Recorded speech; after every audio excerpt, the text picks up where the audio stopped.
Do do do do do do do do do do do. There we are, baby. We are live.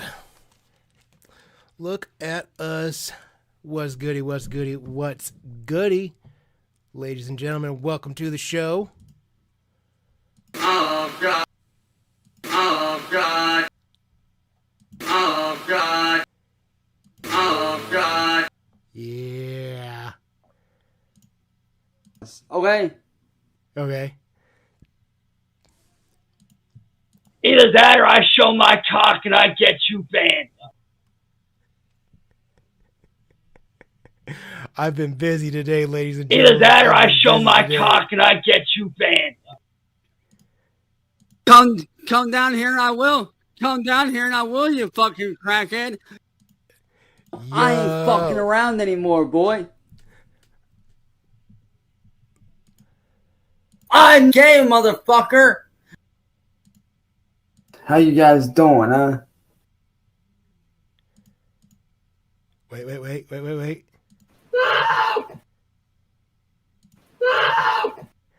Gee wee wees.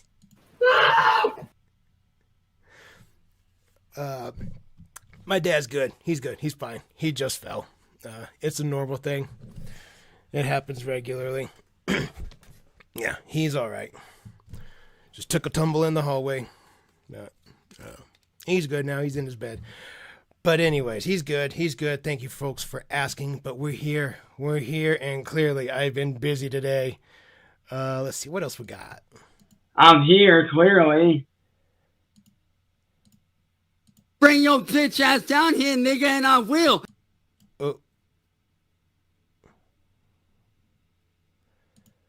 Wait, where did that one go? I want that one again. Bring your bitch ass down here, nigga, and I will. Bring your bitch ass down here, nigga, and I will. Yeah, I've been busy today, ladies and gentlemen. I've been busy. I ain't fucking around anymore, boy. What the fuck is going on? What the fuck is going on? Oh God. Oh God. Oh God. Made my own kind of a soundboard. I could not find the Dig Deep one. I went through two different soundboard pages. I couldn't find that one. I went through tons of them. If you can find the video though, or the audio, or just the video where it's from, we can turn that into I can turn that into a little audio clip. But anyways, how we all doing? How's everybody doing? We here. We made it. We got through Saturday evening. It's the end of the week. It's officially like the weekend's halfway over, and we're here. We're hanging out. We're going to check out some new stuff tonight. I have never gone through, I mean, I've seen some Andy Ditch videos. We have never here on this channel gone through Andrew Ditch videos, so we're going to tonight. We're going to learn a little bit about the Poop Squatch himself. We're going to get kind of familiarized with him. After that, we're going to jump into a little bit of Cyrax stuff, some older Cyrax stuff, and we will again wrap our evening up over with some King Cobra videos. Kind of like last night, little different layout, but same basic thing.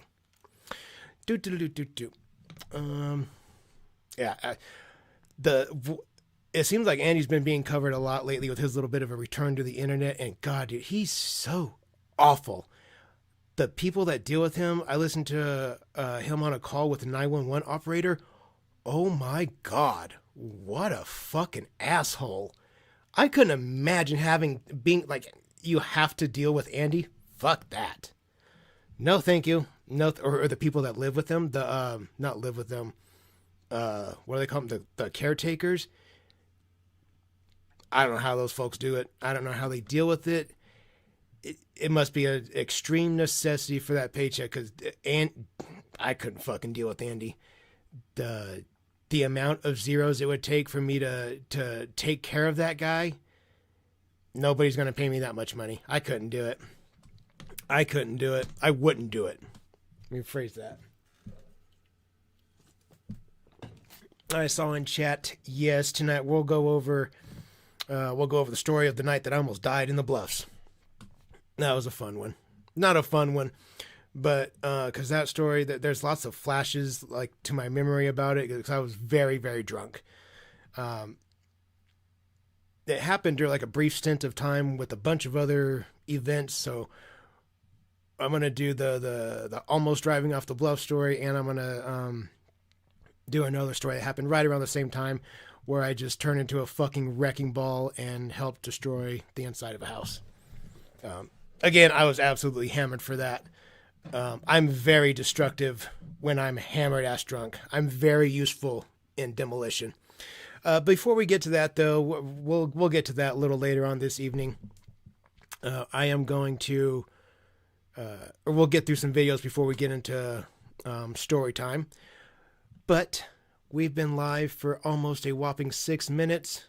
Let's take our first ripper of the evening. Ladies and gentlemen, you know what time it is. Poot, poot, poot. Let's go.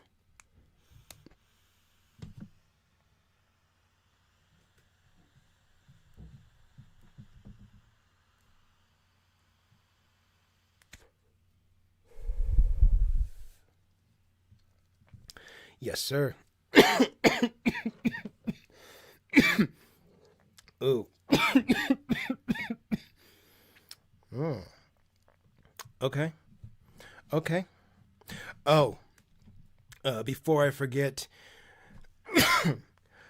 last night I threw a little Christmas wish list with some things for my son. There had been a couple asks about it, and items are already being bought. Thank you, those of you that have participated. Thank you so very much. Very kind of you. Because it uses names, I'm not going to dox anybody, but thank you. You know who you are. Thank you very much. Very kind of you. I said this last night. I'll keep saying it. Doing something nice for my child, that's the most heartwarming shit on planet Earth for me. I've always said I'm very appreciative of all the support, the watch time, the engagement you guys give me, the donos, the memberships, everything. I'm very appreciative. But when you do something for my kid, it means the world to me. You guys are very important. Just want to kick it off saying that I like to make it very well known. I don't know, maybe I'm getting soft in my old age. I want to be expressive. I want to make sure everybody knows how I feel. Be all in touch with my feelings and my softer side, I suppose. I think that's just a side effect of old age. That's okay. That's okay. I can be soft and sensitive. Either that or I show my cock and I get you banned. What's goody? Oh, sock check. You know what? I see these rappers. I was waiting on the sock check for a reason. I see these rappers and music videos and these young dudes, they have these fat stacks of cash. And then they pull these stacks up like this. They're like, eh. And, you know, I don't know much about fat stacks of cash like that. But when it comes to sock checks, just like the rappers, baby, what's up? Well, I got fucking socks for days. What's up? What the fuck is up? I don't have big old fat stacks of $100 bills, but I got socks for fucking days. I always come prepped. Make sure to have that shit ready. Always on deck, baby. Always on deck. Once we brought my wife into the mix and she made sure to get it locked down for me, I'll never not be locked down. Never not be, baby. Look at these. No. What you know about stacks of socks? What do you know about stacks of socks? All fucking day. All fucking day.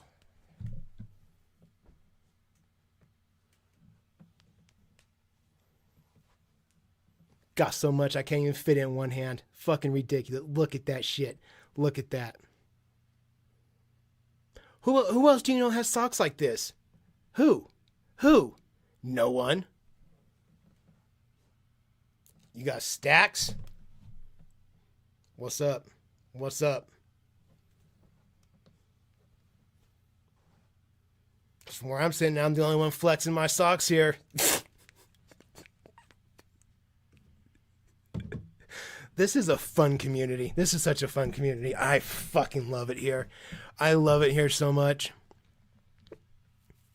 Sock it to me, baby. That's right. Socks on socks on socks. Ah. All right. Well, ladies and gentlemen, where are we starting out? We're starting out with memberships 433. That's what my membership counter had us at as of right before I started. Our first video this evening, we're going to be checking in with the channel Bizarre. I fairly recently came across them. Really good videos. Lots of locale stuff. Go check them out if you haven't. It's really, really good. There's another channel called Bizarre. It's a way bigger channel. It's like a true crime channel. Also, very good channel.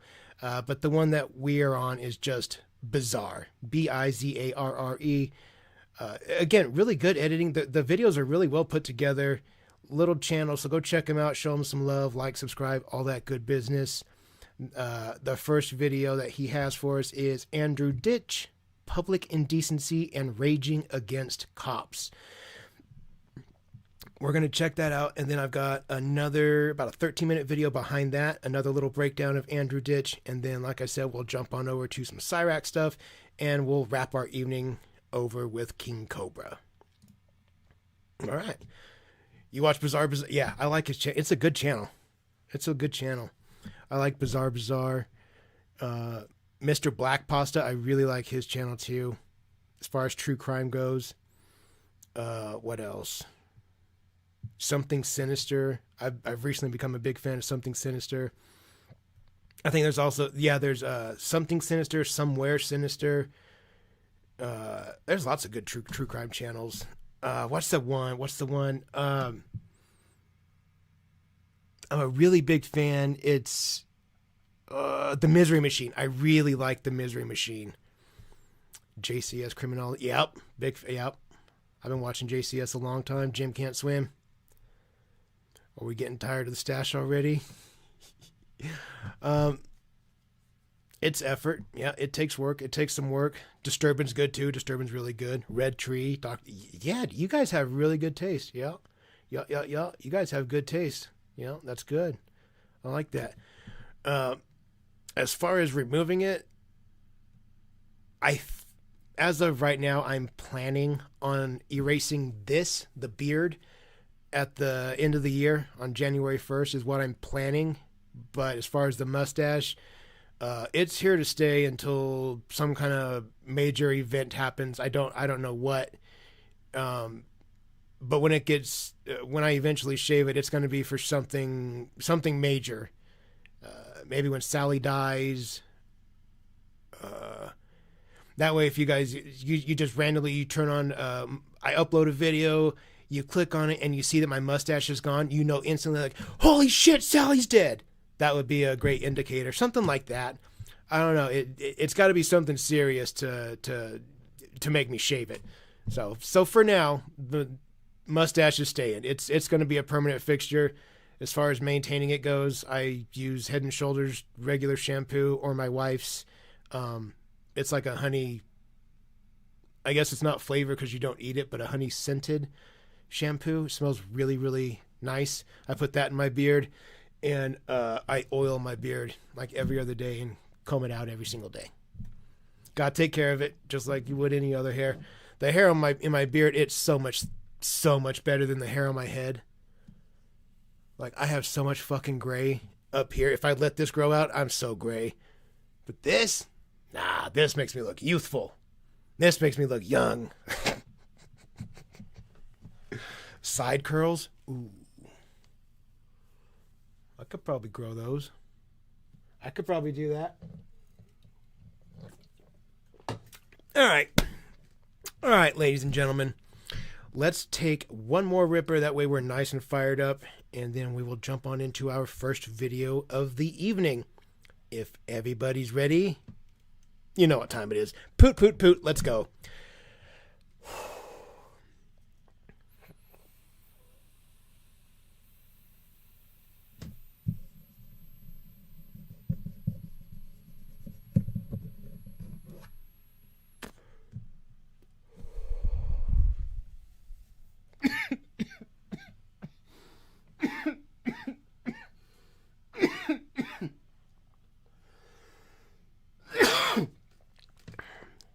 Woo. Yes, sir. Okay. I'm going to start the night off right, I see. Do.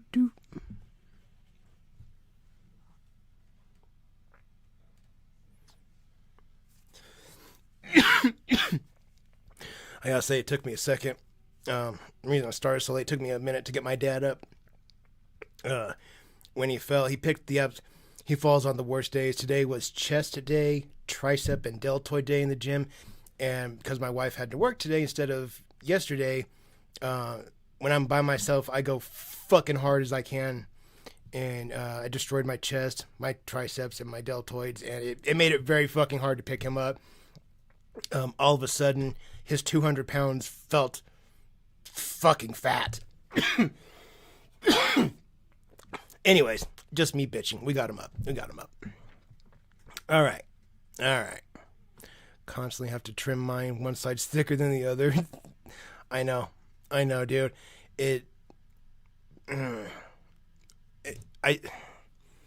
There's times that I'll start like trying to trim up my hair and make it like perfectly even, and I'll focus so much on like this side and I get it perfect. It's got a nice little slope to it. It's just the right cut.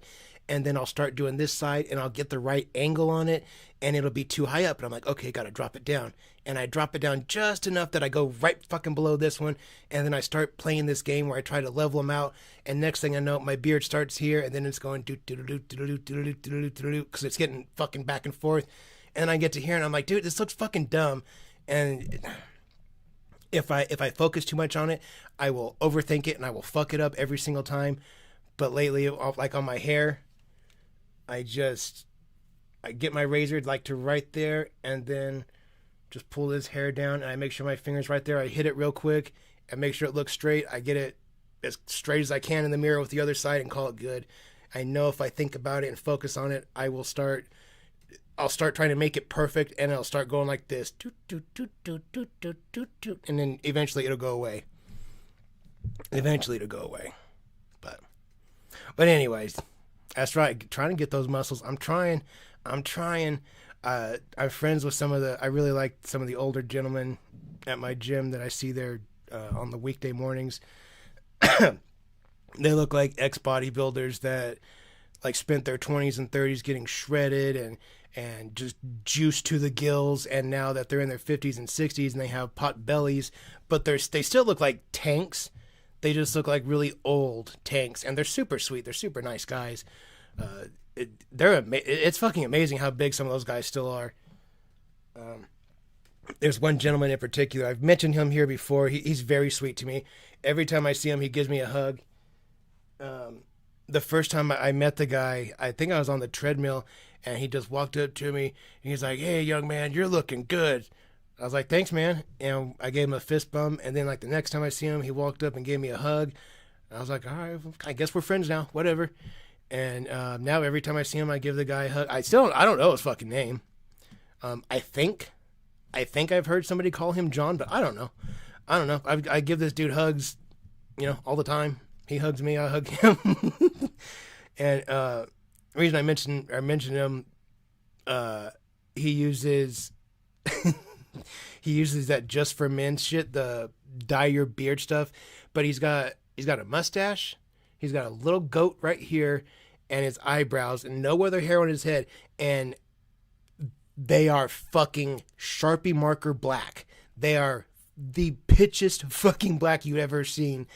And the guy's got to be cruising 65, maybe 70. There can't be a lick of color left in his hair that's natural. There's no fucking way. And I mean, it looks hilarious when he walks up. He's like, "Good morning, brother. How are you?" And I mean, he's very happy. He's always in a good mood. But I guess he's comfortable with who he is. So whatever. Some of these dudes are funny. Some of the older guys are just, they look like such tanks. Like they were probably fucking tanks in their youth. And I don't know. I like the older guys for some reason. They're easier to get along with. Easier to share equipment with, from my experience. Anyways. Oh yeah, dude, I give out hugs. In general, you'd be so fucking surprised how many random people come up to me and talk to me like they know me. It's fucking wild. My wife will tell you, she'll testify to that. We went to the gym one morning, the two of us, and I was walking in, and some dude just he stopped and he looked at me like we were getting ready to walk past each other, and he looked at me like he wanted to say something, and I was like, "What's up?" And he started talking to me, and he's telling me like, "Yeah, da da da da da. John in there said da da da." And I was like, "I don't know who the fuck you are. I don't know who John is," but I just listened to him, and I was like, "Okay, yeah." And when we got done talking, he gave me a fist bump, and I was like, "Fuck yeah, dude." And every time I see that guy, like he talks to me and gives me a fist bump. Now, I've made lots of friends. I think only one of them knows my name. No, I take that back. There's two guys that know my name. There's one dude named Alvin that looks like he got out of prison yesterday. It looks like he's been there like the majority of his life. He's very nice. He's a very nice guy. His tattoos are horrible. That's the reason we started talking. He asked me about mine. But again, very nice guy. Yeah. We exchanged names, and then there's one other gentleman I exchanged names with that he came up to me. Again, all these people come up to me. I don't approach anybody. When I'm in the gym, I'm usually, if I'm by myself, I'm focused on what I'm doing, and I'm aware of other people around me, but I'm focused on myself. I don't really care what you're doing. I know you're there, but I'm busy with doing my own thing. And the guy came up to me and asked me if I was a trainer because of the way that my wife and I were working out. I was like, no, we're just working out together. And anyway, we became buddies. He's a very sweet guy too. He used to be a runner. And again, all these gentlemen that I'm mentioning, they're all at least probably 55 at the youngest. They're old dudes, but I get along with them really, really well. I don't know. They just get along well. I get along well with these dudes. Ever had a gym Karen? No, I haven't. No, I've had really positive experiences with pretty much everybody I've come in contact with in the gym. Even when it's busy, I've never had anybody try to like snag my equipment. I've never had anybody yell at me for jumping on their equipment or anything. No, I've been a member there now for, I think, just over a year at Planet Fitness, and in general, it's pretty positive. I don't think I've had a single negative interaction with anybody there. I take that back. Other than the woman and the gentleman that fucking stunk like straight up unwiped assholes. But I didn't actually interact with them. I just smelled them. I didn't talk to them, or they didn't say anything to me. So other than those two people that smelled like shit, yeah, it's been pretty positive. Just the other day yesterday, my wife and I were at the gym because she was off yesterday, and a woman in her 50s, maybe 55-ish, approached us and talked to us about our tattoos to ask where we got them and who did them. I've said this before, middle-aged white women love my tattoos. I get more questions from a white woman in her 50s about my tattoos than any other demographic. I don't know why. They are the most interested in my tattoos. There's no other sect of people that ask me questions about my tattoos more than middle-aged white women. But anyways, my point is, I'm happy to interact with people. All these people approach me, talk to me. I'm cool with it. there is a gentleman at our gym that's very severely mentally handicapped.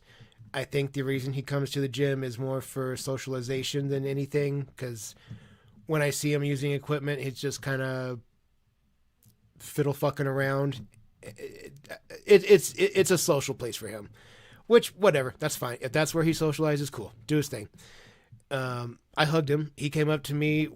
I was using a piece of, I walked up to do, I think it was tricep extensions on a cable machine, and the one behind me was broken, and I'm setting my stuff down. He walked up to me. He was like, "Hey, that machine behind you right there, did you know it's broken?" And I looked. I was like, "Oh, all right, cool." And then he proceeded to tell me why it was broken and how it got broken, and not to touch it because the cable is splitting and it'll poke you in the finger if you touch it. And he keeps touching it and it keeps poking him in the finger and he can't figure out why. Dead serious. He said that. Severely. A very sweet guy. Bigger fella. But he told me all this stuff about the equipment being broken and they're going to get it fixed and all this shit. And I was like, okay, man, cool. And when we got done, he's like, "I really like your tattoos." I was like, cool.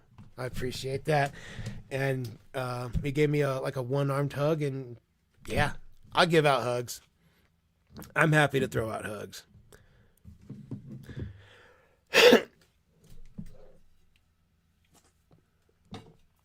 Unless somebody smells like shit. I don't want to hug anybody that smells like shit.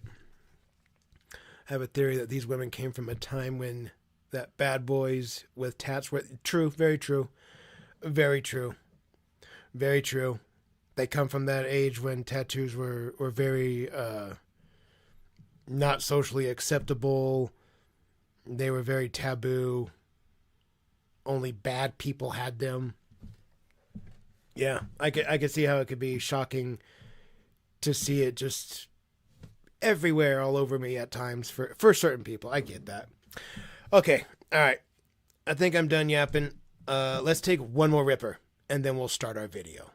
Is everybody good with that? I assume we all are. Y'all know what time it is. Poop, poop, poop. Let's go. I'm an old white lady who loves tattoos. Love it.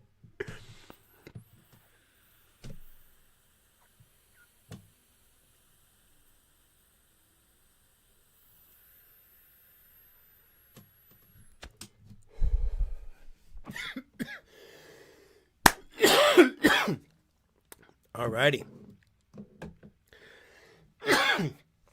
Excuse me. Ladies and gentlemen. Let me play this real quick.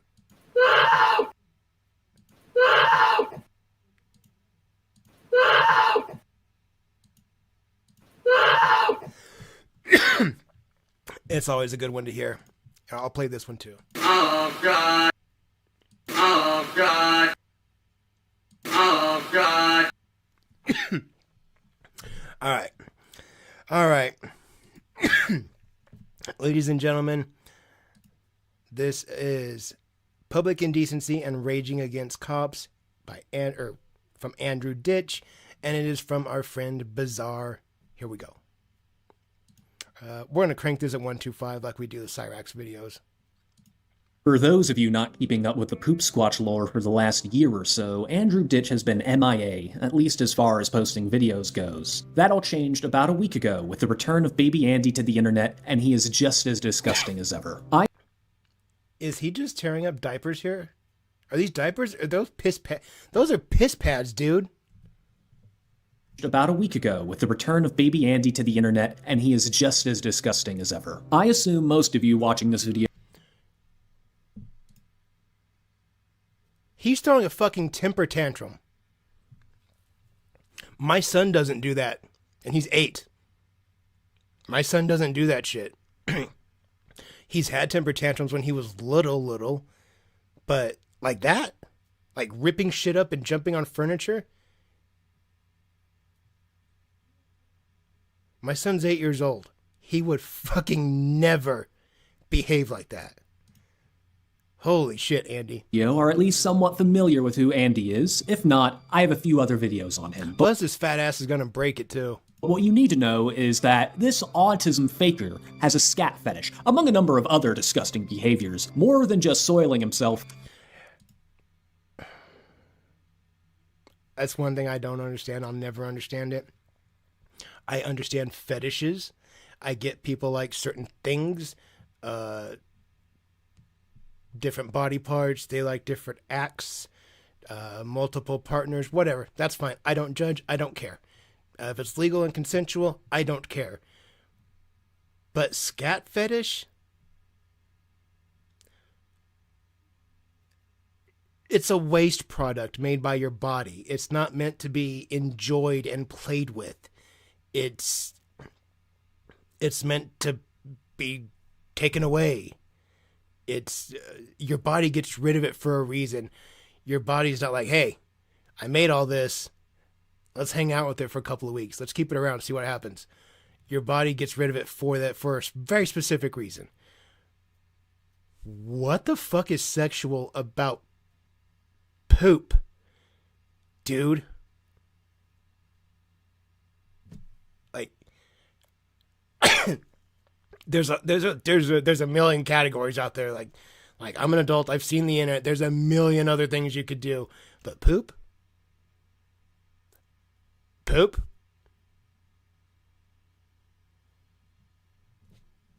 No, thank you. No, thank you. I'm all for being adventurous, trying new things. Poop? I'm good, dog. I'm good. Andrew wants to force other people to be involved in this behavior. People that are less than pleased to witness it. There's a lot to cover with Andy, but Brother, if you're into poop like that and you start walking at me, I will make you back the fuck up. No, sir. If you're that comfortable barehanding shit, you have no business being that close to me. No. I want to start with what just happened on Halloween night.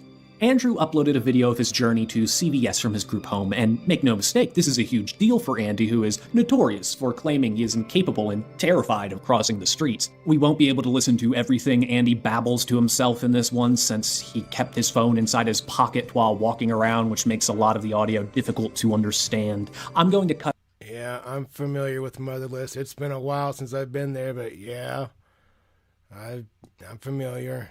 Out the choice bits and show them to you, but to give you a bit of an overview on how this begins, Andrew says he wants to be more independent and not rely on his caregivers, so he's going to start getting groceries at CVS on his own. All of this culminates with Andrew waiting until he is face to face with a helpless CVS worker and he soils himself right in front of her. Hey guys, because of what API sent, document wise, I am going to store that my caregiver, that my teddy bear was at my earbuds, to, just because I know it's not safe. But don't be necessarily just the one and I'm going to store that earbuds. Painful video. And I don't like outside. And it makes me dizzy with the Wait. Did Andy said he would eat it for subs? Shit? Andy would eat subs.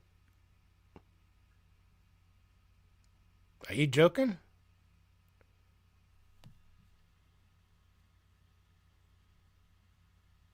Brother.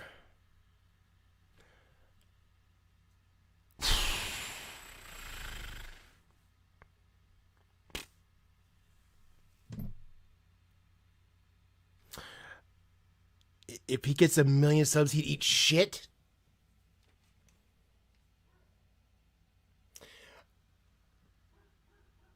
My channel can skyrocket to 1 billion subs. I'm not doing that.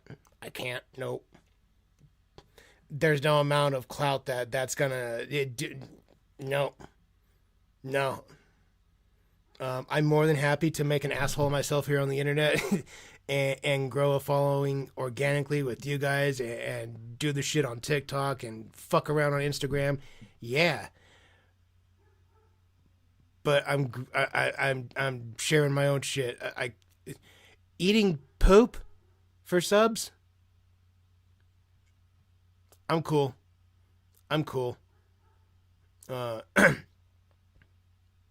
I honestly, I would rather buy them. I would just rather buy them. Yeah. I feel like that would be more ethical than eating fucking feces, dude. The fuck? 1 million subs.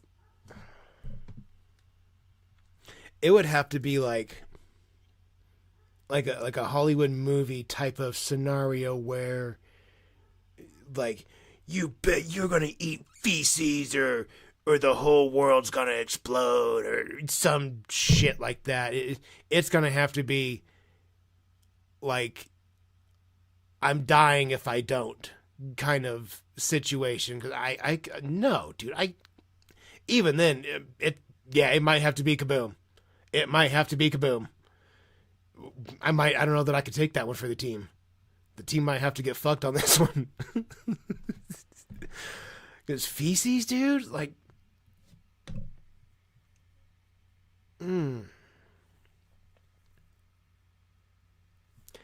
like I said, I understand fetishes. Threesomes, adding in multiple partners, different multiple acts that you can do. I get it. I'm an adult. I understand it. People like different things. But fucking poop?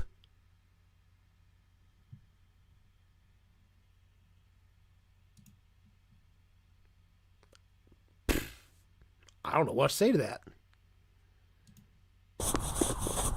Get on the sidewalk. Yeah. Yeah, that's totally fine, Turbo, dude. Feet, pee-pee, buttholes, threesomes, just like actual like shit and actual urine.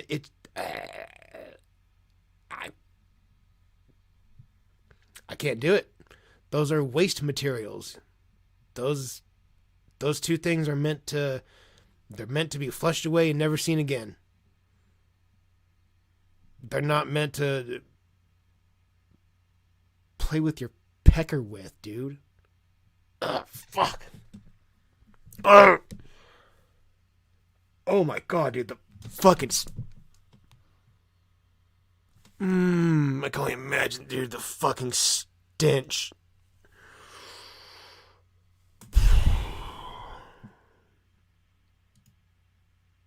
Okay. The bright light's going towards me real fast. It follows my eyes. And I get dizzy with fast motion, so it's finding it fast. It's how I know my senses are out of regulation. That's adding to my behavior issues. But I also want my recording to know that I plan on not wearing diapers, and I'm trying to get out of having caregivers. I'm going to make sure of that. They can't set that. And then I'll keep all my medical appointments to be evaluated for what is happening to me. And try to get that, figure out why the system is not responding to my needs. Because I don't know what's wrong with me, with what the Attorney General report said from DPS, and what my doctors have said, and what my life issues have been. I'm like, I don't know what the hell's wrong with me. It's like fascinating. It's making me question my entire issue. So. Oh shit! Oh shit, I didn't see that! I didn't see that, sorry! Oh shit, that scares me. Oh shit, that scares me. I don't want to be hurt. That scares me because I don't want to get hurt. I just want to be independent. Hi. Yeah.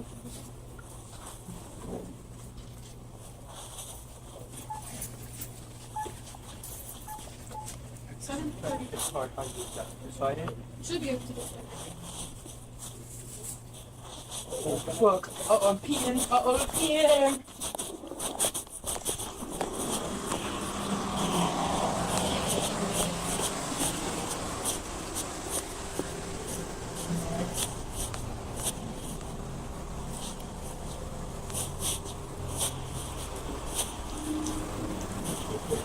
Is that piss?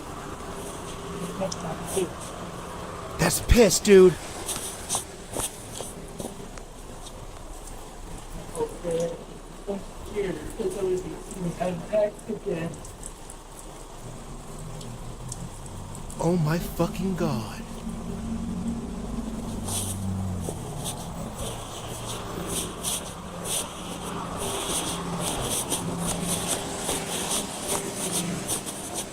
Sorry. Did that go through? Oh, crap. Go ahead and swipe it. Okay. Sorry, I had a little accident. I didn't ask my character for help. Where's that? Oh, there it goes. Improved. It says that our OCC is down, so it's not going to Oh, go through. they said it was improved here though. Oh, there we go. Yep, going through. Yeah. Okay, cool. Finally. Sorry about that. That's okay. Sorry, I have a little pee out here. I'm sorry about that. I did not That's okay. mean it. I'm sorry. I That's feel a okay. little bad. I'm That's okay. scared. That's okay. I'm scared that someone's going to take it. Explain to me. I find it hard to believe that with everything that we know about Andrew Ditch, How the fuck you gonna do that and just tell this poor girl, sorry, I peed a little. Sorry, I left some pee over there. What the fuck are you doing?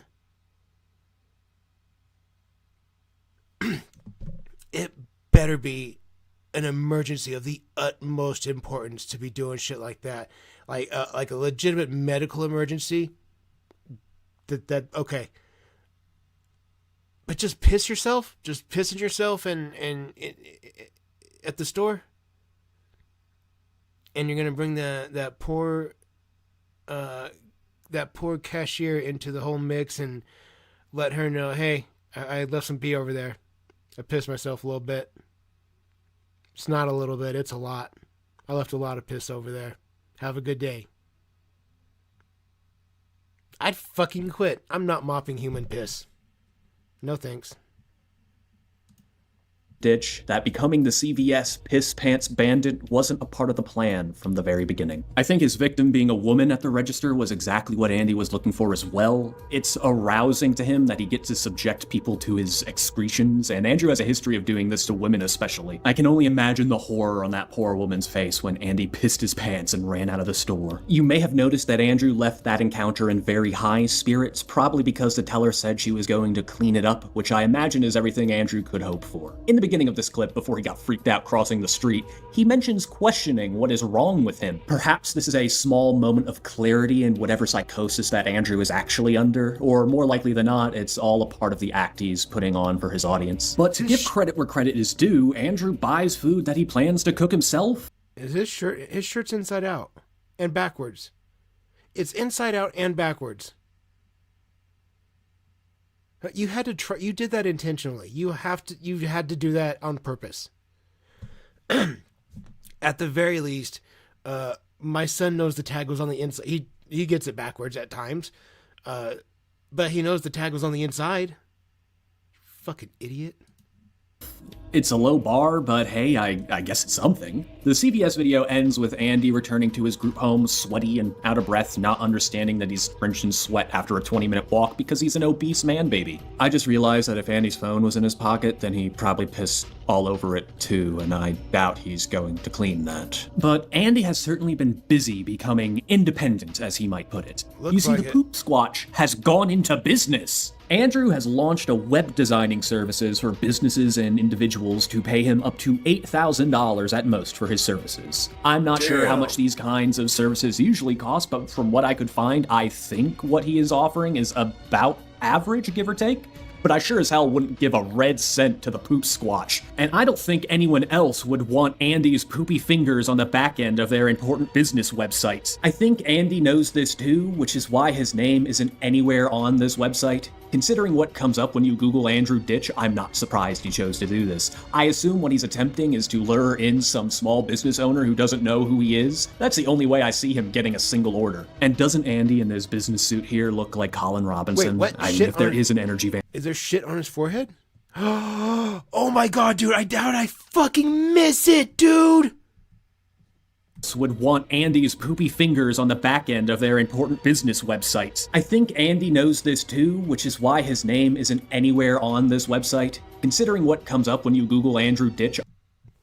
How the fuck did I not see that?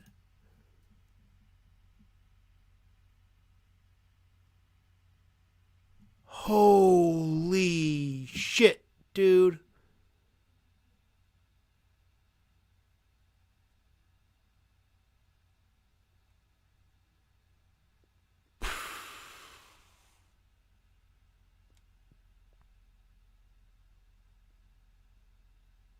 Didn't know I was going to be seeing that tonight.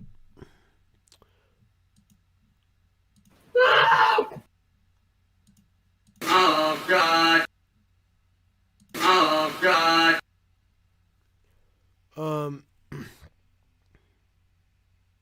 Wow. Wow, dude, wow. Why in the fuck is it on your forehead?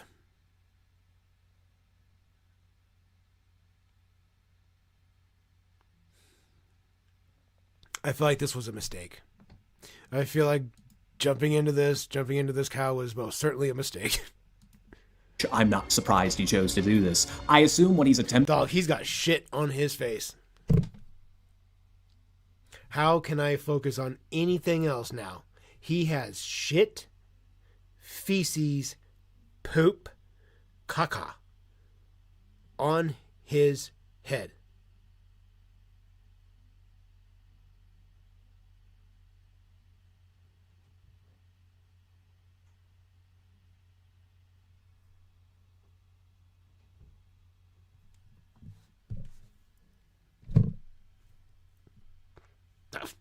I don't know.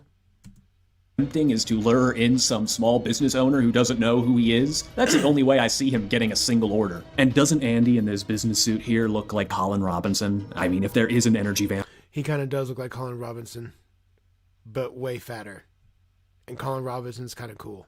Vampire among us, it is Andrew Ditch. Some of you may not be aware that Andrew had an IT business like this in the past, before he became Baby Andy. It was called A Best PC, and in the introductory video he made, you can still find it today, he sounds and looks remarkably normal. This is just more proof that Andy is faking, and he is far more competent than he would like you to believe. I'm going to speculate a bit here, but I believe the reason Andrew has made this website is because he knows his money might dry up soon. His father, Tom, is up there in years, and Andy has already lost his mom. Tom Ditch has been financially supporting Andrew since he left Tonawanda. And when he goes, then Andy might be out on the street if he can't afford the rent for his group home. You'll see later in this video that Andy is also making more threats about choosing to become homeless, which he usually does whenever he is facing the threat of homelessness. I hate to say it, I really do, but I think Andy belongs on the streets. His malingering has taken so many resources away from people who actually could benefit from them. Besides, Agreed, dude, agreed. Fuck Andy. the Andy Tofiachu romance arc is on my bingo card for 2026. I just want to say, please do not contact Andy through his website or at all. It won't do a bit of good for you or anyone else. There have been some phone calls made to the group home staff, recorded and uploaded online by people making complaints about Andy. It doesn't seem like there's anything the staff can do, as he's placed there by the state, and if they don't do their job, they get in trouble. They also mentioned that they have been harassed by people as well because of Andy. It seems like the staff is just exhausted with Andrew Ditch and all the influx of calls they receive about him. I hope people don't add on to that stress any more than they already have. I want to take a quick look at something Andrew shared to his Facebook. The caption reads, "Missing 7-year-old with autism found dead." The photo, which I have blurred out, is of the young child mentioned. Andrew says, "This will be me today." This is the sort of sympathy baiting Andrew is known for. Why the fuck would you post that, Andy? Dipshit. And I find this particular instance to be rather distasteful. But what I want to call attention to is that Andy has been sharing a number of posts like this one to his Facebook page of young children who have gone missing or have had an Amber Alert called out on them, etc. Andrew has posted pictures of children to his social medias before, and the backlash he got was the reason behind a previous nuking of his internet presence.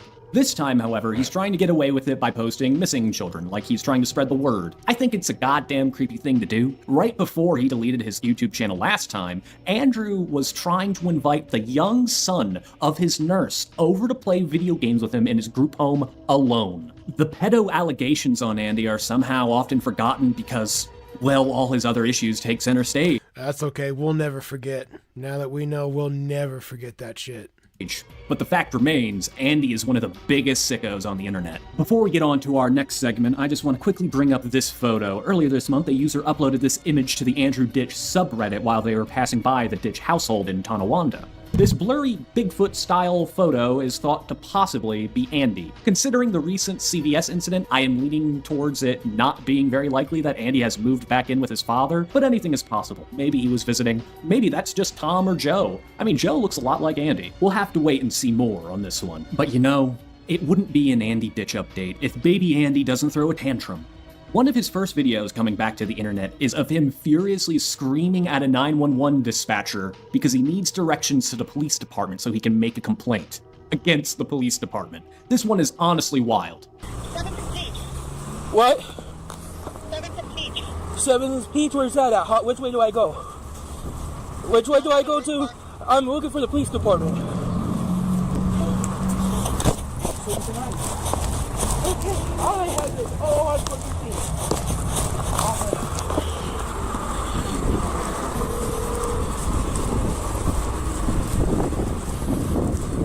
911, what's the address? I don't know where I'm at. I'm looking for help with how to get to the Erie Police Station to make an officer complaint. Okay, yeah, I can give you the phone number. I've been trying to call, but they're refusing to help me make complaints, and I'm in danger. I'm on 26. I'm on West 26 and East 26. It's not safe for me because of my disability. West 26 and Yes. West 20 26 and East 26. West 26th and East 26th. Okay. Okay, but what's the cross street? West 26 State. and... I'm sorry, state. Which way do I turn to the police station? And I want to report that the officers are putting me in danger because it's not safe for me. You know that dude doesn't know exactly where you, like, he's not with you in real time, standing there on the street corner, like, no, okay, you gotta take a, really, dude? You have a phone in your hand, you're using it. All the power in the world with access to the internet. You know this, and you couldn't figure out how to pull up the directions to get there, like, your phone will literally walk you there, step by step. Crossing streets to make a complaint, a criminal complaint. Okay. You want to complain to the police department? I need to have a police officer to make a complaint against officers for discrimination. Okay, so again, I can give you the number to the Erie Police Department. I'm already on my way, but which way do I turn on State Street? Okay, you're trying to actually get to the physical police station? Yes, even though it's dangerous for me, and I almost got hit because you guys deprived me help. Oh, God, Okay, dude. 626 State Street. Do you know how to get there? I'm on State Street and 26th Street. Watch your fucking tone. I'm on the intersection of State and 26. Which way do I turn? Okay, what direction are you facing there? I'm right at the Erie Veterans Place. Okay, that does... Okay. I don't know where I'm at. I'll have a stranger to help me. Andy. Oh shit, I almost got hit by a car because you guys... Oh, goddamn, heaven forbid you get hit by a car, you fat fuck. I didn't see that car. Oh no, I'm coming to you guys because I didn't see that car and you guys deprived me my right. He's looking for any reason to instigate a fight with someone. He's looking for it. He's looking for that guy he's looking for the guy on the phone to give him just a little bit of resistance, and then he can bounce off that and start with the back and forth bullshit. No, I'm Andy. Fuck you, Andy. You fat bitch. Right. So I'm going in person to make a complaint about that too. See, look, he wants to argue. Listen. Because you guys, I didn't see that car. Oh no, I'm coming. Right there, when the guy said no, don't go. That was what kicked it off for Andy right there. When the guy said no, doesn't give a fuck what is. Andy doesn't give a fuck why he's saying no. All that matters is that the guy told him no. Or the dispatcher said no. He said no, so now I have to argue. That's all this is. It gave him a reason to argue now. it to you guys because I didn't see that car and you guys deprived me my rights. So I'm going in person to make a complaint about that too. My God, he just wants to he wants so badly to no, you're wrong and I'm gonna be in danger. It's your fucking fault. I'm in danger. Fuck you, fat boy. Be in danger. You fat bitch. You fat bitch. And the Attorney General's going to help. Which was the police department? You're going to the north, quite a ways. You don't know which way?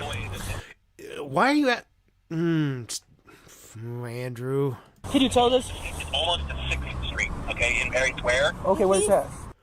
Dude, are you asking a random lady on the street? Police station. Where do I go for that? Oh my fucking God. I'm on... Can you help me? I have a disability. Okay, excuse me. He's on State Street. I'm recording. Like, he's in Country Center. I don't know where the police station is at. I'm help him out. Yes. They discriminate against people with disabilities of color.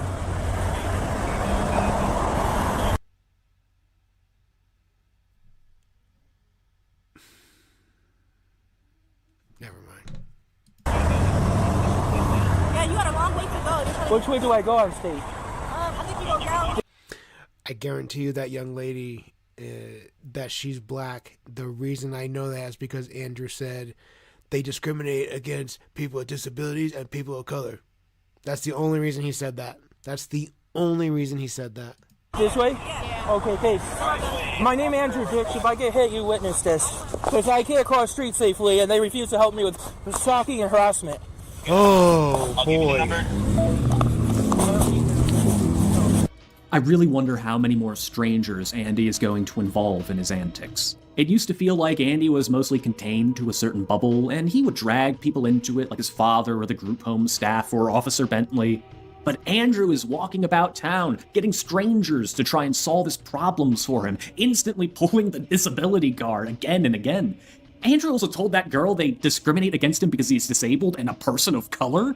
Being smeared in feces doesn't make you any browner, Andy. You're as white as the snow you lay in. The poor 911 guy just kept trying to help, but I don't think he realized you can't calm down a raging man baby with helpful solutions to his problems. I have always believed that inconveniencing people is one of the worst offenses you can make, so this sort of behavior from Andy has always irked me deeply.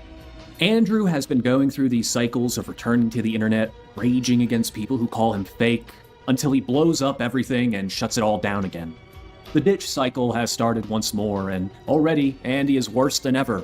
And I fear by the end of this one, Andrew is going to prove why he is the worst person on the internet.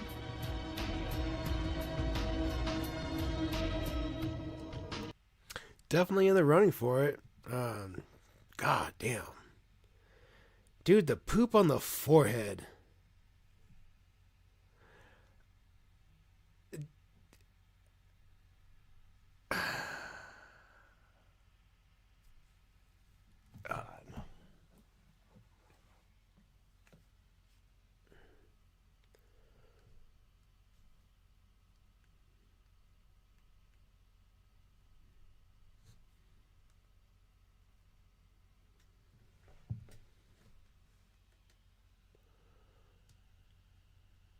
Ooh. I'm checking out Buzz and Faker right now. Okay, tons of... Okay. So I'm going to learn all about Andrew from the Buzz and Faker. Okay. Okay. Appreciate that. Oh my God, there is so much stuff here. How deep does the lore go on this fucking guy? How long has he been on the internet? Because like I've heard of him, I've seen him pop up here and there. I've never been super deep into Andrew's lore up until here recently when I started seeing the videos about his return start popping up.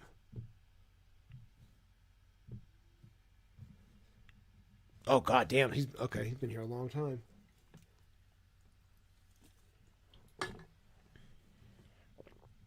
Jesus Christ. What a nice guy. poison your fucking family.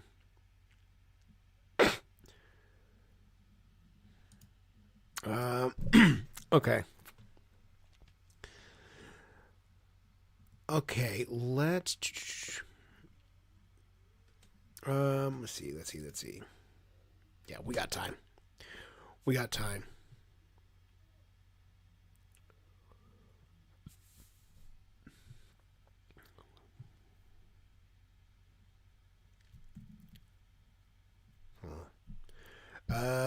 Let us.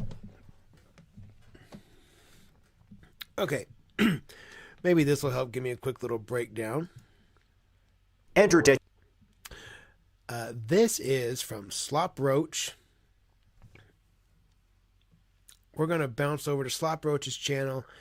And this is, I figured this would be good to kind of get me at least more familiar with Andrew. This is the entire history of Andrew Ditch in 13 minutes. So I'm sure it's going to be a quick, brief summary, but hopefully it'll be enough to at least get me more familiarized with them. Because at this point, I'm very surface level with Andrew. I just don't know all that much about him yet. But before we do that, we got to the last video. That means we earned ourselves a ripper break. Get it out. Let's fire it up. You guys know what time it is. Poot, poot, poot. Let's go.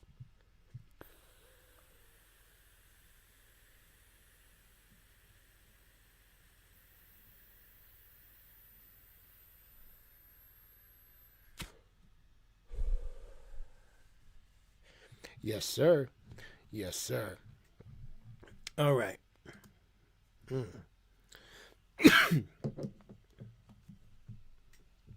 All right. Ladies and gentlemen, here we go.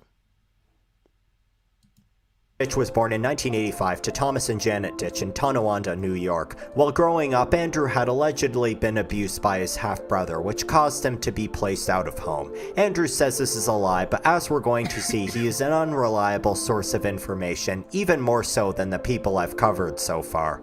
This abuse has been documented in several psychiatric evaluations done on him over the years, and also helps to explain particular behaviors later in his life. Growing up, Andrew had a lot of behavioral issues and would often get physically violent. This would get him placed in a special education program, and he would go in and out of psychiatric centers for incidents that usually involved threatening his family and classmates. Over the years, he'd be diagnosed with several disorders such as expressive language disorder, adjustment disorder, PTSD, etc. Later in life, he was diagnosed with schizoaffective disorder. Andrew did not perform well in high school. One year, he was documented as missing 37 days, not doing his midterms, and falling behind on all of his courses. However, he was still a self-sustaining adult. He lived on his own for about a year and a half and also held. Why does he look fucking nuts there? Look at that hairdo, brother. What do you got going on here? I understand if you've gone bald, that's all you've got, but why are we just pushing it straight up? I don't know what look we're going for here. Still a self-sustaining adult, he lived on his own for about a year and a half and also held jobs at various fast food joints. However, many things changed in 2006 when he was hit by a car and received a significant head injury. Many point to this as the cause for his mental condition today. 2009 was a fateful year, as it was the first time Andrew had ever brought up the possibility of him having autism. Basically, he asked the doctor if he might have autism and said his symptoms lined up. In 2010, Andrew started his computer repair business, known as A Best PCs. This is where his presence on the internet truly took off. He also started his own website called Andy's Weather Site, and created his first YouTube channel for his computer business. He uploaded a video in 2013 asking people to subscribe. What should be noted from here is that Andrew is perfectly well spoken and describes himself as more than capable and more credible than most people on YouTube at computer repair and other IT needs. Remember this, it's going to be important later.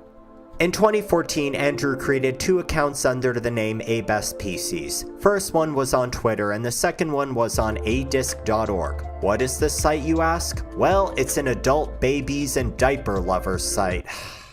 This is my life now. This is what I do. What this the is how fuck? I put bread on the table. This fetish will explain his behavior in the upcoming years as well as... What? That's fucking disgusting, dude. Adult baby diaper lovers?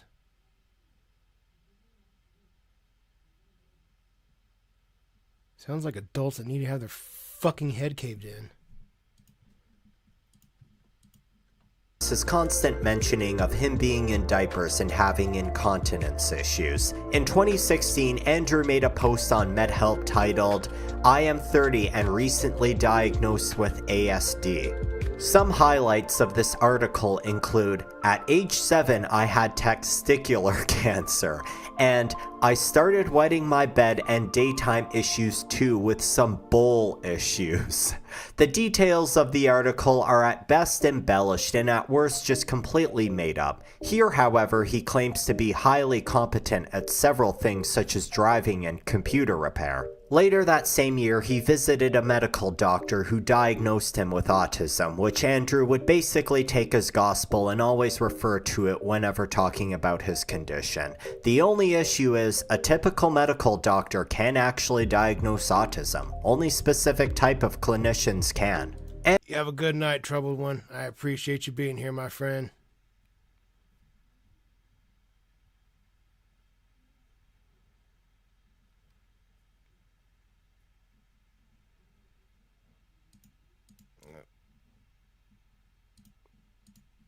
Andy would continue posting on his YouTube account in 2018 about PCs, acting and speaking completely normally during these videos. He contacted his Aunt Diane and slowly started manipulating her, getting her to advocate for him and of course buying things for him.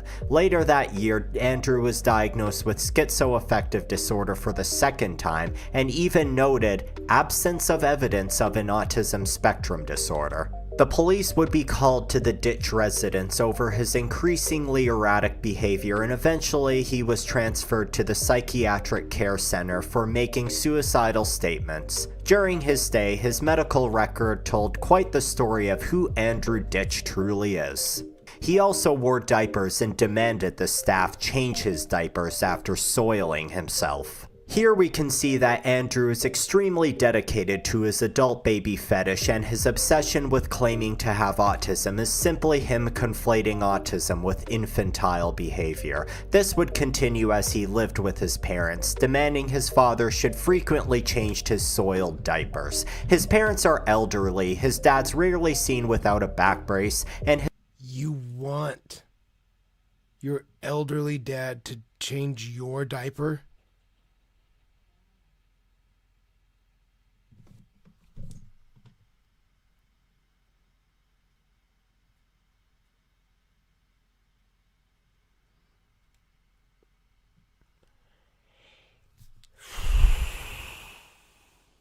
Wow. Sounds like we're crossing into Christian territory here.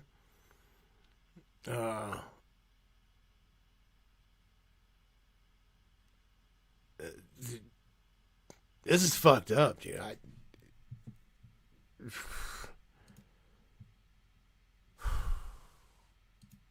his mother has many health issues and has fallen without being able to get up many times. Andrew still abuses the crap out of them though. One infuriating clip is when Andrew berated his mother for falling because she was getting all the attention from his father and brother. Oh, Andrew also has a brother named Joe who's documented a lot of Andrew's meltdowns and terrible moments. He's the most normal member of the family and has his own YouTube channel.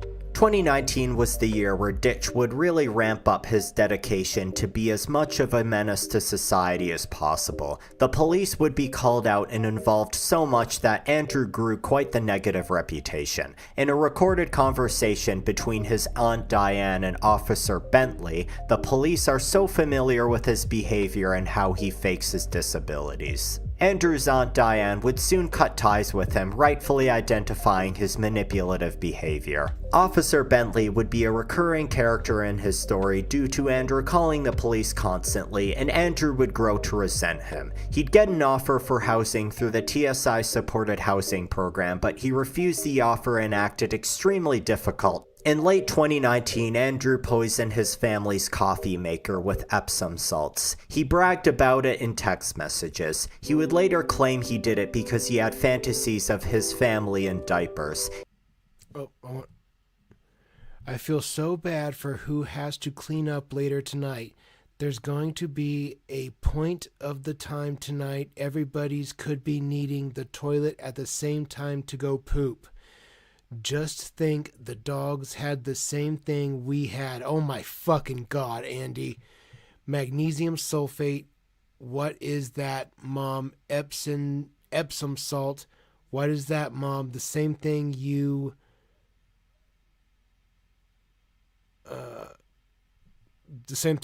whatever. I don't know what the rest of that message says. The magnesium sulfate is in the powder form that it was in the bathroom. You can control the potency of it. I put 8 tablespoons in there. That is triple the dose of any amount. Enjoy. It's not going to hurt. It's just going to run right through you. And it's going to be a good clean out. And somebody... Andy, that can fucking hurt. Oh my... If I was his brother Joe, I would have beat the fucking brakes off of Andy. I would have gave him a permanent disability. Fucking poison me? No, I'm gonna show you the worst side of me if you do. Or something that far? No. You're gonna see a very unpleasant side of me. He would later claim he did it because he had fantasies of his family in diapers. He also had what was called a head-banging meltdown. What the fuck did he just say? He bragged about it in text messages. He would later claim he did it because he had fantasies of his family in diapers.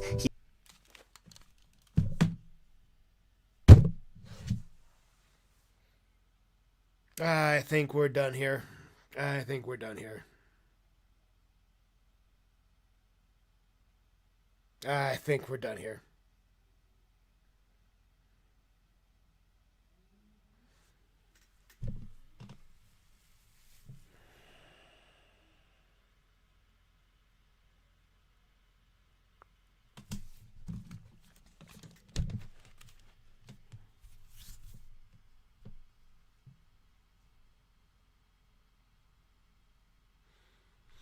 Every minute, this video just gets fucking worse and worse and worse.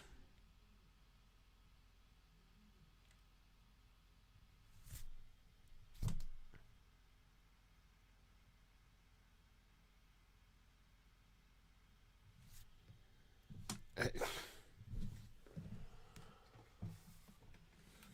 don't know what to say to that.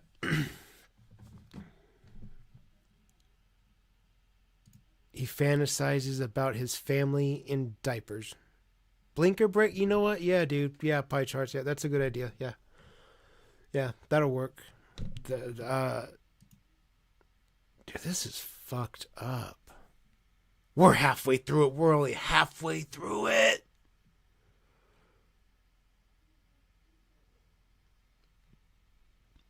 How could you possibly ever fantasize about somebody that you are biologically connected to like that?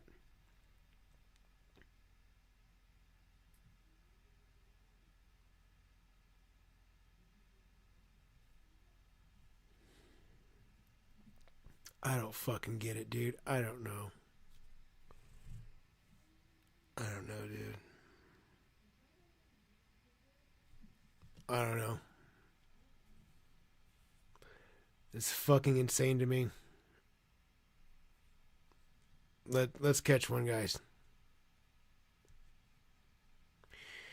You guys know what time it is. Come on. Poot, poot, poot. Let's go. Yeah. Let's go.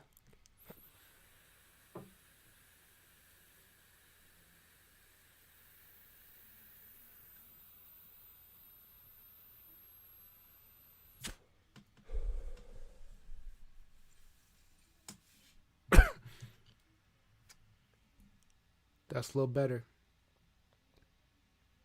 Still, this shit's disgusting, dude. This is gross. This is gross. Here we go. He also had what was called a head-banging meltdown, which is something autistic people stereotypically do when faced with overwhelming anxiety. The only problem is his crying sounds more like laughing, and he says babyish things like, "I hate words." Not exactly convincing. He would have many of these meltdowns in the future, especially at hospitals. Later on, Andrew was arrested for poisoning his family, but the parents would drop the charges for some reason. 2020 was truly a busy year for our main character. Threads were created on him on Kiwi Farms, he was featured on multiple YouTube channels, and he was also reported on negatively by channels such as Andrew Poopy Pants Ditch and Andrew Ditch the Poop Squatch. The Poop Squatch was a common nickname they'd brand him with due to his fecal fetish. He would go to war with the haters, posting malicious links in their comment sections and creating multiple alt accounts on YouTube to defend himself. Back home, he ran an oil diffuser on full blast. There's a dog in the mix, dude. Come on. Near his mother, who was sick and on oxygen. This is extremely dangerous, and Andrew was arrested and was issued an order of protection for— Andrew, get off your fat fucking ass and help her.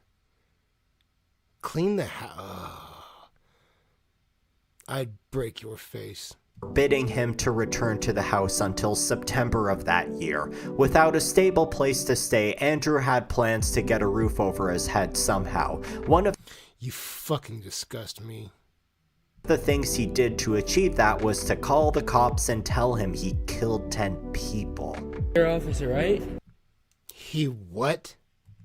To call the cops over his head somehow. One of the things he did to achieve that was to call the cops and tell him he killed 10 people.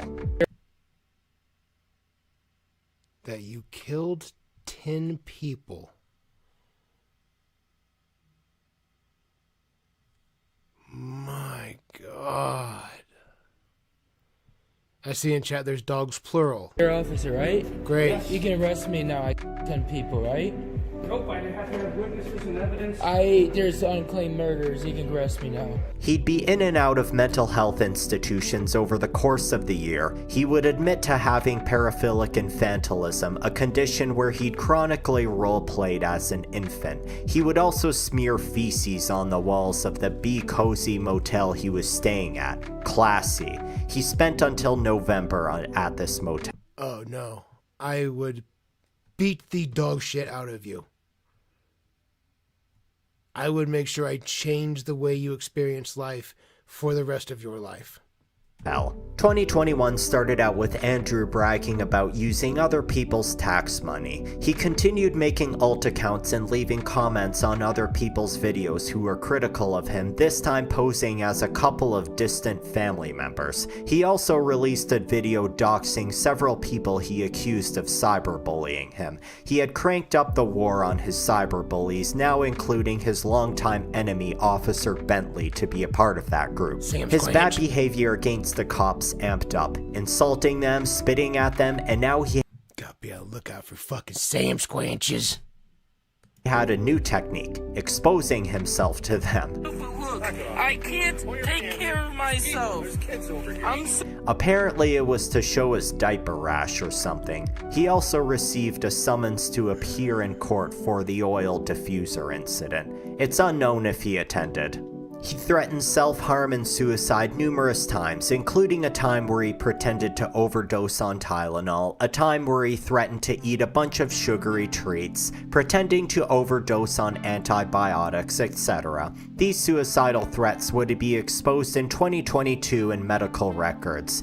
Patient reports that he would engage in self-destructive behaviors and actions to get father's attention. He had an infamous meltdown at this hospital, and he eventually left while removing his diaper. Interestingly, during his stay, he was recommended to take Thorazine, implying he had been deemed psychotic at one point. Not that it matters though, as he'd return to his parents' house, throw away his medication, and demand they get it for him. At this point, you have to wonder if he's trying to be as much of a burden as possible. He would also stalk a nurse from one of the hospitals he stayed at and had followed her to her home. In October 2022, Andrew would appear in court for harassment charges. He was ordered by a judge to stop uploading videos until March of 2023. Information from here until that date is now a little sparse. His brother Joe would upload though, giving us an idea of what Andrew looked like when he was throwing a temper tantrum. Andrew would eventually return and do his usual thing of uploading audio clips of him having temper tantrums at hospitals. In June of that year, Andrew defended the actions of another infamous lolcow, Nova Online, another diaper. I know we're not discussing Nova, we're not watching Nova right now. How the fuck does Nova look like that and not like, how does he not want to,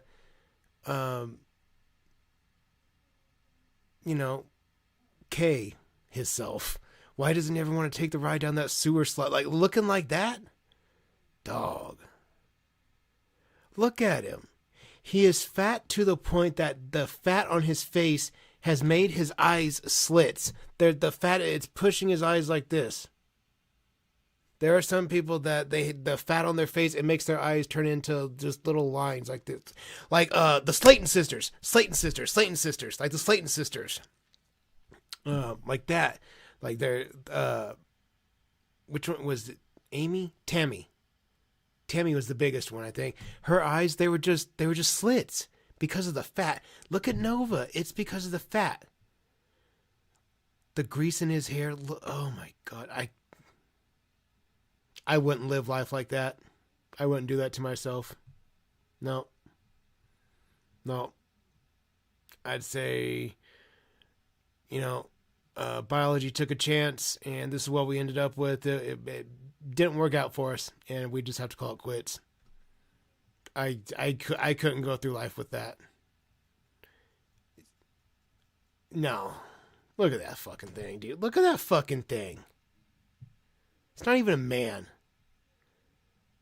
How does he have sexual interest in underage girls when he looks like a fat bitch himself? Like, that's not a man. That's not a male.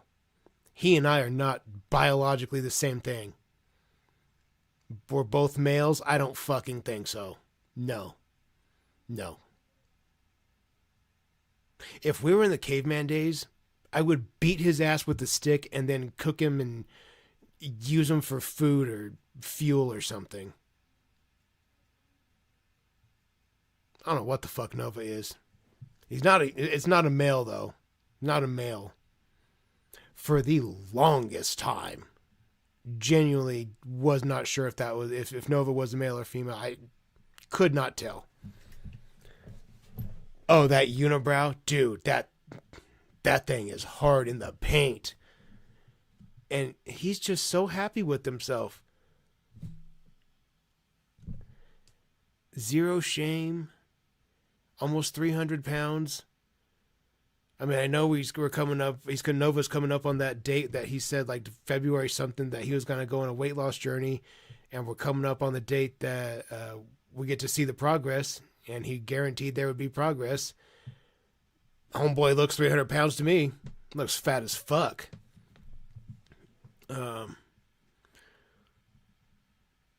Yeah. Anyways, fuck Nova. That's all. That's all. Just a little. Fuck you, Nova. That's all. Fetishist who has a history of talking with minors inappropriately. Gross. He claimed due to Nova's childish mental state, it's okay for him to act that way to children, basically justifying pedophilia. The fuck it is. Later that year, Nova would actually denounce and condemn Andrew. Nova's just a pussy little bitch. That's all Nova is. Nova's a little bitch. That's all. That's all it is. He's I say he, it. It's it. It's a Nova. Or Gabriel, I guess. Gabriel Gay. What a... Fuck you, Nova. Fuck you. Fat bitch. True. Andy Ditch. You, Andy. And I'm ashamed you're one of my fans. Say that to somebody's face. I would love to see you say that to anybody's face. Anyone. Just anyone. I would love to see you get aggressive to anybody. Look at your fucking forearms. There is not a fiber of muscle to be found on his body. Built like a sour bag of milk. You know it's bad when this guy, who's desperate for supporters, refuses your support. Andrew's poor mother would also be in and out of the hospital. Her health has always been bad, but now it was taking a real negative turn. And of course, every time Andrew visited her in the hospital, he'd fight with the staff. While his mother suffered in 2024, Andrew would continue posting himself in his diaper online. At this point in his life, he's almost 40 years old. He would also get into it with the great Officer Bentley, where he'd have a head-banging tantrum, this time so hard there was blood on the wall. He was taken to a hospital and was diagnosed with cluster B personality disorder. Despite acting like he needs to be taken care of constantly, Andrew's parents are clearly the ones that need help, but they've just been cursed with the worst kind of person as a son. I know some people like to say they enable his bad behavior, but they really have to be in hell with him. At least Joe focuses on taking care of them. In July, Andrew was arrested in Cleveland after throwing a temper tantrum in the middle of an intersection. He appeared in court on July 31st and posted bond a few days later. On April 30th, 2025, Andrew's mother passed away. His brother Joe uploaded a video talking about her passing, as well as the challenges he's facing with Andrew. Andrew would post a long message about his mother's death, but made most of it about himself. And let's read this. I want you to know, Mom, that I have help for my disability and needs. I am safe. The hard work you had done to help me is all paid off. I just want to hold you, but I couldn't get there in time to see you, you fat bitch. I was hoping to see you tomorrow, but we will see you again someday. I wanted to say how I forgive you about not accepting my incontinence and things you had a hard time with doing because of your back, and how if you didn't have the back issues, you probably could have handled me as a kid. Having autism was not your fault or Mike's fault. I hope he forgive you too. I know I did. I just wanted everything to go back to the way it was before your heart attack in 2012, when I was working and had all kinds of help. Mom, you are not going to be forgotten. I hope Kenmore Mercy Hospital, who failed you, does not do this again to anyone. Mom, I'm sorry I had a hard time functioning and being able to behave because I couldn't do things and needed predictable. Fuck you, you fat bitch, Andy. This is the note you leave your mother. And how? Your mother that just passed. I'm going to be heartbroken when that day comes. My dad probably doesn't have a ton of time left. If we're being completely honest, that's just what it is. That's the reality of life. He's just not in great shape. It's probably coming. I'm going to be sad that my mom's going to be sad. I'm not going to be super heartbroken. I'll be fine. That's just the relationship my dad and I have. Always has been, always will be. But when it happens to my mom, I'm going to lose my mind for a little bit. I'm absolutely a mama's boy. I always have been, and I always will be. My dad was always gone when I was little. He's always gone working, so I spent a lot of time with my mom. When that day comes, I'm going to be fucked up for a little bit. How do you write this note the very next day? The woman that brought you into the world, and you're telling her, it's okay, I forgive you for not thinking about my disabilities.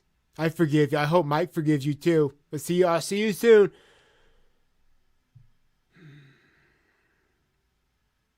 He's very self-centered, egotistical. everything he does is very Andrew driven. It's all about him. It's disgusting. That's disgusting. Oh no, I won't. I'll be upset. I'll figure it out. I'll probably put a lot of time in at the gym for a couple weeks when that day comes. Because I know that would be a perfect moment for me to spiral, and I'm sure I'm very resourceful. I'm sure I could find a way to get my hands on a bag of some kind of chemicals. I'm sure I could make it happen. I'm very resourceful in that fashion. But I also know that would be a very bad example to set too for my son. So can't do that. As much as that might be the thing that I feel like doing. I'd be a liar if I said I didn't. I mean, I'd be a liar if I said I don't have urges. Still do. But I'll get through it. I'm going to be fucked up. But my point is, I'm going to be fucked up for a while when that day comes. I don't know how I could ever, even if it's years down the road, write an asshole note like this to my mother that's no longer here. The fuck is wrong with you? That's the last thing you wanted to say to her? I forgive you. It's okay. I'm going to get lots of help. I'll have lots of help, Mom. It's okay. You can rest easy. People are going to take care of me and wipe my ass. So you can rest easy. Okay, Mom? You're a fucking embarrassment. You don't deserve to be called a man. You're not a man, Andy. Again, like Nova, you and I are not the same. Even if we're both biological males, we are not the same. I fucking hate you. I'm very, very new to Andy, and real quick, oh my God, I fucking hate him. He really brings out the fucking anger just like Cyrax. He's very good at it. Real quickly, I fucking hate this cow. Let's finish this shit up. Had the audacity to call her out for not accepting his sick fetish. He spent most of the year bouncing between group homes, many of which were out of state. He's returned to his family's house now and is now begging for assistant devices for his disability, but hopefully he'll do something that'll get him locked him up for good. Jesus Christ. Jesus Christ.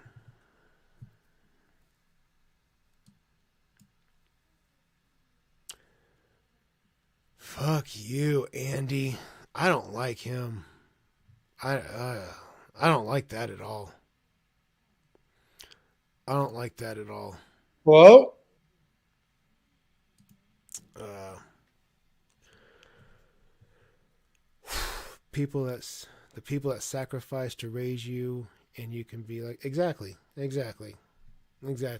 I'm very grateful to my parents. I know not everybody has that experience, but I got pretty lucky. I said my dad wasn't around, but he was always working. So, I mean, he was providing.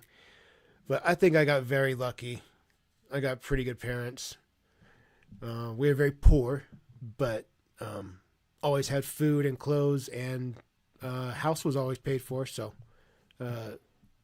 didn't have a lot beyond that, but all the needs were covered, and the occasional wants got covered too. So I can't say I had a bad childhood as far as that way goes.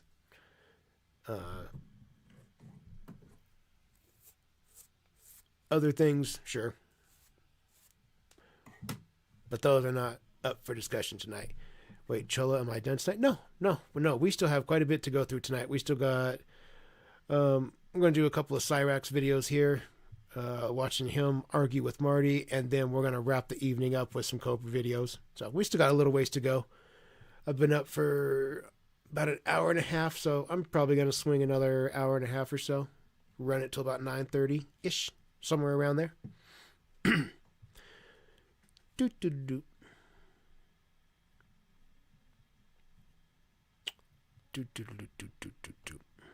Let's see.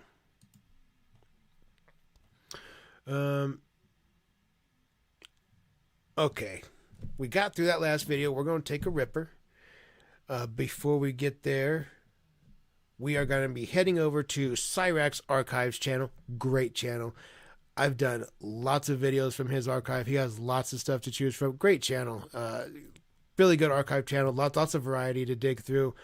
If you get bored or you want to go check it out, really good channel too. Go show him some love. I've covered lots of his videos, but we're going to head over there. This video is Cyrax is Unhinged. Yes, we know. Before we do that, we're going to take a ripper. And the Stone Pilot, thank you very much for your donation. Very much appreciated. Get that flying horse. Love you, Cholo. Can't wait for your review. Just your lovely local trans stoner girl. Enjoy, love chat. Make sure you tell chat how wonderful they are and that they are amazing people. That I have a fucking awesome community around here. Chat is great. I'm very thankful for this community. I'm very thankful for it. I've seen other communities surrounding Cyrax. Some of them are fine. Some of them are perfectly fine. Some are very fucking aggressive. That's just how they are. That's just every community is different, but this community, I feel like I got very lucky, and as diversified and unique as this community is, I feel like as different as everyone is, we've all been brought together by hatred for Chance and other pedophiles, sex offenders, women beaters, etc., etc. The worst of the worst. And as different as we all may be, we can all still agree on a couple of things, and I think it's cool. I think it's cool that this community has been built around what started out as my teeny tiny little channel, and now all sorts of shit goes on. Some of you guys, Turbo, for example, said we use this kind of like a makeshift AA meeting when we talk about drugs and sobriety and shit like that. My point is, I think we have a great community here. I'm very thankful for this community. I love you guys very, very much, and like I told you guys last night, I look forward to this every week. This is a big deal, and it's a very important part of my week. Every Friday and Saturday night, I make sure that, like I said, unless there's something super vital or important that I have to do, I make sure that I always have time for this. We always do this every Friday, every Saturday. Always, it's important to me. You guys are important to me. I will always be here. Provided something massive doesn't get in my way, I will make sure that I'm here. But yeah, you guys are fucking great. Delta, I'm doing great, my friend. Glad to see you here. Time to make a living with streaming and TikTok. Hell yeah, Dragon. Dude, hey, 11 cents is 11 cents. That's progress. I don't care. That's progress. You got to start somewhere. You have to start somewhere. My very first month being monetized on YouTube, it wasn't all glitz and glamour and amazing. I mean, when I revenued like $3 and something cents, it's cool to see progress, but it is progress, because eventually it turned into a little more and a little more and a little more. And even with the teeny tiny channel, what the channel does revenue for me, it's extremely helpful. I mean, progress is progress. So that fucking baby steps, whatever. Steps are steps, progress is progress. Get to it. That's awesome. From everyone, Antimatter Morning, John. Hell yeah. Hell yeah. Love it, love it, love it. See, you guys are awesome. I like that you guys have like made friends too. I think that's fucking cool. Like, I can fire up these streams, and if I get distracted watching these videos where I'm just sitting here, I know that I even if I don't look at chat for 10 minutes, you guys are going to still be sitting there fucking rolling and doing your... The community's built because of you guys. Like, it doesn't have a thing to do with me. It's you guys. Let's take a ripper. Let's take our ripper. Stone Pilot, very much appreciated for the dono. Thank you, thank you, thank you. Let's take a ripper. Let's do a double. Let's catch a ripper, and then let's catch another one. Back to back. You guys know what time it is. Poot poot, let's go.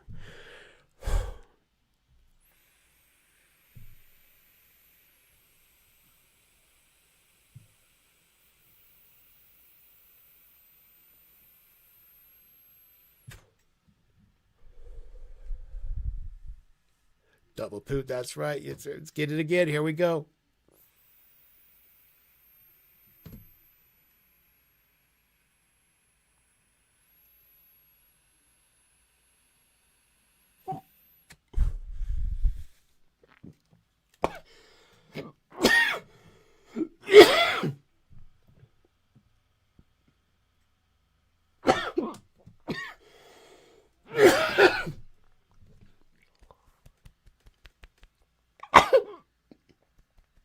Whoa.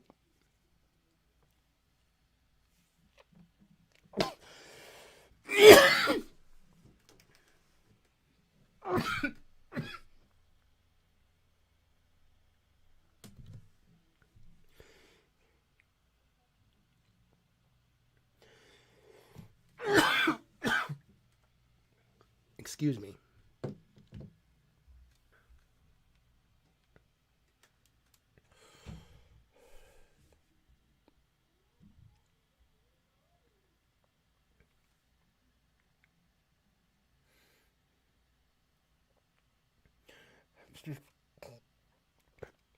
Just trying to hold it together.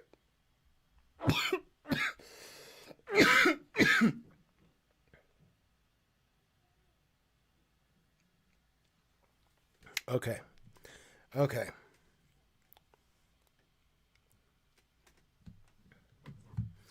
Okay. All right.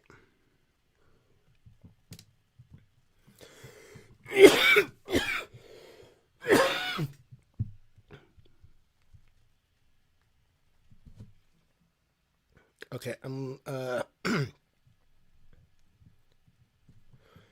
trying to find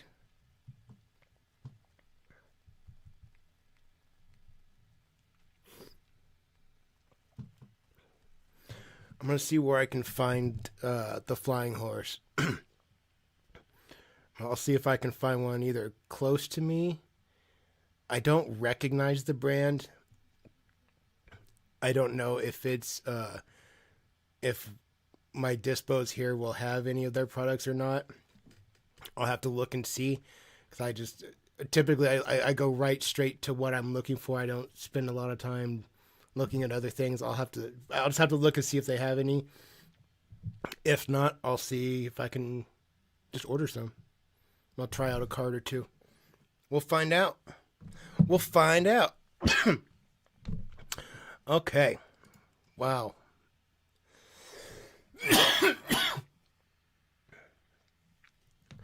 I think I can remember doing some of these Cyrax Archives videos back when I was still around 800 or 900 subscribers. I was like half the size of this one, I think. All right. Let's get started. Let's open this video up. This is, again, Cyrax is Unhinged from Cyrax Archives. We always watch these at 125 speed. Let's tear it down. Here we go. Hello? Who is this?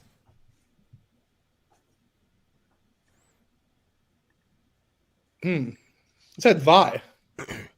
Now, like I said, Marty, I know that you are doing is fake. I know you use that. And just so we all know, we'll do... since these videos are 6, 10, they're fairly short, we'll probably do 3 of these videos, Cyrax videos. And once we do these 3, then we'll do the story of the night that I almost died in the Bluffs. We'll go through that. We'll have a little story time break. Okay. Same map that I used to get urine a couple years ago. I know what app to use, man. Chance you're a kill yourself. Hey, go slit your throat, bitch. Ooh. You first. No, you go first. Post it, bitch. How about you go first? Hey, Marty, is this all you got? Your trolls are garbage, bro. Dude, he's drooling down his beard. Look. Hey, Marty, is this all you got? Your trolls are garbage, bro. Look at this. Look at that. Look at all that shit through here. Dude. You're not gonna are garbage. Oh, you just gotta be like Michael Payton. Hey, hey, dumbass. I want to see you get beaten like you come out from Portugal. Hey, inbred whore, go back and fuck your brother. Bro, I don't have a brother with you every night. Because you're just like your mom and dad. You're a snake. You ain't Do you talk to shit. your mom without voice, boy? Is that how you talk to Ed? All day. Because we all know that your family likes to keep it in the family. That's why you watch it porn every night, you bitch. You watching? Are you? Actually, no, I don't. Hey, unlike you, but That's right. Everybody forget about that. Cyrax, stepdaddy make you come? Why would a grown man be looking that up? Stepdaddy make me Nope. But at least I don't keep it in the family. That's what you Bro, do. you are literally just telling me everything that your family. You're literally a 3rd-generation pedophile rapist, you fucking pedophile. Like this is you're just like a retarded parent. Now, Marty, why don't you do yourself a favor and admit that you lied about all this shit? Marty didn't lie about anything. He has to admit be that. Marty's not a liar. Hey, Marty, admit it, you white ass. Admit it, piece of shit. Bro, he's not even lying. He can't even get yours clear. Come on. You're scared of me, Nick. Scared I come from the land of the Chance, you need to kill yourself. Like, come on, dude. Like, Hey, just bye. bro. Telling you concrete. Why don't you concrete? Hey, bye. Dumb take your ass. You guys all big boy. Bro, you need to make up a train in 41%. Is that all you got, Marty? Dude, you need to do what your dad was gonna do. Hey, Marty, your little trolls are like you. They're weak as just like no, you. No, who's weak is you, Chance. We got a whole inbred family here, guys. We got Nick, Marty, Hick, Tomboy, who's fake as, and we got this bag boy. Fake as you, Chance. Bro, it isn't You're this fake one. as Wait, shut your skin up. Bro, hey, you shouldn't be calling women. Bitch, your coochie probably smells like tuna fish. Bro, you jack off. Gay. That's why coochie smells like tuna fish. Bro, you gay. Chance, how many times do you bathe in a day? How many times do you put a in? None, because that's probably what you're gonna do. Dude, just jump out of the attic window. Tomahawk. Do you want a favor and put it in your brain?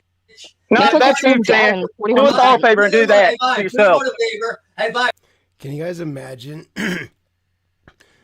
You get arrested on the internet, or you get arrested and the whole internet sees it, and when you get arrested, you cry. Like, the cops are super nice to you, and they just tell you, like, hey, turn around, we're gonna take you in. They're super sweet about it, and you cried. And because you couldn't find your shoes, you put your disgusting bare feet into Sally's house shoes so that you could go to jail in them. Remember when we all saw you do that? And now you're gonna threaten to put a bullet into somebody? Are you fucking kidding me? Are you fucking kidding me? We watched you wear your oh god, dude, it's so fucking, oh my god, the image it's putting in my mind is so gross. Cause I know those slippers, I know within reason those things are fucking black. I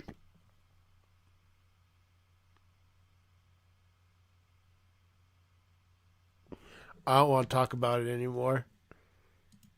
I do you want a favor, grab a knife and do this to your wrists.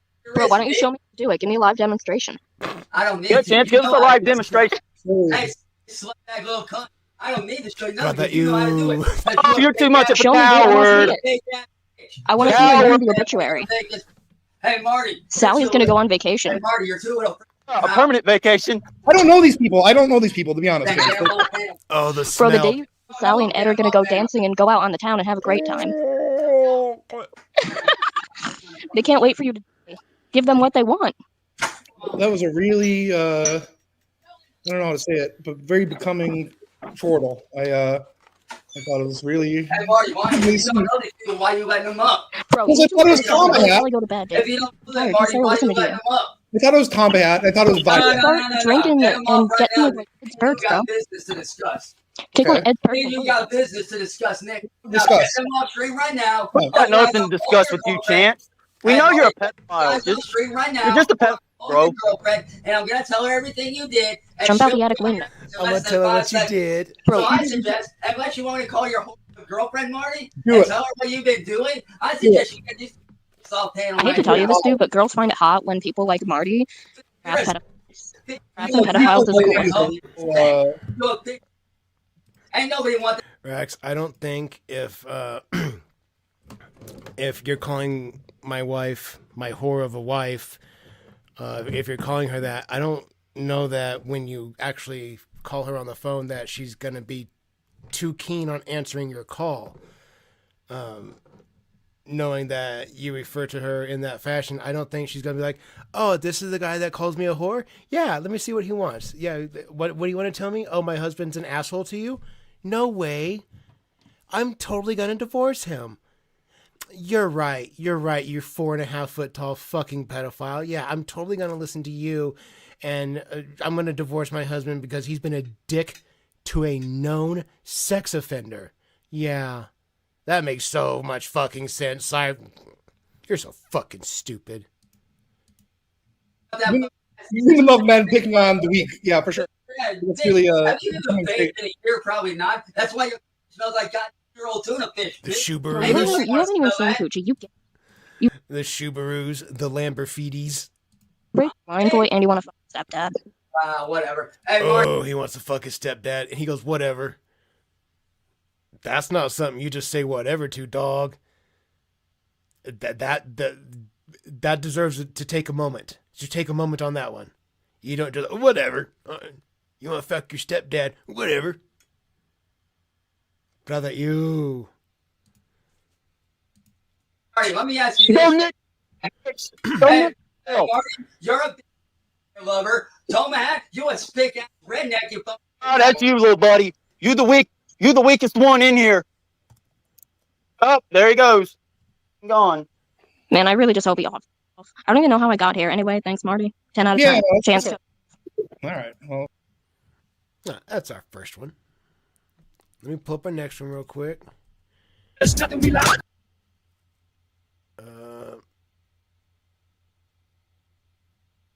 Wait a minute. I know. Okay.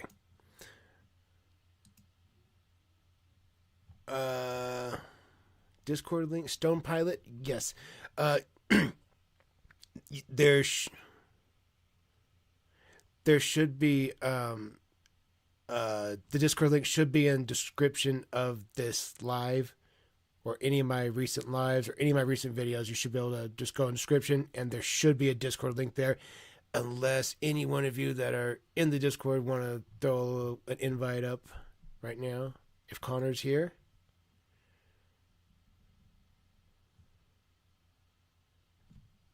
If not, that's okay.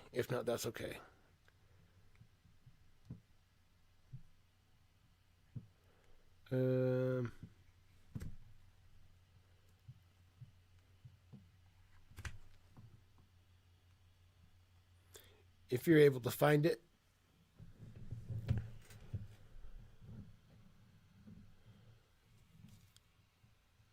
Oh, there we go. Look at that. The community makes it happen. Hell yeah. Okay. All right. I love you guys. You guys are fucking awesome. The next video that we're going to dig through is, again, from Cyrax Archives. This one, and we got one more that we're going to go through, all from Cyrax Archives. This one, though, is Cyrax Rages After Therapy Session. We're going to see him get mad. And because of where he's framed at on the screen, I'm going to go ahead and flip that backwards so we at the very least can see him. All right.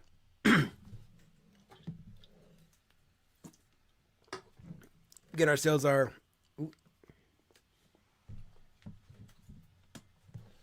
between video ripper, and then we'll get on into it. If everybody's ready.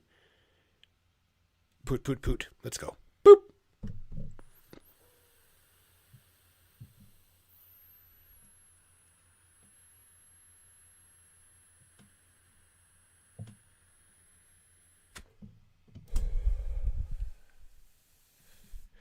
Yes, sir.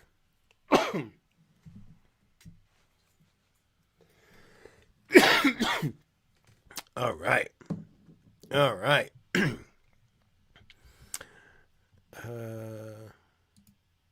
All right, ladies and gentlemen, here we go. There's nothing we like. Video game. That's where it's at. It works for you, Marty. So keep coming back. That's where you're gonna take your inventory. Now we're looking for the true top of fame and glory. Just put it down. There's no need to worry. It won't be very long before you tell your story. Oh my God. Hey, lover, I have the full unedited video, bitch. I know you. Hey, Nick, boy, shut your ass up. You editing little hook nose. You fucking cock sucking shit. You little. Wait, what are you talking about, Chance? You already know what I'm talking about. Bitch. You're sitting there editing to make it look like I was doing shit I wasn't doing. But guess what, bitch? I have the full unedited version of my. I have two questions. Did you record a sex addict meeting? Oh yeah, but I didn't fucking post it like you did. Well, that's very questionable. No. Secondly, Hey, are Marty, you not an audio engineer? Hey, nigga. Are you not an audio engineer? Nigger lover. Why'd you saw you just a punk? Lover. The same thing. But now we're living in the light. The kind of stuff how we do. Character defects. We're building character. The effect. Now the second chance to get ready. In the 7 step we learn about humility. Oh my God, Marty, the music, Jesus Christ. But we gotta keep it real. Marty, I'm coming for you. I'm coming for you. To free our minds. Hey, Marty, I'm coming for you. We keep it real simple, just a day at a time. We wake up in the morning and we're ready to shine. It's a natural high, and that's a matter of fact. We know deep inside there's nothing we lack. That's where it's at. So keep coming back. And step 8, we make a list of the ones we did harm to. What does he got? What does he have? What the fuck did he? What is that? What did he pull out? What did he pull out? We know deep inside there's nothing we lack. What is that? In the morning and we're ready to shine. It's a natural high, and that's a matter of fact. We know deep inside there's. What is that? What did he grab? What's he holding? Nothing we lack. That's where it's at. So keep coming back. And step 8, we make a list of the ones we did harm to. We're cleaning up the past because it's something we must do. You want me to end my life? Is that what he said? You want me to? Is it? It's a screwdriver? Are you fucking kidding me? Takes willingness, and we suggest you follow through. What you're about to do is gonna change your point of view. Yeah, I do. I do want you to do it. Yes, go through with it. Do it. Step, it's time to mend some fences. We step up to the plate about our past offenses. If we're gonna make it right, we drop all defenses. By now we have. What the fuck was that supposed to do? Dog, you're on a camera. Like, literally, like, you can't do anything. Like, when you're behind a screen, like this is as close as I can get. This is it. We're safe. You're safe. And did you really threaten him with a screwdriver and go like this? Like, what the fuck is that supposed to do? Are you fucking serious? Chance, I wouldn't have done that when I was 13. Even then, when I was 13, I would be like, that's fucking stupid. That's not gonna scare anybody. My God, Chance. Come back and say, ah! Oh, when he spit at the camp? Yeah, I remember that. I was really stupid. Why the fuck would you do that? It's your camera. Stupid. We have begun to regain our senses. The Hey, Marty, why are you lying? So that we can learn to face the situation. Stepping out, we It's meditation. Through the world like a navigation. And when I take the ask for the information. Moving, there's no hesitation. Step 12, especially when we share. Now we live consciously. We are. This is like quintessential the internet. This is the internet. If you just look at grabbed a random piece of the internet, this would be a perfect example of what the internet is. This, like, my parents know what the internet is. They know, like, my mom knows she can shop on the internet. My dad knows that you can find information there, but that's about as far as he knows about anything about the internet. But I feel like this would be a great way to be like, this is what the internet is. It's this. It's a lot of shit going on at once, a lot of screaming, it's a lot of fucking nonsense. A lot of nonsense. That's what the internet is. So, this is such a sex addict that a solution is working off. Any situation. Oh, shut your mouth, Nick boy! Shut your mouth! I gotta say thank you to Sentient Tampon. I gotta do this, Chance. I gotta do this. Sentient Tampon for the 25. 10. Shadow for the 20. And, I will kill you. You don't shut up, bitch. I will kill you. So let's. Dude, right? If I was like 16 and you told me that in 20 years, if you show me the videos that we watch now and showed me TikTok and Instagram, like, this is how you're going to consume the vast majority of the things that you watch. Like, you're not going to sit down and watch DVDs. You're not going to watch a TV series that you like. You're not going to buy it on a DVD box set so that you can watch it anytime you want. Everything you could ever want to watch, ever, is going to be in a little rectangle. It's going to be in this thing right there. It's going to be in that. That's all you're going to need. The videos that you watch, they're going to be like 30 seconds long. You're not going to watch movies that are 2 hours long anymore. You're going to watch movies on Instagram that are 3 minutes long because that's a fucking reel. A 3 minute long reel? Shit. 16-year-old me would be like, oh, no fucking way, dude. How do you watch a movie in 3 minutes? That doesn't even make sense. How do you do that? I remember portable DVD players. I had one for a little bit. I got that for like traveling and stuff. I don't know. I don't think I took it anywhere. I don't know why I got it as a gift to go traveling, because I didn't travel. We were poor. But I remember those. I remember having tons of DVDs. Oh my goodness. Like that. Throughout my teenage years, I remember my living room at my house this was still when big screen TVs, this was still right at the ass end and right at the beginning of when they went from being like a 3-foot thick tank to being, this thick on the wall or on a stand or whatever. On either side of the TV, there were these towers and just filled with DVDs. I remember there were so many. But that's how we watched movies. That's how we did it. Things were way different in the earlier days of the internet. You guys remember LimeWire and Kazaa, BearShare, all the viruses you could download on LimeWire, all the cool songs, all the other shit you could download. LimeWire was that was a thing too. That was a fucking experience in and of itself. Okay. All right. It's Hey, Marty, I'll murder. 5, thank you. I'm gonna murder a kid. Shadow for the 20. I'm gonna murder a kid. Harry for the 10. Well, that's Marty, weird. We'll do nothing of the sort. Family, if you don't shut up, boy. Okay. Hey, Marty, why'd you come into my second therapy session and come in there to intimidate me? I didn't intimidate you. You came in, no, shut your mouth. You came in there to intimidate me, and you know it. You know you came in there to with me. No. And by the way, I have the... No, MSN Messenger. I had one. I had a Yahoo. No, we used Dead Aim, baby. Always Dead Aim. Everybody had aim. I thought I was so slick when I got dead aim. I was like, oh, look at, because this was when you didn't have tabbed messaging windows. So at one point with aim, you would talk to your friends and you would have a window for every single person. So there'd be all these different windows open. And dead aim, before they did tabbed messaging windows, so it was one window where the tabs. Dead aim did that. Dead aim employed that tactic before aim got it. I thought I was so slick with dead aim. I was like, look at me. I'm like a hacker, dude. Look at this. Like, I can make my buddy list invisible. Oh, it's so fucking sick. I thought I was so slick with dead aim. Oh, those were the days. And away messages. Let people know that, like, emotional shit was happening, but you don't want to talk about it.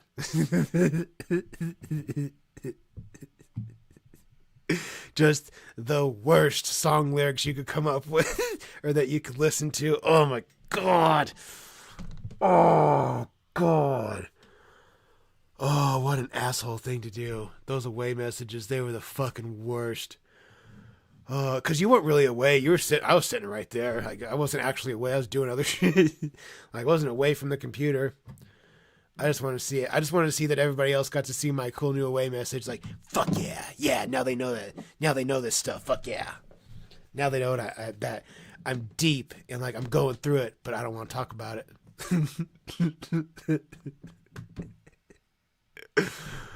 Oh, yeah, dude. I remember money for ringtone. 99 cents. Yeah. Yep, I remember those days. I sure do. Better pick a good one. Better pick a good one. I can remember a couple times my dad was like, all right, I'm gonna let you get one. You better pick a good one if you're only gonna get one. I was like, fuck, okay. And the second you get you get a ringtone, you hear another one that's better, you're like, fuck, I missed it. I missed my opportunity. Fuck. Yeah. Early 2000s. Time to be alive. What a time to be alive. What a time to be a teenager. Really. God damn. You guys remember all the bleached tips and the puka shell necklaces? God, those were the worst. Those were the worst. Yeah. You guys remember the Osiris D3 shoes from like 1999, 2000, right in there? Remember those? Those were fucking hard in the paint. I think every kid in school had a pair of those goddamn D3s.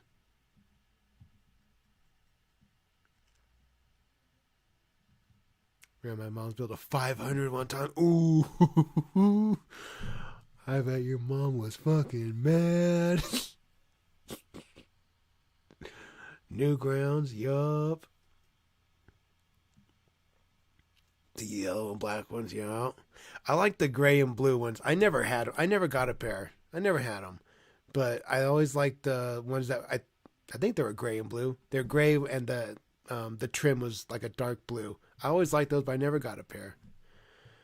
Muskas. I remember Muskas. Do it. I feel like those G3s could make a comeback. I wonder if you could probably still get a pair of them. You could probably get pairs of all the old skate shoes. Like, do you remember the original Excels? I really liked the original Excels. Those were I remember having those. They were so comfortable. The Eric costume when he was on S. I remember those. Had some of those. Man. Good old days. Good old days.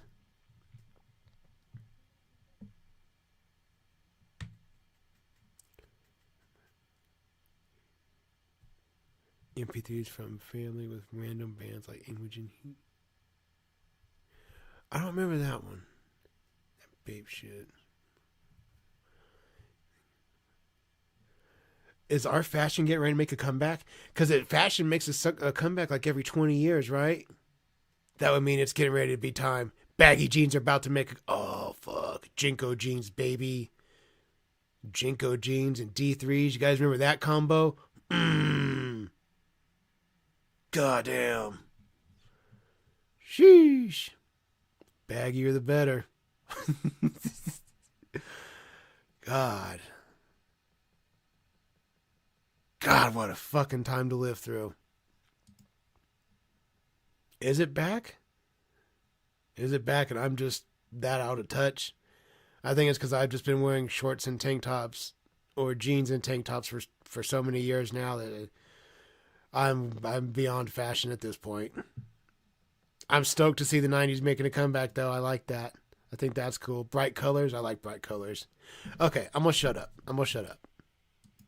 The raw, unedited version of your garbage. I have the fuck. I can play it. You know what? No, Look, shut your mouth. Shut the fuck up. Hang on. I have the full unedited version being uploaded to my channel right now as we speak. And there, no, you need to. You're an audio engineer. Hey, hook nose. I don't do any of that crap. Oh, yes, you do, bitch. Oh, yes. okay. Oh, yeah, you do, nigger lover. Oh, okay. You know I do it because of William and... Dude, why is that always the thing? N-word lover. Why? Why is that always the go-to insult?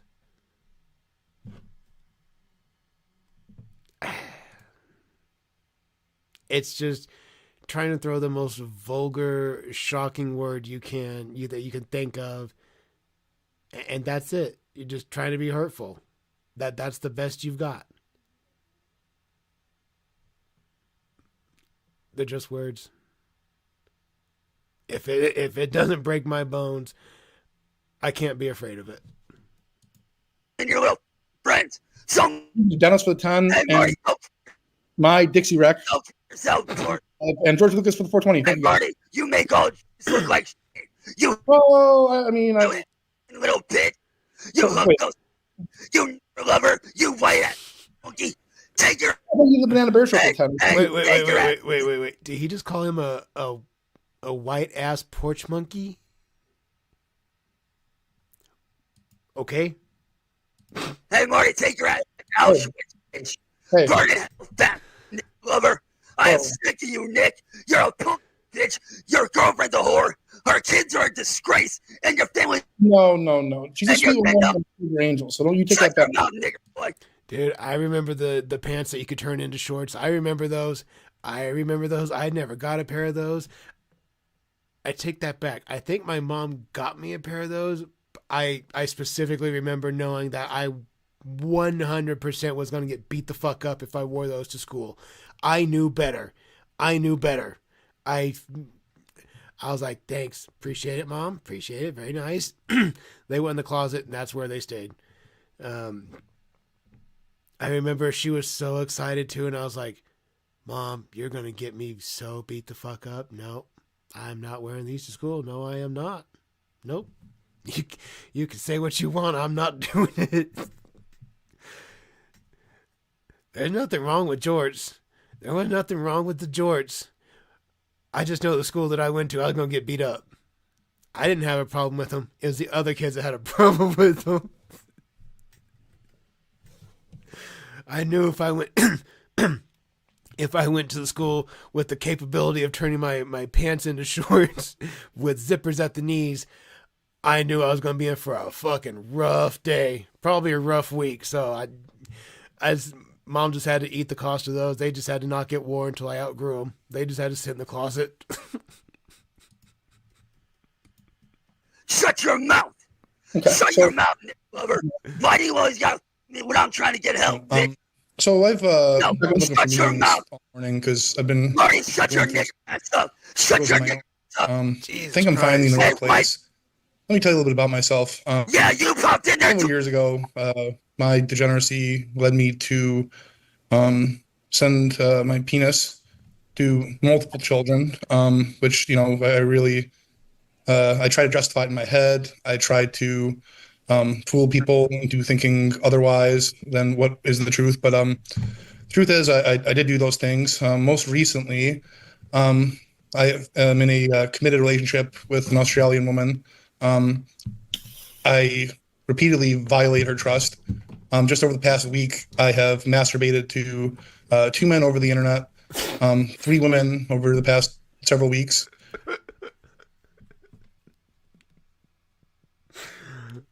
Masturbated to 2 men over the internet.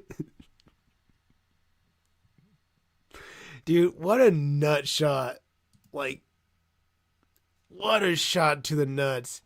You think that you meet a girl and things are going how they're going, and then right after you get that clarity, you're hit with, by the way, my name's Fred, whatever the fuck. Oh my God, dude. What a kick in the dick.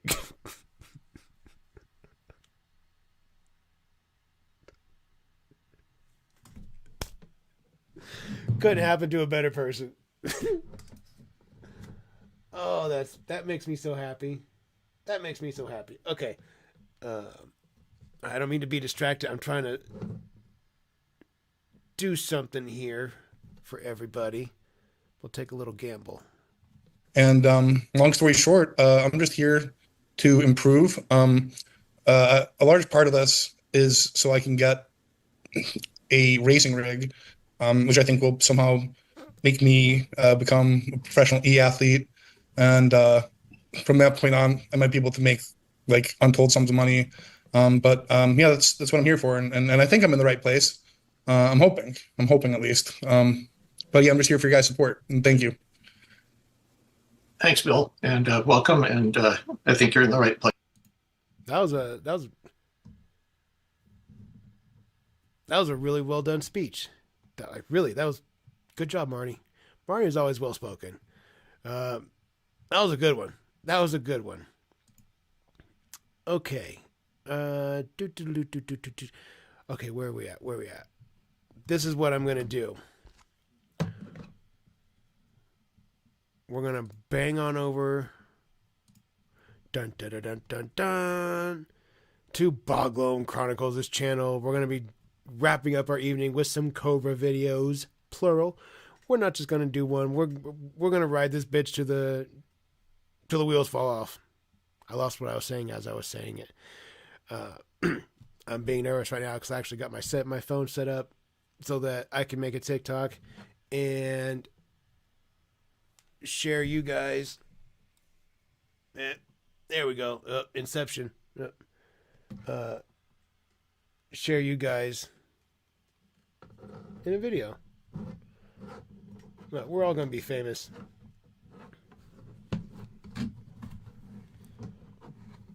Okay. All right. I'm done fucking around. Okay. I know.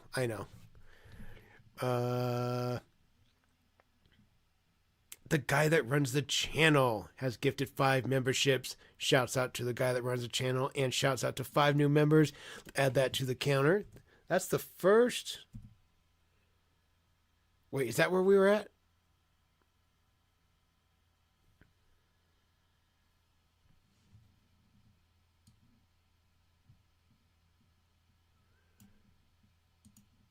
Yeah. We're at 438 now, right? Yeah.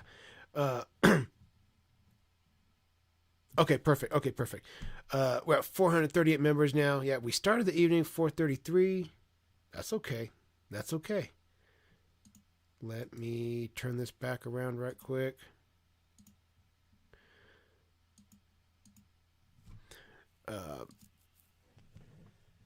Okay, perfect.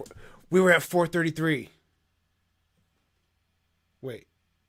No, 339. That's his address. Fuck. 339. That's his address. Still, that we got 43 in our number. Anyway, whatever. Look at me just fucking yapping. See, I told you guys, sometimes like during the week, I don't get to talk to a lot of other adults. It's usually, I spend a lot of time with my parents because obviously my dad, my son. I don't deal with lots of customers at a time. It's one at a time. So my wife deals with hundreds of customers a day. So she deals with people all the fucking time, making it taxing. But point is, she talks to people all day long. I don't always get that. Sometimes I'm just by myself doing whatever, and all day long I have nobody to talk to. Like I talk to an 8-year-old till I take him to school, and then I go do whatever it is I need to do, and then I talk to an 8-year-old when I pick him up from school. It's like my best friend. That's okay. So now I get a chance to talk to other adults, so I'm going to take full advantage of it. Stone Pilot, Welcome to the Mustache Mafia, my friend. It is very much appreciated. Let's add you to the membership counter. Look at us. Look at us. Look at us. Look at us. That being said, you know what? We're going to do this too.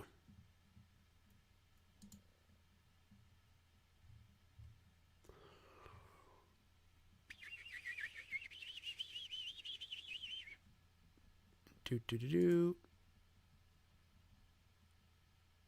Come on.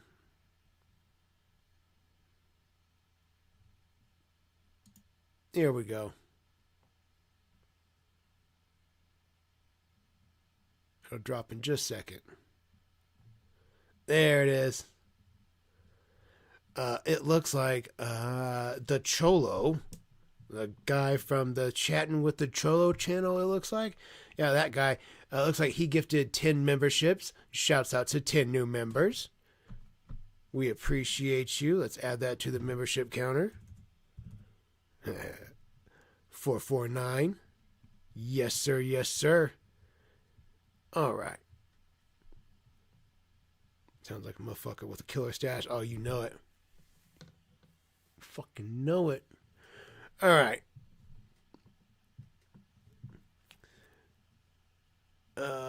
Sometimes it's a gamble. You never know who gets them. Sometimes we had one night where we dropped like 50 or 60 memberships, and there was one person in chat that wanted one and never got it. It's wild how they gift out randomly. Let's kill that. Okay, let's take a ripper for all those new memberships, and then we will jump on into our first Boglum video, Ramen Apocalypse. If y'all are ready, let's fire these bad boys up. You guys know what time it is. Poot poot, let's go.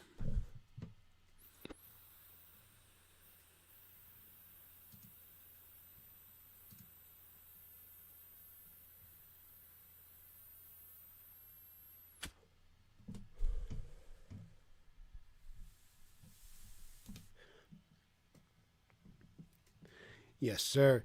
Yes, sir. That's dumb. You're not the only one that said that, Peach. There's multiples of you guys that have said you can't get them on iPhones. It's weird. I don't know why. Dope.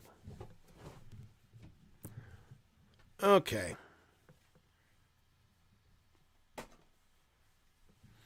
All right, ladies and gentlemen. Again, we're going to be bouncing over to Boglum Chronicles' channel. Our first Boglum video is Ramen Apocalypse. Let's kick it off. Here we go. Boop. Not that loud intro music. No, sir. We're going to make some ramen noodles. We got some various ingredients. We're just going to throw it together and see what we come up with. So the first thing we're going to do is grab our Country Crock Original. And we're going to throw a dab in there. A little healthy gob in there, that'll do it. Butter. Grab our ramen noodles. Fans sent these, graciously appreciated. Dude, you had to have somebody send you a bag of ramen noodles. You can't. Brother, they're like 39 cents. Okay. Make bad decisions. I want to make a food hack. Cheesy ramen noodles. Boy howdy, this doesn't want to come open.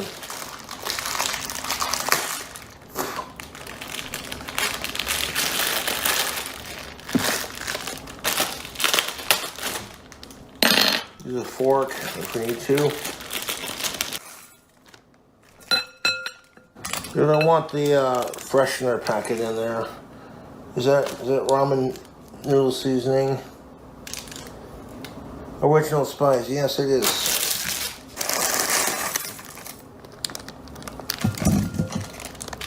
Keep the seasoning packets handy because we're definitely going to need those. Next to our ramen noodles, we're going to add some of this Bud Light Chelada Extra Lime action. Then we're going to microwave the noodles and all that butter spread and beer action. Let's make bad decisions.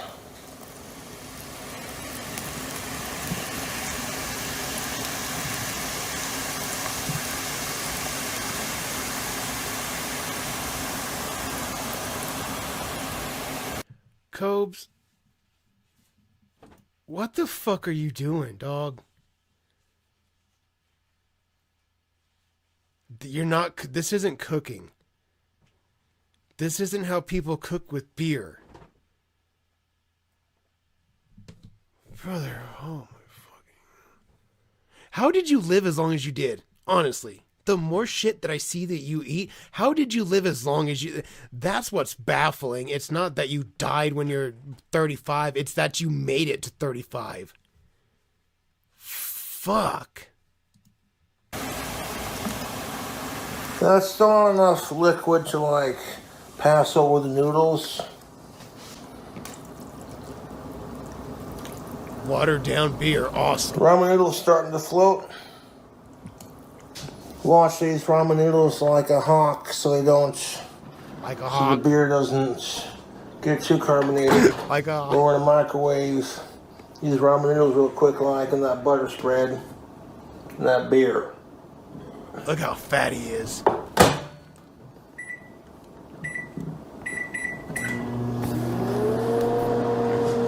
Give it 4 minutes.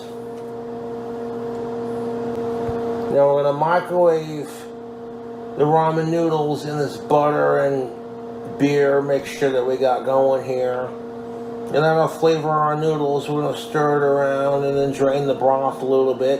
Then we're gonna start throwing stuff in there. Happy early fucking Friday weekend. Summertime food hack time, you know what I'm saying? Make sure those noodles are fully cooked in that beer and butter spread broth.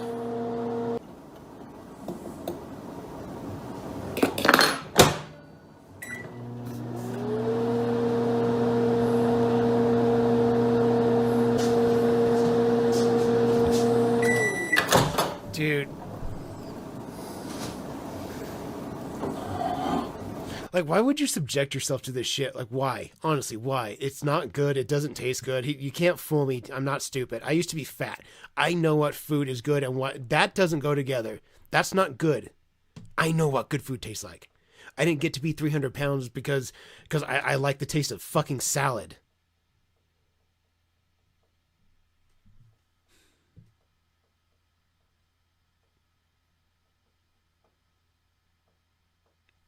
I don't get it, dude. I mean, people can say that about, like, drug addicts. Like, why would you do the same thing to your body? Why would you stick a needle in your arm? Why would you do that to yourself? Why would you shoot poison in? Because I'm addicted to it. He doesn't have to do this. He does not have to do this. He can cook noodles the regular way with water. He doesn't have to do this.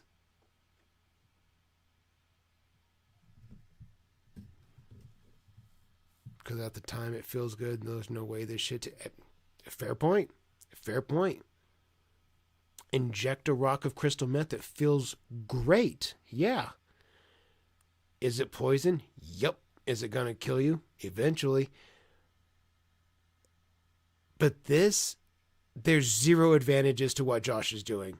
It doesn't even make you feel good or there's nothing. It's just straight ass to the face... Start to finish. Nothing good about it. Other than, I guess he could say, I did it. I don't really see how that could be a flex. Like, I ate a bowl of noodles cooked in boiling clamato beer. Yay me. Cool. Oh.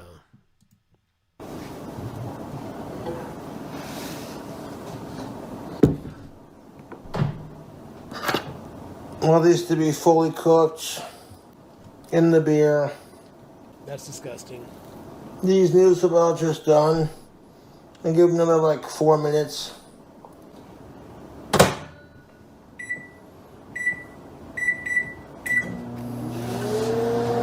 Then we'll start adding fucking other cool things to it, sauces. Now when these noodles get done microwaving, I'm going to drain the broth into the sink. And leave just a small little bit at the bottom. And then we're going to add all the other ingredients If you don't like Cobra's videos, don't watch. But if you dig what Cobra's laying down, subscribe for more. Making ramen noodles. I'll do my best anyways. If you don't like what Cobra's cooking, then don't watch. Now those ramen noodles are gonna cook up in that beer and that butter spread goodness. 18 seconds, let's go. I'll let that cool off, YouTube. That bowl is piping hot. These ramen noodles are definitely al dente, my friends. Oh my God, look at his goddamn thumbnail.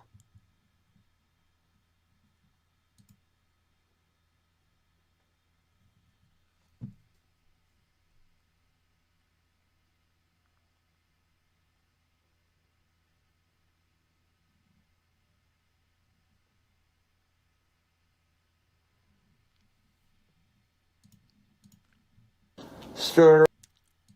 I have reused drug needles in the double digits amount of times. It's disgusting. That's so bad for you. And that is cleaner than what he's doing here.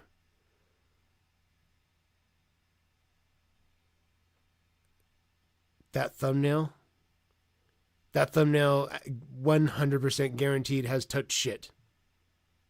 It has touched shit and balls and pubes and ass and every other part of his body, armpits. And it is in that fit.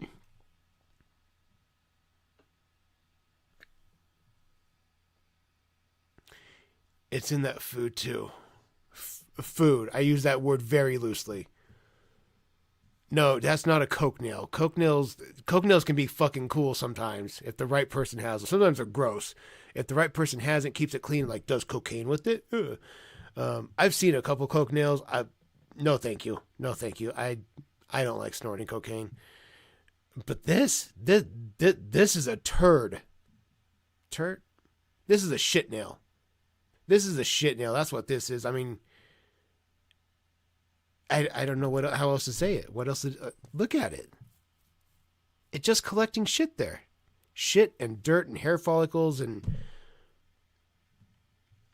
Duke nail. Yeah. Just look at the bowl of soup. Look at the bowl itself. Look at the bowl. Gray water is what that looks like. It looks like if you drink that, you're gonna get cancer. Like 100%. Not if, you will get cancer. I don't know why he would do this.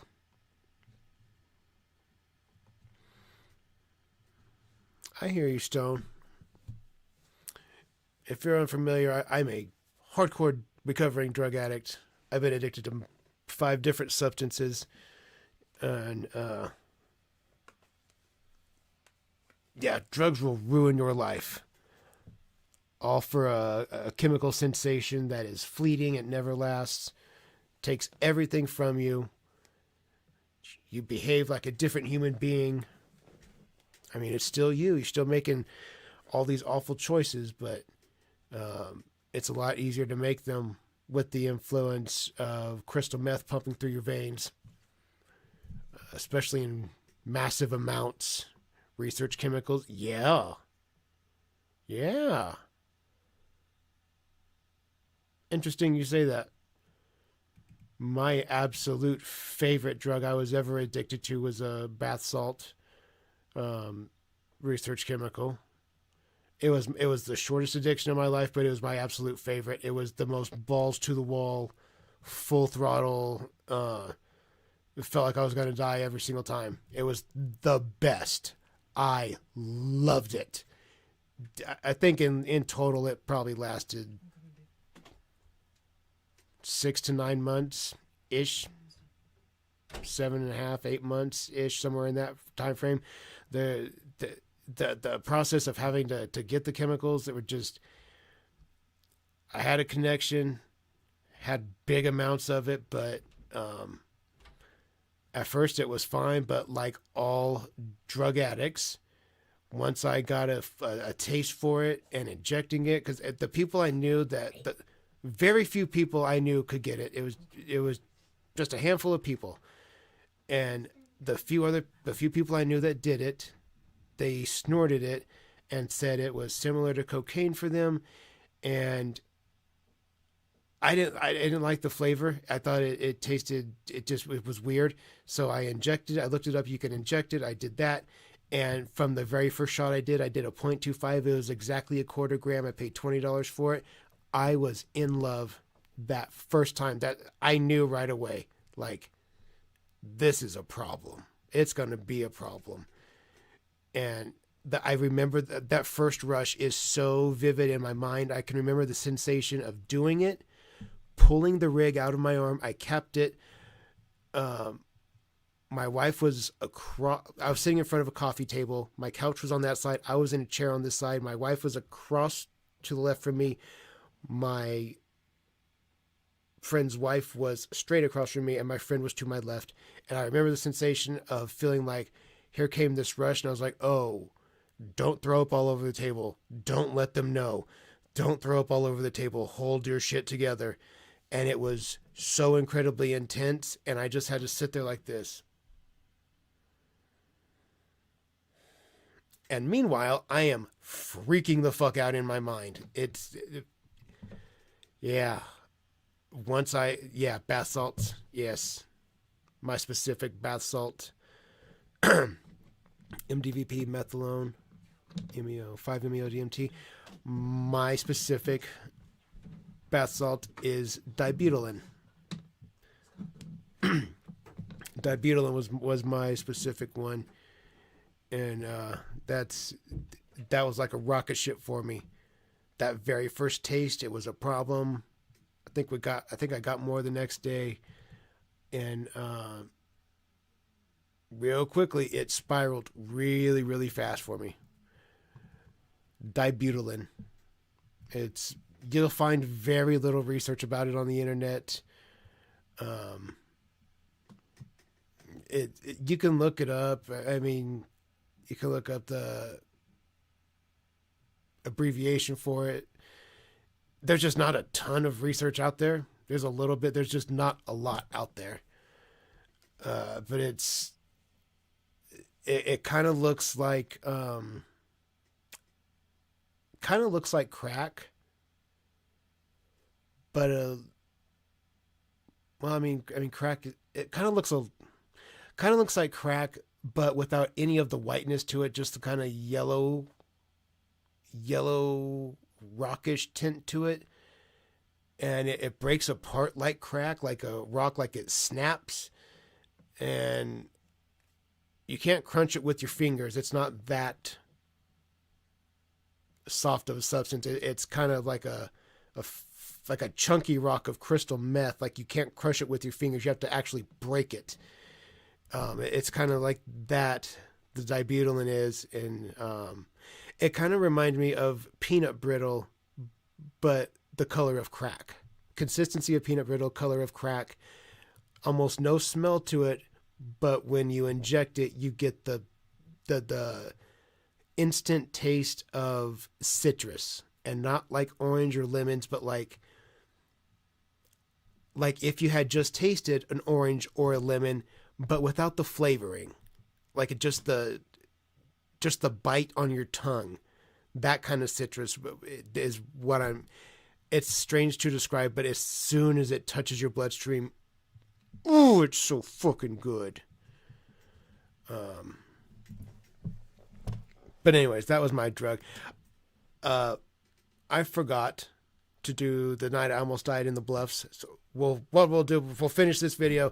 I'll do the little story time about the night I almost died in the Bluffs, and then we'll finish off with another Cobra video.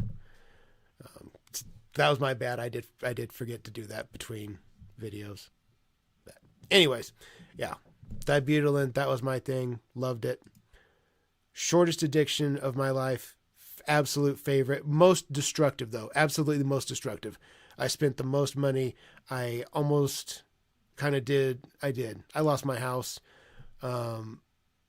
car, everything. Everything to it. That was that was the worst. Yeah.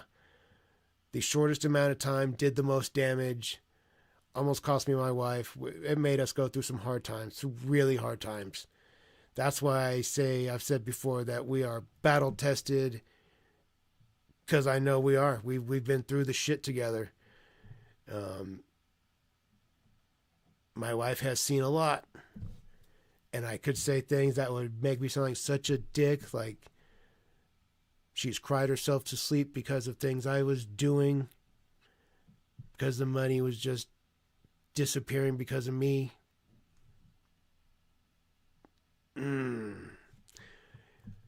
But $80 a gram, it's not cheap. And I can't not do it. I had to do it.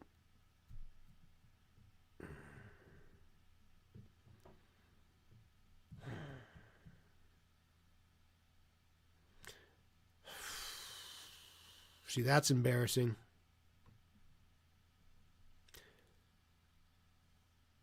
You can do all this great shit, but you can still be a piece of shit too, which I was. You have to work at being a good person and changing. That shit's hard. But that's real. That's happened many, many nights.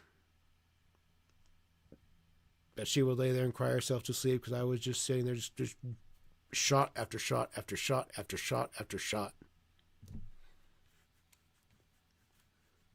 That's all I would do. I said that shit was the most destructive force of my life. But it's spelled DIBUTYLONE.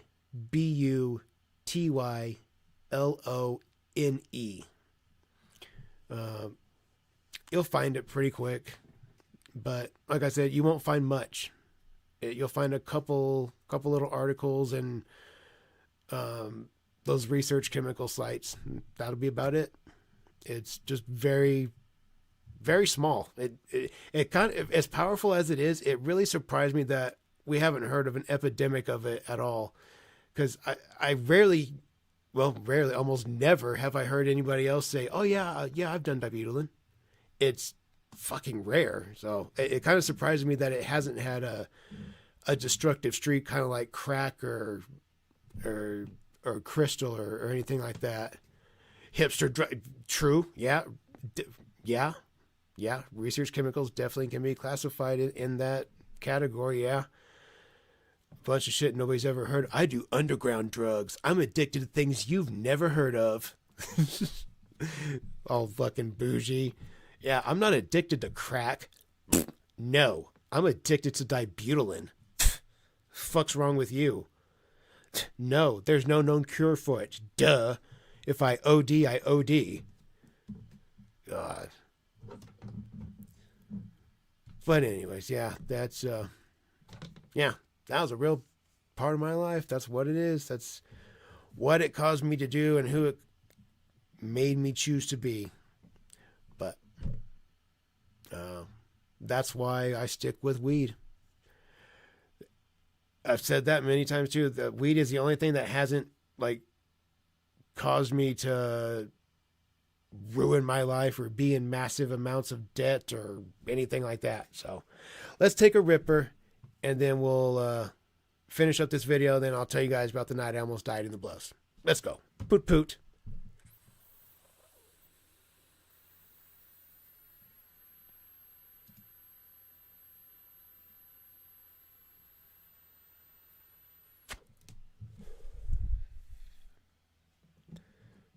Yes, sir.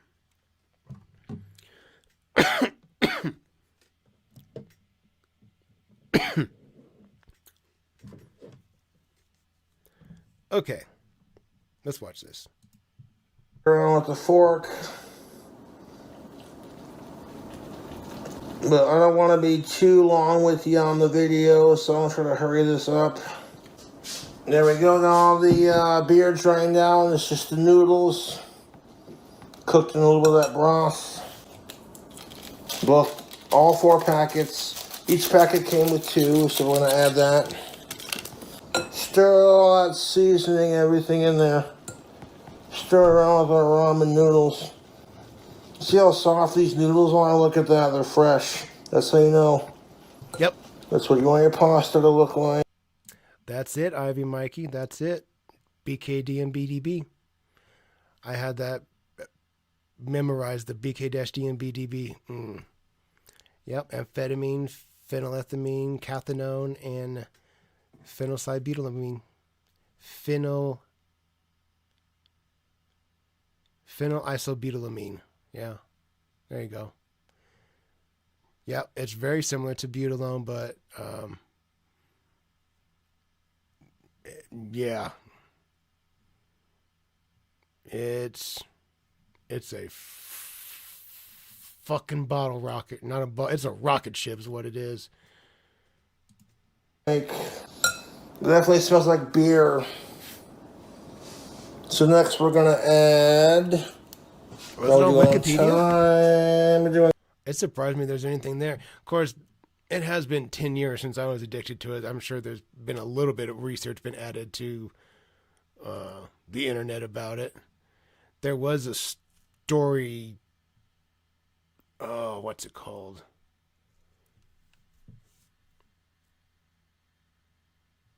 It might have been on Arrowhead. I think it might have been on Arrowhead, but it was a trip report, and it was the only trip report I have ever seen on dibutylin, and it was titled "The White Bull That Bucked Me into Outer Space." And the only reason I ever found that was because I was on dibutylin. I looked it up. I was just curious, and that was the only. Was it Blue Light? I'm familiar with Blue Light. I think it was Arrowhead. I think it was Arrowhead. I think the story was on Arrowhead. But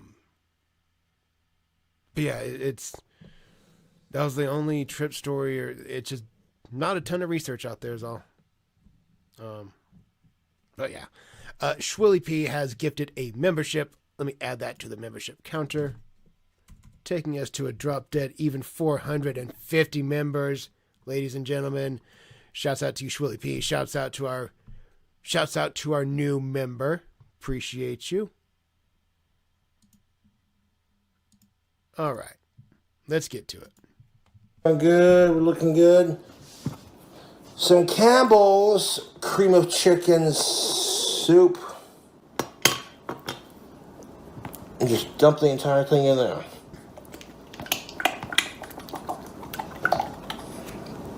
Dude, slinging cheese. Is that cheese? Or oh, no. What is it?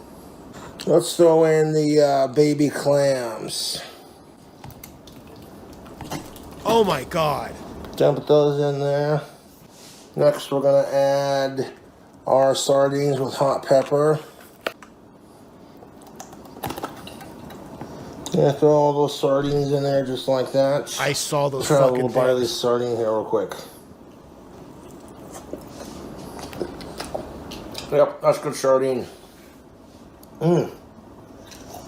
Chester's Cheetos fries, flaming hot. Flaming hot crunchy Cheetos original. Flaming hot Funyuns.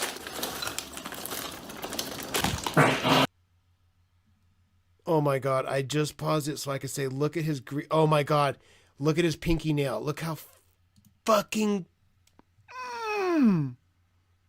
dude, it hurts to look at it. First of okay, there's a lot of shit going on right now. I paused it to comment on how dirty his hands are. He touched those fish, got all that oil, the soup or cheese or whatever the fuck was in that can, all over his hands. And then he's touching these bags of food and opening them. And then he touches his shirt. And then he touches the next bag of whatever and puts it in the food. And now his hand's on the counter. Just everything. Oh my God, dude. The germs in that hole. I could not. And right as I paused it, I heard here. I'm gonna just rewind it. Listen. Flaming hot Funyuns. Oh, fuck. Just gotta take and stir that soup and the noodles.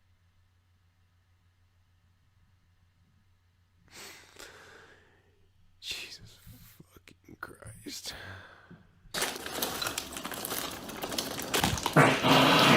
Oh, fuck.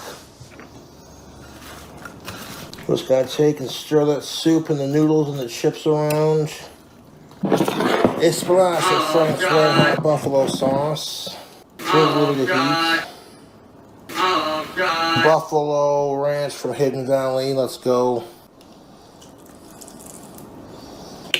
Jack Daniel's Honey Barbecue Sauce.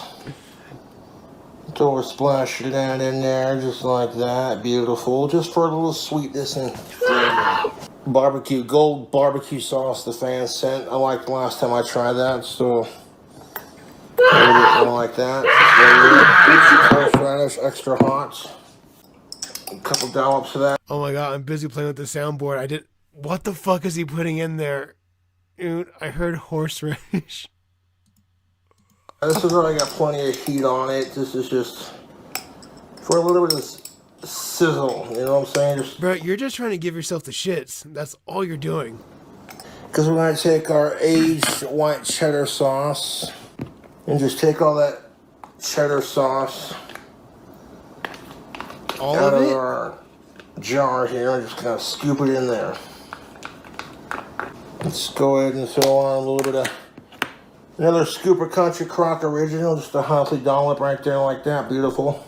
We're going to take this ball of mozzarella that I have here. Let's open that up onto the top of everything there, just like that. And I got a little bit of fresh mozzarella left from my last food hack. So we're just going to take and tear it up into chunks. We're going to take some of this bacon, horseradish, cheese. And we're going to just break it off into chunks. Because you can guess where this is going after I hit it with a little bit of beer. Back in the microwave, Shepherd's in sequence, yes. Yes. Dibutylin was being sourced directly from China, yes. You are observant. 30 minutes. I'm going to mix this all around real quick. And I'm going to fucking stir it around. And we're probably going to leave these in the microwave for a long ass time, like maybe 12 minutes.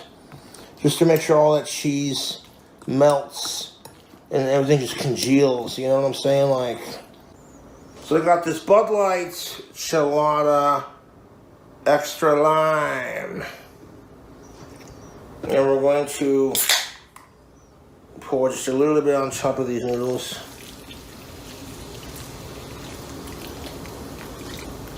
Perfect. Check that out. Beautiful. Into the microwave these go. This will be a quick, easy microwave food hack tonight, folks.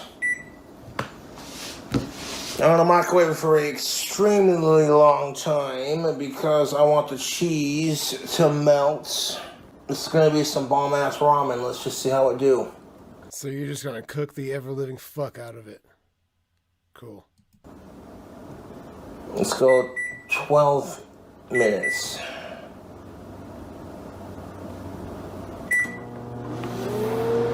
And I'll watch it like a hawk. Like a hawk. I don't want it to overcook, you know. You know. The beer starts getting a little foamed up and shit. I'm sweating like a fucking dog. Foamed up and wipe shit. the sweat off my face. It smells good. I mean, it doesn't smell too terribly fucking bloody spicy, you know. They're like, you don't want to talk shit about Cobra, but at least you can say this. There's consistency, is there not?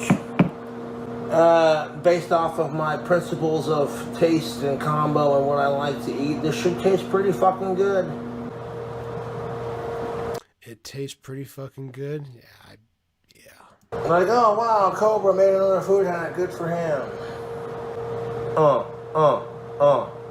King Cobra, go King Cobra. We're watching it like a hawk. Making some ramen noodles. Ooh, ooh, ooh, it's the weekend. Making some ramen. Yeah. All I gotta say is these noodles are gonna be rich with seafood and high in calories.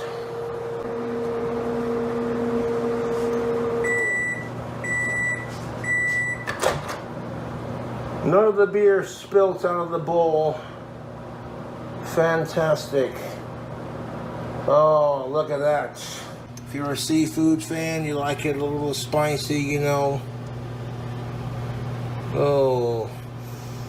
That is fucking piping hot. I don't want to burn my guitar playing fingers, man. Oh, you want some of this? So when I grip it by the side with this thing, everything there. Yeah, come on, easy. Yeah, there we go. 12 minutes was definitely the way to go, YouTube. Stirring it around, look at those noodles. Look at the smell coming off of these is fantastic, YouTube. Look at that beautiful mess. Oh, fuck yes.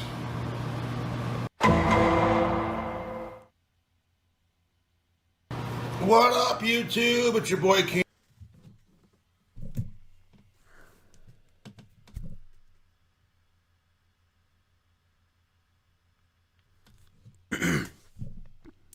She looks like she would haunt my dreams. She looks evil. That thing looks fucking scary, dude. Why would you put that in your body? Again, I used to be a fat motherfucker. 300 pounds. I was big fat. I didn't get that big because I didn't know what tasted good. Nothing in there is palatable. Like,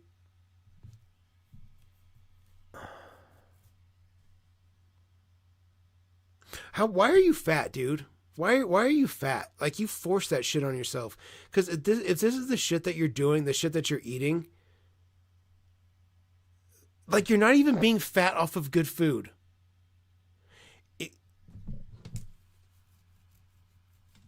What do I know? What do I know? What would I know? What the fuck would I know? What would I know? What would I know? King Cole, we're back out with another video. I tried my food hack off camera. I was trying to comply with it. Oh my god, you're gonna do it. You're gonna take a bite. You're gonna take a bite. Seafood ramen noodles. Let's try a bite.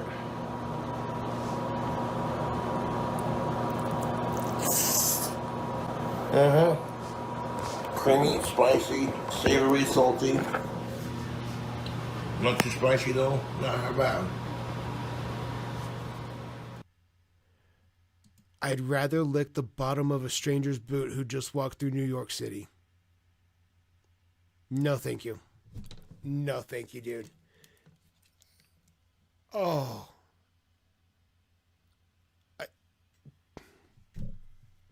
This could almost be considered like shock content. Like, that's not... That shit's rough, dude. That's rough. Okay, let me pull up what we're gonna do next, and then we'll do our little story time. And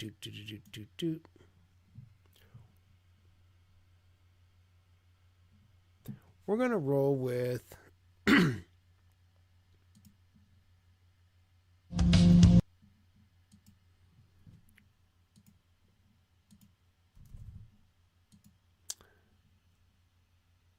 and so just so we're all aware, this next week will be the week of the 15th, 14th, 15th, 16th, 17th, 14th to the 20th. Starting the 19th, we'll stream like usual. 20th, we'll stream like usual. The 22nd, we will be streaming as per usual. My son is out of school that week. That's when winter break begins.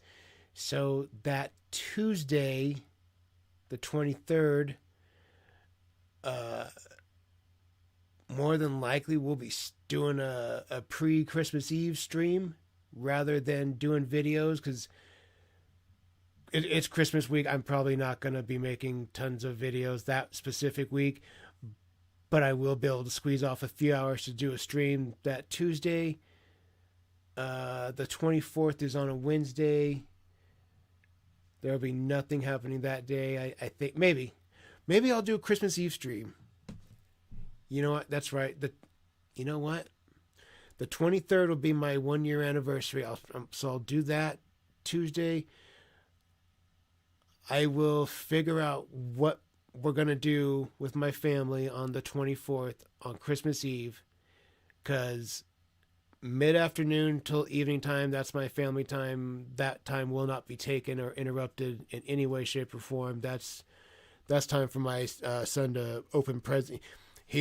This is very spoiled, I know. On Christmas Eve, he's going to open presents from us, and then we're going to go to sleep, and the next morning, he's going to see what Santa brings. Yeah, I know.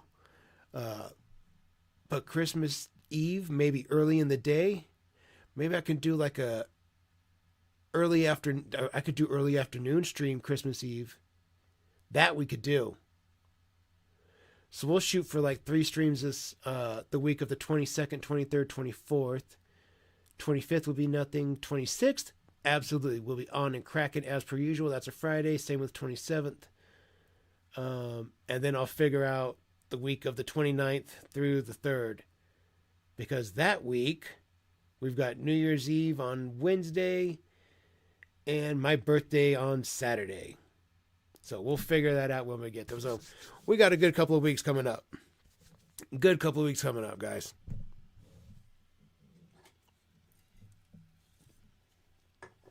I appreciate you, Stone Pilot. I really do. I really do. You guys say you'll always be here, so I will do my goddamnedest to always return that favor and be here as well. Oop. Okay. Cholo B-Day stream. Yep, in a few weeks. Because today is the 13th, so we got about 21 days. Yep. 1, 2. Yeah, 3 weeks. 3 weeks will be my birthday.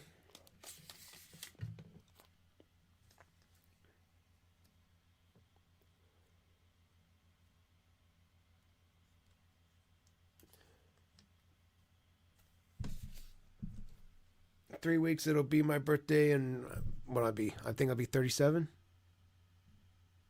Yeah, dude, I'll be 37.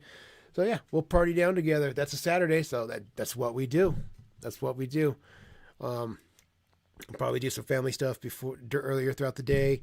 My wife will make me go to every Dutch Bros around town and get my free birthday drinks, so that way we can get multiple free drinks and she can get a free drink. And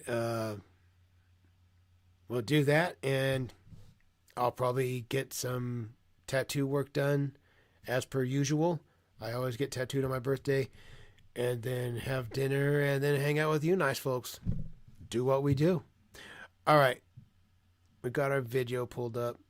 There we go. Didn't mean to drop that. Why did that look out of frame?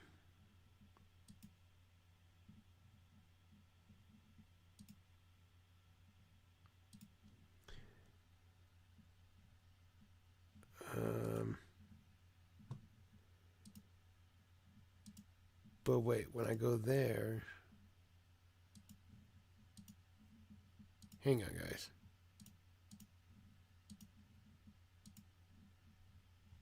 Give me 1 second. I'm going to fix something here.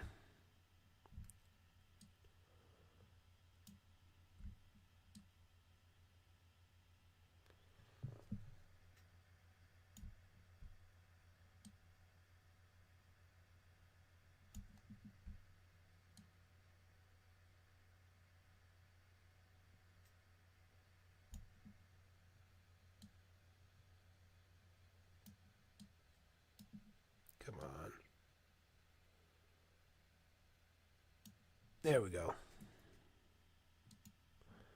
Good enough. Okay. All right. 3 weeks and we can bless me. I appreciate you. I appreciate it. That'll be a fun time. We'll have a fun birthday. I don't know what we'll do on my birthday stream, but we'll line something up. Okay. So the night that I almost died in the Bluffs, I don't think we're going to have the time to go through turning a house into a demolition scene. We'll do that on Monday. But the night I almost died in the Bluffs, remember, this is a lot of it is flashes of memory because it's not linear for me. I don't have it in like one straight block. I was day drinking in the park at like 7:30 in the morning. So it's a long day. We go hard in the paint, and like I can remember being at the park. I can remember playing basketball for whatever reason. I like to play basketball when I was drinking early mornings for whatever reason. I can remember doing that. I can remember being at the picnic tables, just doing what Vatos do, sit there drinking 40s, looking scary. We were doing that, just drinking, bullshitting, wasting the day away. I can remember the morning starting off strong. I can remember mid-afternoon-ish, like 3:30, 4 o'clock. I can remember it felt like the afternoon was really hot and slow, and it's probably from, having been drinking for the past 8 hours. But I guess I started hit my blackout here, because this is where memories go from somewhat linear to like little flashes. And I can remember not being at the park.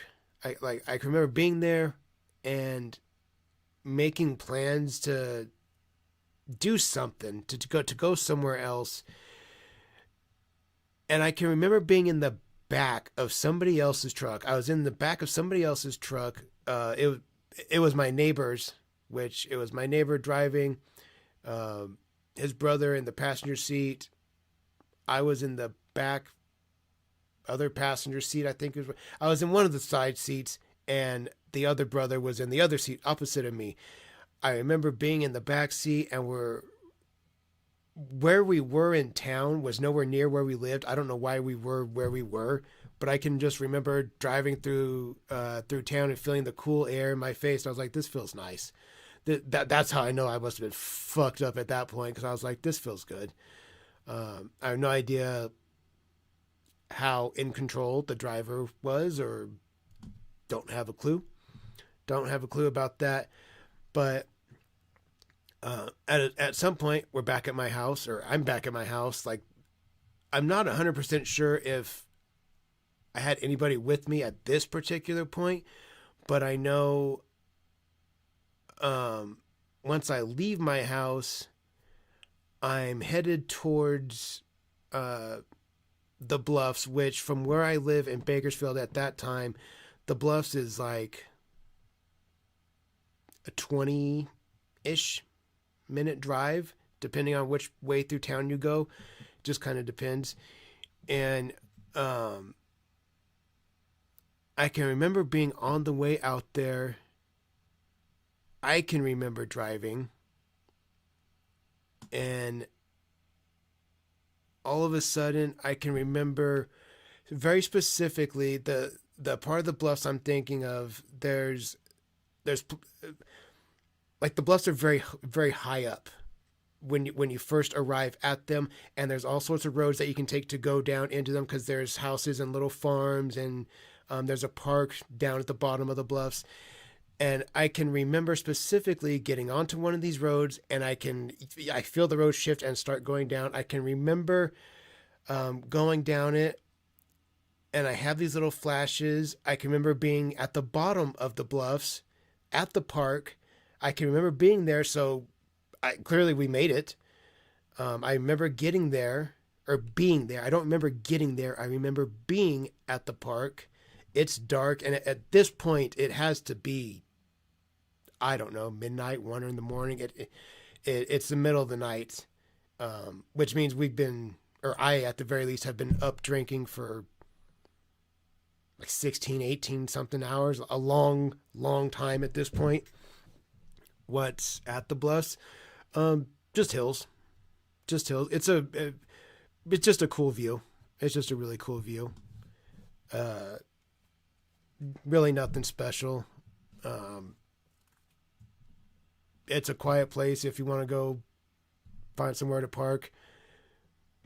For whatever. You can do business or whatever. It's just a nice view in the day, and at nighttime it's very deserted and quiet, and even the houses that are in that part of town, they're very scattered, so it's not, you don't have tons of people in any area. It's very, very scattered. It's very quiet.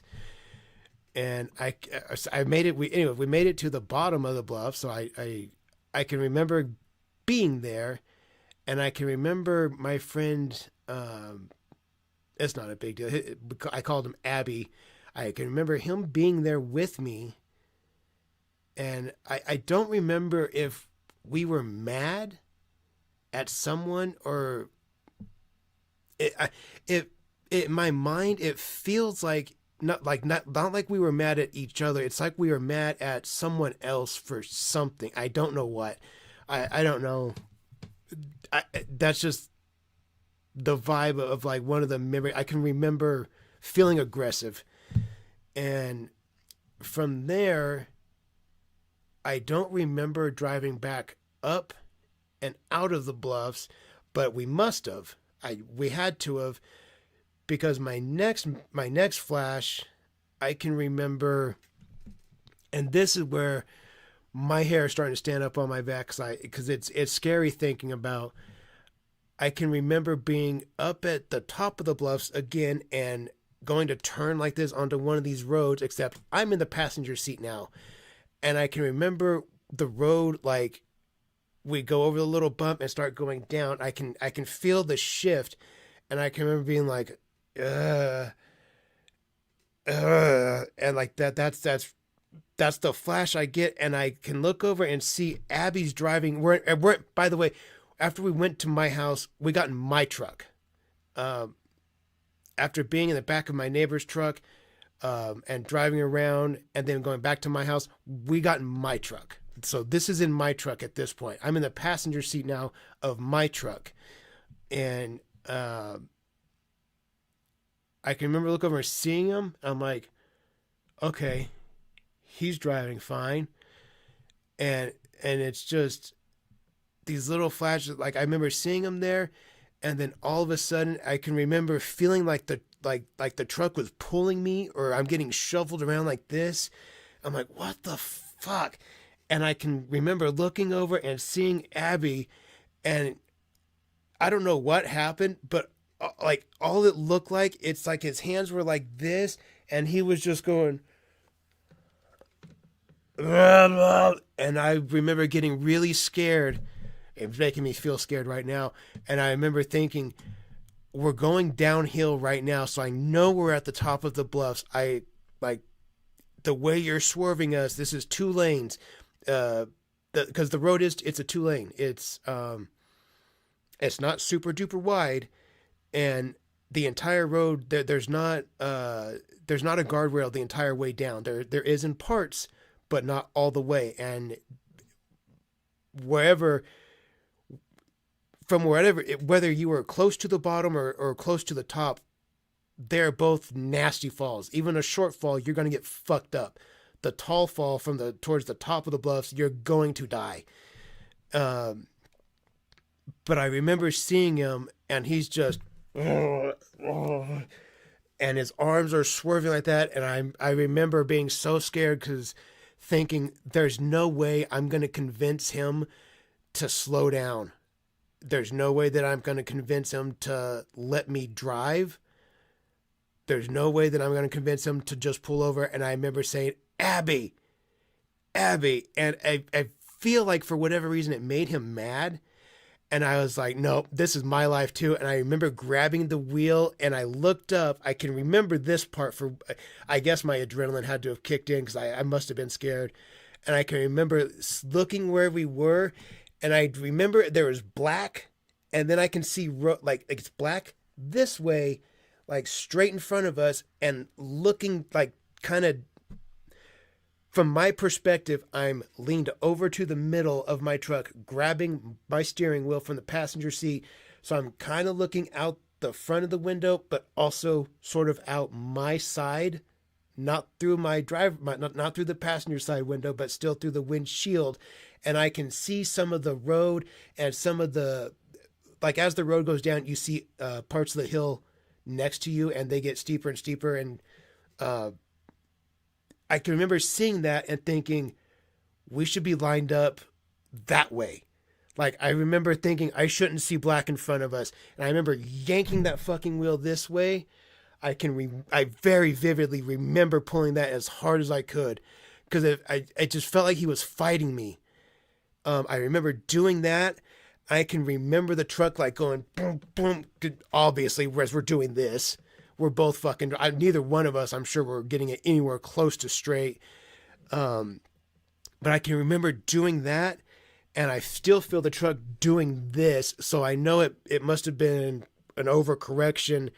But at some point, I can also remember shoving myself into him. I guess I had figured out how to unbuckle myself, but I can remember like shoving myself into him like this. I don't know where my left leg was at, but I remember hitting the brakes really fucking hard. I remember thinking that I didn't have time to let myself slow it down safely. I remember thinking I need to face the road and I need to stop it. Like I feel like we could die. I can remember pushing really hard on the brake and shoving myself into him. I don't know if he was buckled in or not. He had to have been, because I feel like I don't know how fast we were going. It may feel like we were going faster than we were. I don't know. But regardless, we were still in the truck. I remember it like the truck finally went like, I can very vividly remember that. I can remember being really mad. I can very vividly remember that. I can remember Abby crying. And then from there, I have like a flash of driving down, it's called Union Avenue. It's a street that it runs a long distance throughout Bakersfield. And I remember being on a stretch of it, because at points it's very desolate. There's just an occasional hotel, gas station you see every once in a while. And I remember just going through a stretch of it. I'm driving at this point, and I remember feeling the cool air again. And I don't know how I was holding it together, but I just remember this. We're on the road and we're going. I don't remember him saying anything or me saying anything. We're just going.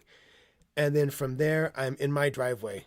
And there's, I don't even know how these made it or how they were still there, but there was 2 cups that were, I don't know, close to halfway-ish full with some vodka mixture that we had mixed. And that they were still in there. They were dirty Burger King cups. I don't know why I remember that too. They were dirty Burger King cups, and they were in the cup holders, but they were still there. I remember thinking like that's kind of wild that they're there. I remember thinking that when, cause I don't remember pulling into my driveway, but I remember being in my driveway. I remember the truck being in park, and I remember seeing those cups like, that's weird. Those things are there. It's probably a response that your brain does to going through crazy shit where it focuses on some totally irrelevant point, like, oh, those cups are there. You almost died tonight. You almost totaled your truck. You and somebody else, like 2 of you almost died tonight. That wasn't just me. So that was 2 of us. So 2 of us almost died that night. 2 of our moms almost got that call that, hey, your kids are idiots and they're dead. So maybe that was just my brain like, hey, let's not focus on the fact that you almost died tonight. Let's look at those cups there. Those cups made it. First, I don't know how, I still today don't know how the fuck those cups made it. Because I I remember the truck rocking and slamming so hard back and forth.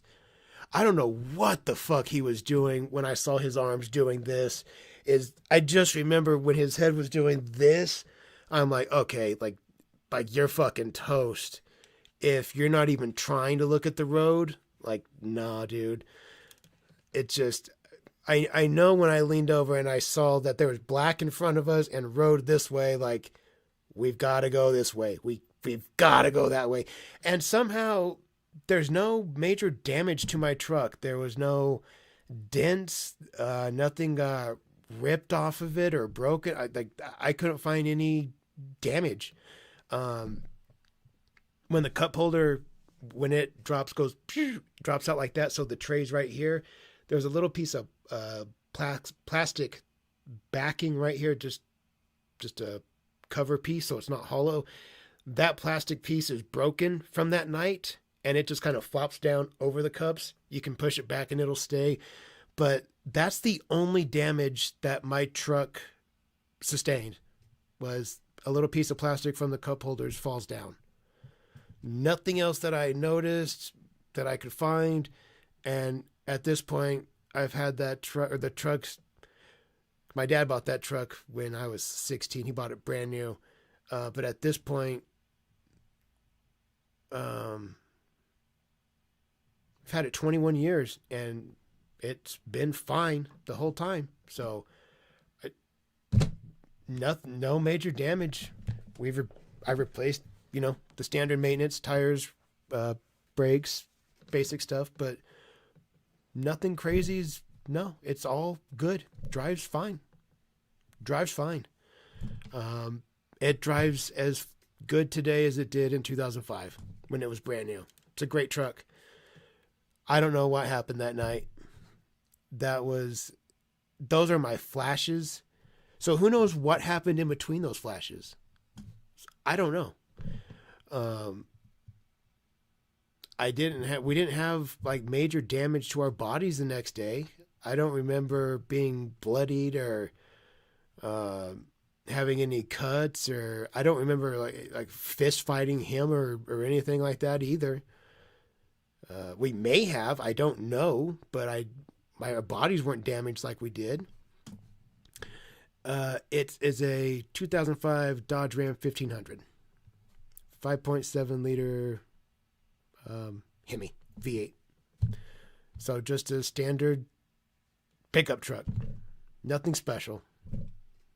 I don't know. Got very, very lucky. If you're religious, thank God. If not, call it luck. I don't know. Either someone somewhere really, really likes me and my friend Abby, because again, there was two of us. And at some point, I know for a fact I had to have been unbuckled to have crawled across from the passenger seat across there's a little middle seat, and then the driver's seat. It's just a single cab truck. So I had to crawl. I had to be unbuckled to get that far. So I don't know how I didn't go through a windshield when I shoved into him and hit the brake, because I feel like that should have made me go and at least hit the windshield. I don't know. I didn't lose my life in that truck, and I still have it. It still runs. It needs regular maintenance, of course. It's 21 years old, but other than needing regular maintenance, it's a great truck. I have very little complaints about it.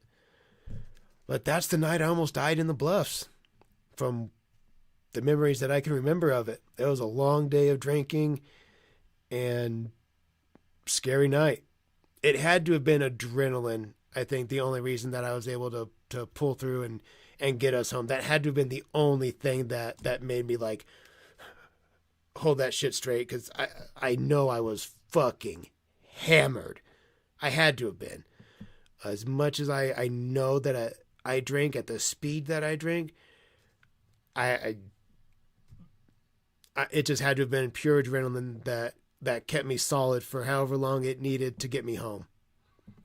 But the crazy thing too, when I was home the next day, my truck was perfectly straight where it normally is. I wasn't crooked. The windows weren't down. It was right where I always parked. I don't fucking know, dude. But that, my DUI wreck where I did total a truck when I was 19. Yeah, when I was 19. Got very lucky on that one too. So the fact that I totaled one, walked away from it with just a couple of scars, and almost apparently did it again just a couple years later and walked away scot-free, other than a broken cup holder. That's all the damage. That's it. I got fucking lucky. That it absolutely makes you appreciate your life. Yes. It makes me very grateful for where we are now. It makes me look back like I should be very happy that I'm alive today. I should take full advantage of everything I could do to make my life better, physically, mentally, financially, everything, for the simple fact that I almost didn't make it to see age 23.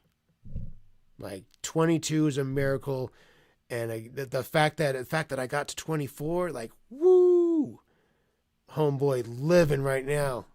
So yeah, that's that story. That's the night I almost died in the bluffs. Woo. What a tale. What a tale.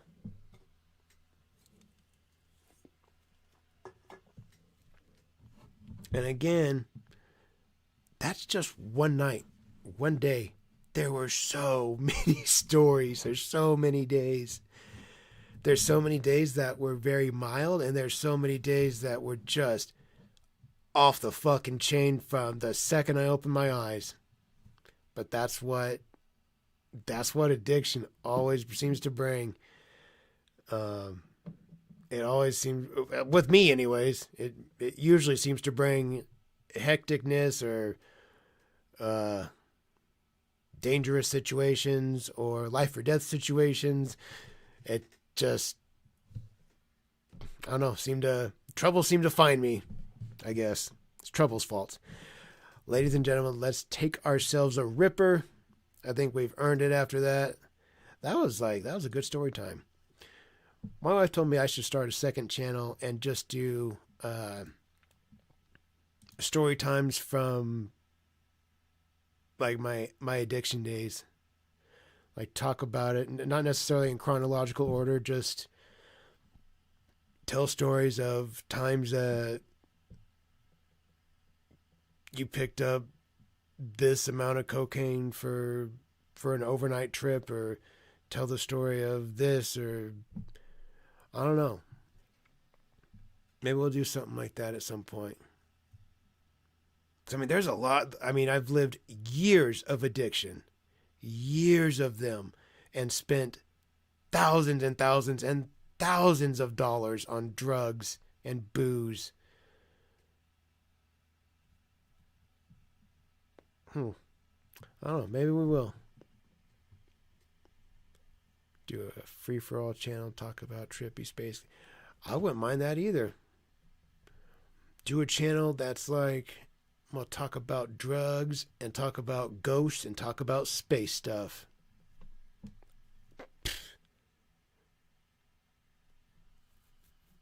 I wouldn't mind that at all. I don't know. Maybe we will. Maybe that'll be a project we figure out a second channel. We'll see.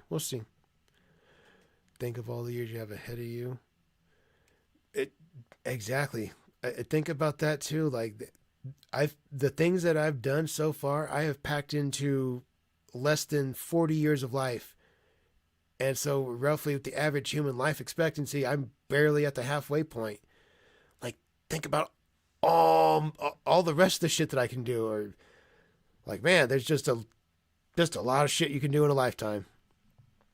But hopefully though, the shit that I do in this part of my lifetime is much more positive and sets a good example for my son. Hopefully that's the kind of shit that I get into these days. It is the shit that I get into these days. Failure can't happen. We can't fail our kids. All right, before I start preaching and stuff, let's take our ripper. Let's get into our final video of the evening, ladies and gentlemen. You guys know what time it is. Poot, poot, poot. Let's go.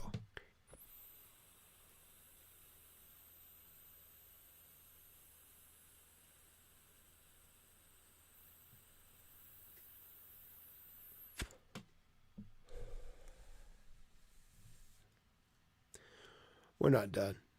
We're not done. No. Let's get one more. That was a good story. Give myself a pat on the back. Let's get another one. Come on, guys. Poot, poot. Let's get one more.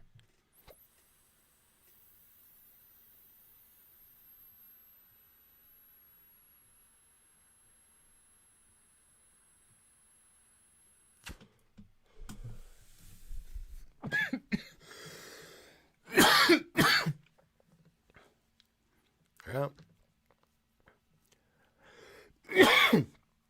No, and at the time of that specific story, I was see, I would have had to have been 21.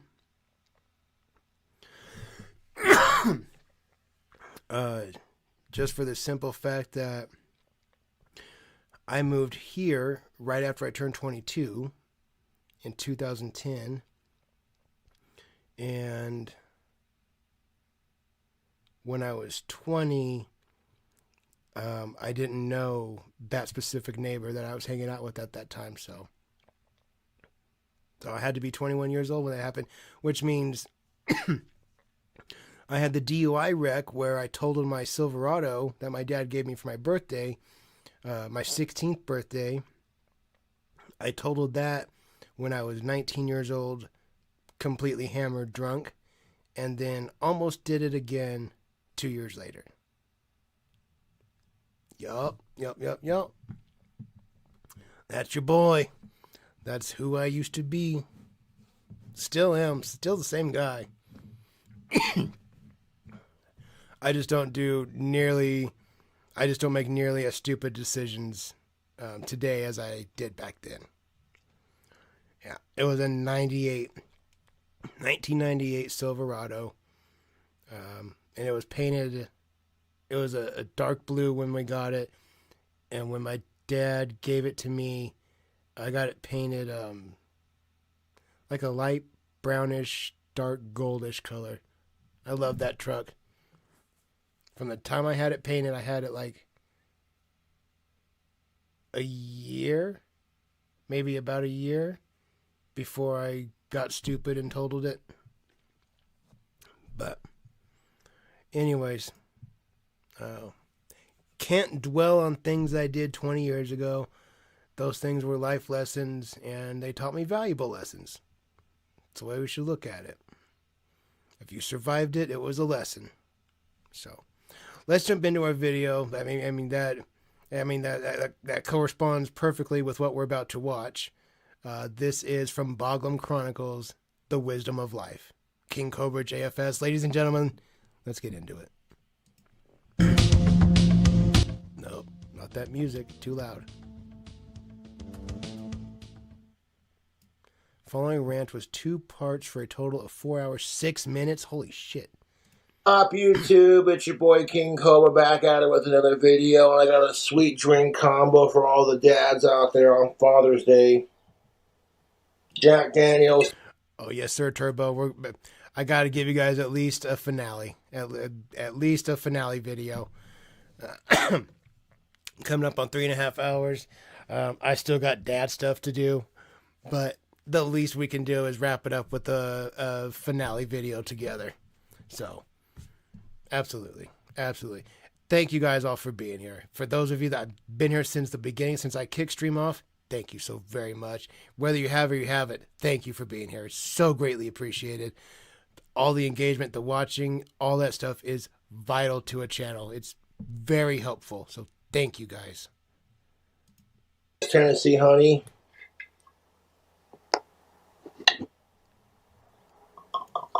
I'm going to turn him around again. And some brisk lemon iced tea. It's supposed to make like a whiskey sour with like whiskey tea kind of combo. I don't like it when he's sitting this close to me when he's just right here. I like it when he's way over there. Looking for a last-minute Father's Day gift for your awesome dad in your life? Check out Tactical Soap. Link is in the description box below. Your mom will like the way he smells too. And if you don't have a mom in your life, you know, maybe it'll help your dad out with some chances. You know what I'm saying? My dad's almost 80 years old, and he looks like an upside-down letter L because his back is curved like this, so he faces the ground. I don't think he's going to be out trolling for bitches anytime soon, dog. I think he's good. I think he's good. My plushies are being washed. They're being washed. That's why you don't see my stuffed animals on my chair.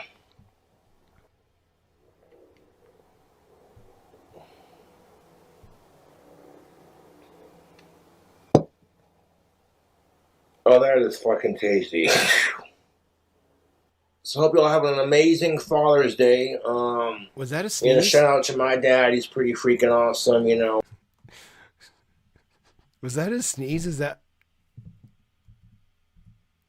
Oh, that is fucking tasty. So hope you all... What the fuck was that? Dude, look at his eyes and his mouth. Have an amazing Father's Day.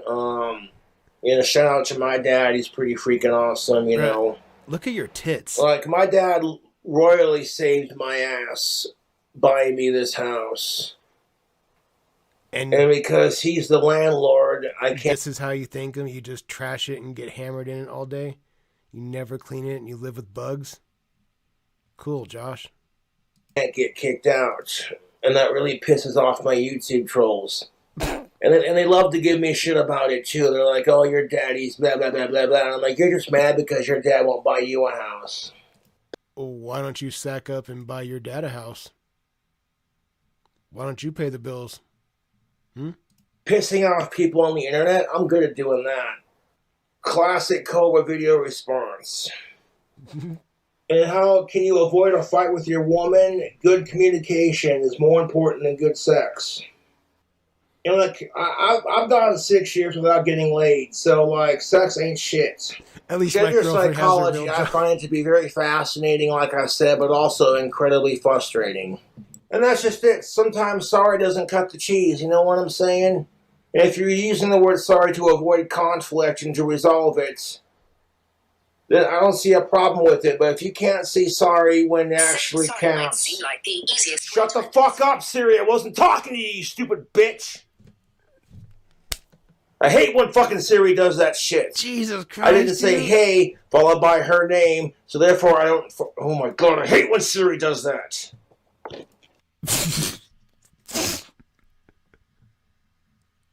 Damn, dog. She just responded to the prompts that you give her. Oh, he's scared now. Go ahead and just turn the phone off. No, dude, I fucking hate when Siri does that. If I didn't say hey, followed by Siri, then I don't need her assistance. Oh my god, the feet, dude, the feet. Brother. Oh my god. Oh my god. Oh my god. Oh my god. Oh my god. Oh my... Dude, you can see his thumbnail and his fucking toenails. Oh my god. I should get hazard pay for this. I should get hazard pay. There should be a way, there should be an application somewhere on YouTube where I can go to after this goes up on my channel, where I can be like, hey, I saw some fucked up shit. I need some serious revenue on this one. I'm going to need some therapy. There should be some hazard pay to cover something like that, right? Fuck. My dad, and to all the awesome dads out there, cheers. And if you're looking for a last-minute Father's Day gift, I can't pay attention to anything. Oh check my god, out dude. Tactical Soap. I can't look at anything King else. Cobra no longer works, but I'm sure they might give you a code if you check out the website. The link is in the description box below. And if you use my affiliate link, I do make money off of it. Not much, but it's a little bit, a couple cents here and there. It adds up, and I appreciate Scott Carr allowing me to continue to be an affiliate. What makes tactical soap so special is it makes of-age women I don't have a clue what he said or what he's talking about. I can't stop looking at the fucking toe, and dude. horny. And it's made of all natural chemicals. This is so fucked. You know what I'm saying? Like, basically it's chemical-free soap. It doesn't have any harsh chemicals. And it's designed to boost your testosterone. Oh my god, he flexed his toes, dude. Boost your confidence. And I don't gotta get laid to appreciate what tactical soap does for my life. When women respond, generally speaking, Josh smells good. It's like, yeah. Josh, isn't part of my French, I mean this in the most respectful way possible, but if you're using that to try to pull bitches, isn't it so you can do a little more than talk to them? Hold hands with them? If that's the goal, which, I mean, I'm sure for him, it's the goal. Come on. Look at him. It's the goal. It's the goal. 100% it's the goal. Anything less than that is a failure. So I don't think your soap works. According to your standards. I don't know. Yeah. That's pretty much it. Basic male logic. Okay, this is what... Gram of good coke back in my day. I've paid multiple prices. In my youth, like 20, 21, 22, I could get, really, looking back on it, the quality was probably like a B average, like not great, but for where I was at, what I was doing, it's decent. It was draw upable if you were to inject it. It was that decent of cocaine, which is good, because some cocaine, you try to inject it, it's super duper cut, so it turns gray and water. Here's a way to know if your cocaine, if you put a drop of water on it and it stays crystal clear water, that's cocaine. That's what cocaine does. It immediately turns into water. If you get a bunch of gray, milky soup, that's garbage. Don't put that in your vein. But an 8-ball for about $90. I can remember doing that. That was a very good connection. It was well earned. And I can also remember in my more recent times, on average, $100 a gram, or what was it, $250 for a ball? I think $250, $280 or something like that for a ball.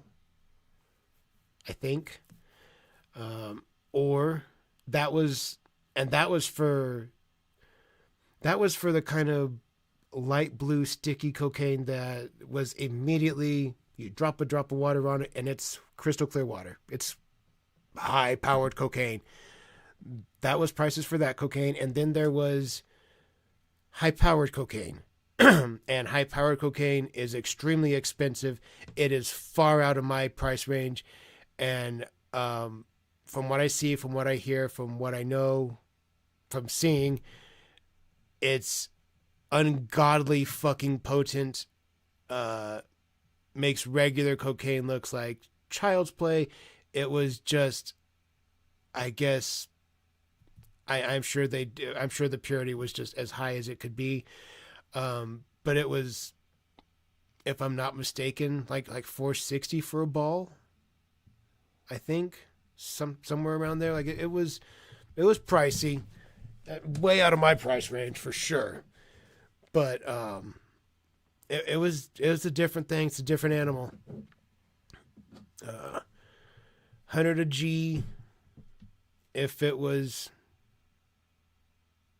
from my most reliable source, yeah, it's worth it. That's what I would say. But again, yeah, that's rich people cocaine. That's cocaine is for rich people. It's not for me. I get it. I loved it.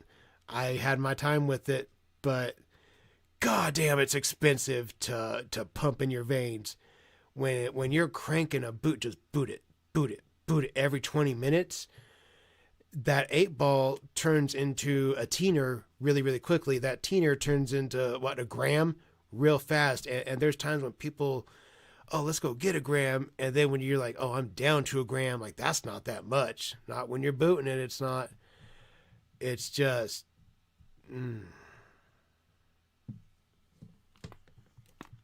yeah. Anyways. Okay. Let's finish here. Why it's broken, so what we gotta do to fix it. So we need to fix it. How do you get the stuff to fix it? You know what I'm saying? I have some Tennessee Honey Jack Daniels. This stuff is delicious. This is for 21 and up. Jack Daniels is my favorite whiskey company of all time. That's the sound right there of a good time. And I have that mixed with a splash of this brisk lemon tea. Yeah, I did cheat on my first girlfriend, and I regret it. I got a big old helping dose of karma for it, too. Going 6 years without sex, and then when I finally got a girlfriend after that 6-year dry spell, she was the fucking worst human being on the planet to date. Damn, Cobe, 6 years? Coke on booze. I got the shakes. I've had that experience. I don't like it. It's not for me. I am never the type that cross intoxicates, I guess.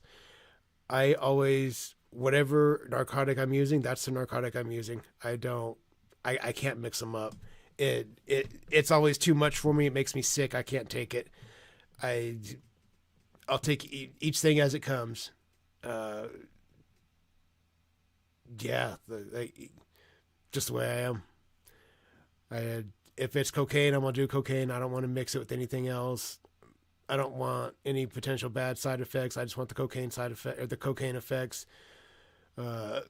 Same with whatever I'm using. That's whatever I'm using. That's what I want to use. And I haven't cheated since then or before. Like, I haven't cheated since I dated Stephanie. And I refuse to cheat ever again because... And didn't she, do it back to you and, let someone stick it up her butt?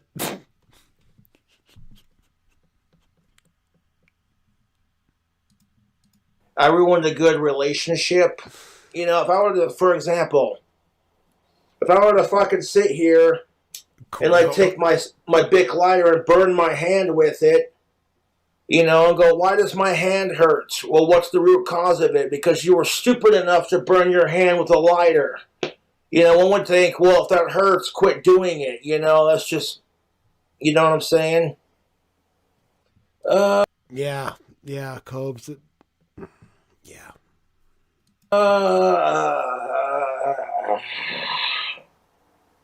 Well, here's the thing of it, Slick. When it comes to addressing issues, woo, it's good whiskey.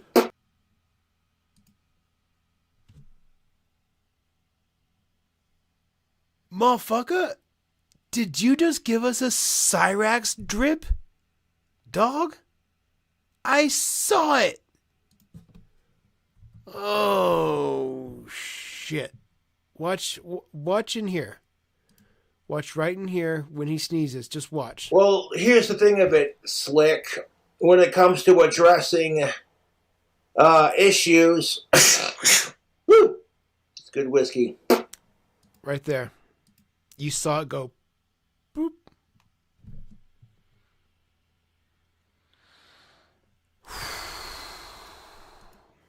Oh, I'm 34 years old and I'm at that magical age of an adult's life where I stop thinking with my dick. Of course, I'm one to talk. You're just now like getting to that phase? God damn, Cobes. I cucked one of my buddies one time, and he literally looked at me and he was like, "Did you fuck her?" And I was like, "Yeah, man, I did." And I wasn't going to be a pussy and, like, you know what I'm saying? And lie to him. My own. It kind of sounds like you already were. My shit, because that's what men do. We own our shits. And it's like. No, if you were his homie, you would have stuck it inside of his bitch. That's what a man. Why would you, out of curiosity, want to be swimming around in his mess? You know, like the sloppy seconds. I'm cool, dog. I'm good on that lifestyle. It's not for me. That's your thing. That's your thing. But no, thank you. I'm good. I'll be the only one to crack it around here. He started crying, dude. I felt so bad for the guy, and I was just like, ugh. Like, he cried. Oh, she made you your favorite prosciutto sandwich, sweetheart, white toasted bread. I gotta say, Cobes, if I was him, I would have beat the dog shit out of you. But that's just me. Olive infused mayo on both slices. Bottom slice gets 2 packets of prosciutto, some freshly cooked thick cut bacon, some mozzarella cheese, some red onions. I know, the top dude. bun gets. I see the toe. It's all I can focus on. It's the only thing I see right now. Freshly ground black pepper, cilantro, garlic salt, and onion powder. Sorry, I farted. Oh, smells like gender relations. Ugh. I've established myself as a content creator and I make good money doing my things. Did he say it smelled like gin and relations? Like gender relations. Powder. Sorry, I farted. Oh, smells like gender relations. It smells like gender relations. Okay. Gender relations. Oh, wow, dude. Wow. Ugh. I've established myself as a content creator and I make good money doing my thing, so I have a job. And a lot of people are jealous of it because it's like Cobra gets to do what he wants for a job while I'm stuck taking it up the you-know-what from a corporate boss. And I'm like, yeah, sucks to be you. And I wouldn't have this sweet job today if it weren't for my YouTube trolls. When I was working at Wendy's, my YouTube trolls submitted a false customer complaint that got me fired.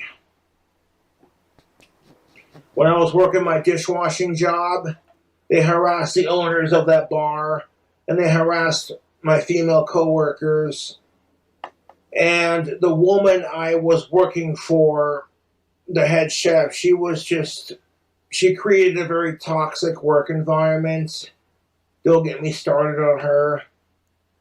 And I finally just said, you know what? I'm not going to take this crap. I started selling my magic wands on Etsy. And then my YouTube channel took off. And now it's like, every day I got a cameo shout out. When you got almost 200,000 subscribers on YouTube almost, people are going to know who the fuck you are. And they're going to want to buy cameos. So I appreciate that. You said you have almost 200,000, 113. That's impressive. I'll give you that. That's fucking impressive. I just cracked 3,400. Yay me, I'm fucking awesome. I know. But in the grand scheme of it, that's just not that many people. 100,000 people out there in the world, in the size of the world, in a place where you live, that's not that many people. It's just not. The likelihood of running into somebody you know, because you are who you are, and there are people in your town who know you, yeah, there's the opportunity that they can run into you. But the average person, me, nobody's gonna fucking run into me and know me. That'll never fucking happen, dude. My channel would have to seriously blow the fuck up for that to happen. But the odds of me going anywhere around where I live and any of those, because you guys know I live in a small town, and there's other small towns all around. There's little places with like 2,000 people here and there, all scattered around like 5 miles away, 15 miles away. It's a bunch of little tiny places, and these people, these places are populated with kind of people that have more farm animals than they do like people in their house. They don't have a fucking clue nobody's got a fucking clue who I am. Not where I live anyways. But that's okay. That's okay. If it ever did happen, if anybody ever did recognize me, oh my God, I would never stop talking about it. I would talk about it till the day I fucking died. My wife would get so irritated hearing about it. If that ever happened, God, my ego would be through the roof. Okay, I'm done yapping. We're gonna do this video now.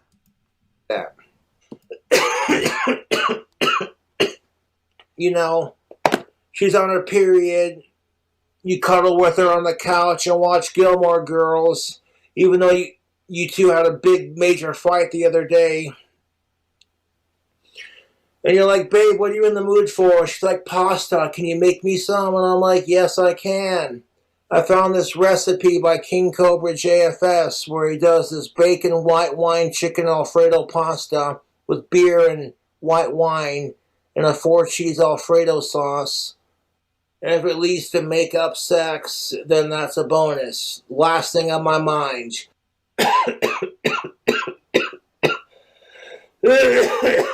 Shit. No, I keep the door empty and the window wide open when I smoke indoors. And as a result, the rest of the house doesn't stink of tobacco. So that I have a $1,000,000 says yes it does. I guarantee where you yeah, dude, it smells like an ashtray in there. Yeah, yes it does. Yes it does. So you smoke cigarettes, you smoke cigars, you smoke that pipe tobacco shit. It's not the 1840s, dude. What are you doing? Yeah, dude, it stinks. Yeah.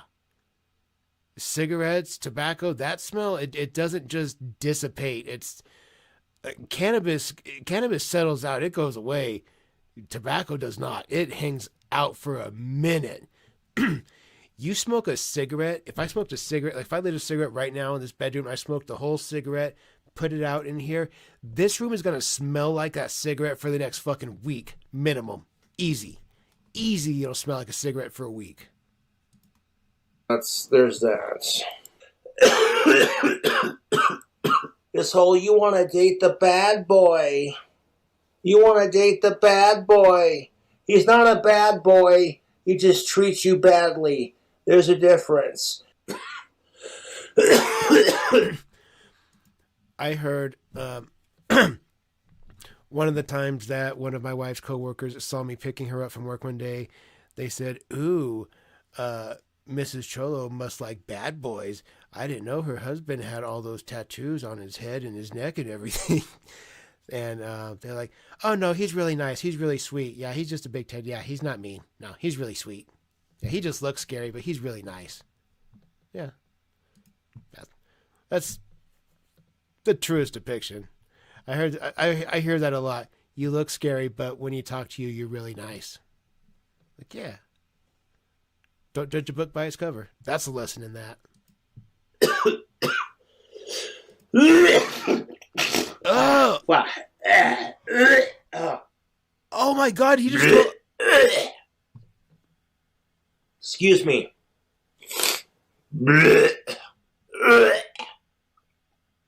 No idea how long this video is going to... No idea how long this video is going to be. Josh, are you kidding me? You just threw up your fucking intestines, dude. Look.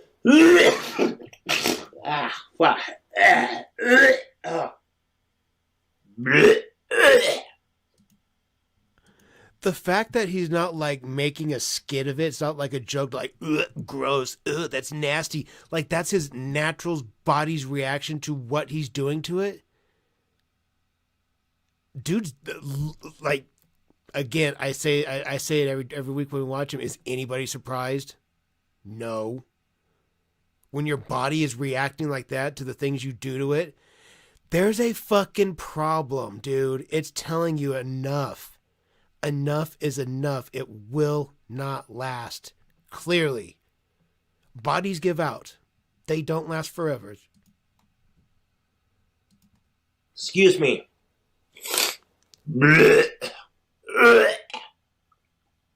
No idea how long this video is going to be. God damn, dude. I'm drinking, I'm celebrating Father's Day, and doing a gender rant, so let's go. Because it takes balls. It takes balls to admit when you're wrong. And that goes for both genders. This is why I want to say it again. Good communication is more important than good sex. Bless you and... Excuse me. Cobes, I know that your idea of a relationship, it's not... Good sex is it's a part of a relationship, of course. Yeah, it is. It matters. It's important, but it's not everything. It's not, well, cause she suck a dick. Well, I can't be with her if she's not gonna do that. No. There's so many things to a relationship. Sex is just one aspect of it. It's a multifaceted thing. So I notice a lot of that with these cows. They have like a teenage boy's way of seeing things. It's very, well, because you suck my wiener.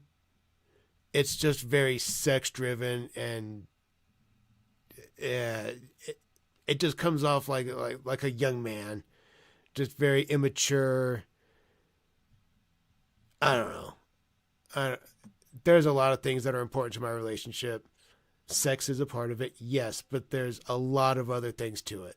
There's a lot of things to it. What's the word? It's not confirmation, it's...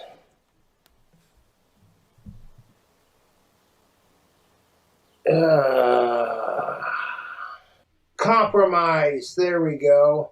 Oh, back to the foot, dude. All you can do is find what's the the word, like, fucking, yeah, confirmation. Is that the word? What? Are you trying to say confirmation? Compromise. When you can compromise and like see the best of both worlds. Compromise? Are you trying to say what the fuck? Never mind. And use that to find a perfect solution that suits both of you. I'm chilling out with no shirts. Yeah, we can see. And some like my God, dude, with the foot, marijuana themed. That thing is black, dog. Oh shit, dude. Oh. Pajama pants. The following video. Can you please stop with your feet? Can you please stop, dude? I'll send you 10. I'll retroactively send the past you $10 if you'll just fucking stop, dude. Please. Response is brought to you in part by alcohol and cigarettes because I'm fucking done with society's bullshit. What bullshit, dude? Do your thing, they, them. I got you. You got a straight ally on your side. You have a straight, heterosexual, biologically gendered ally. I prefer the term biologically gendered because I feel like the term cisgendered or sissy is a derogatory insult towards people who are cisgendered. I think we're good, Cubs. I don't think anybody needs your support. I think everybody's good. Like, oh god, it's one of those fucking videos. I'm tuning out. Okay, well, I'll give you a second to tune out. Okay, now that the squares are gone, outside of my family, my friends, and my fan base, nobody gives a shit. I get so much crap for being King Cobra JFS. You know, everybody wants to make fun of me for practicing magic, calling me the trailer trash Harry Potter, etc. And it's just like, you know what? I don't judge you, so why the fuck you judging me? I'm not gonna try anything but Sydney Watson's hot. I just addressed it. Elephant in the room. Fuck off. Chef's kiss. You want to promote Father's Day? Father's Day is awesome. If you want to get your dad a sweet gift for Father's Day, tactical soap. The description is in the box below. Like, you check out all my, description box links. You can see a place to support me financially. And, the tactical soap. But my bad habits keep me mentally sane, so if I don't... It's crazy to me that that Cobes lived the lifestyle that he did, the cigarettes, the drinking, the food, just degeneracy personified. And people, as I say this, I'm like, well, yeah, this is why they did it.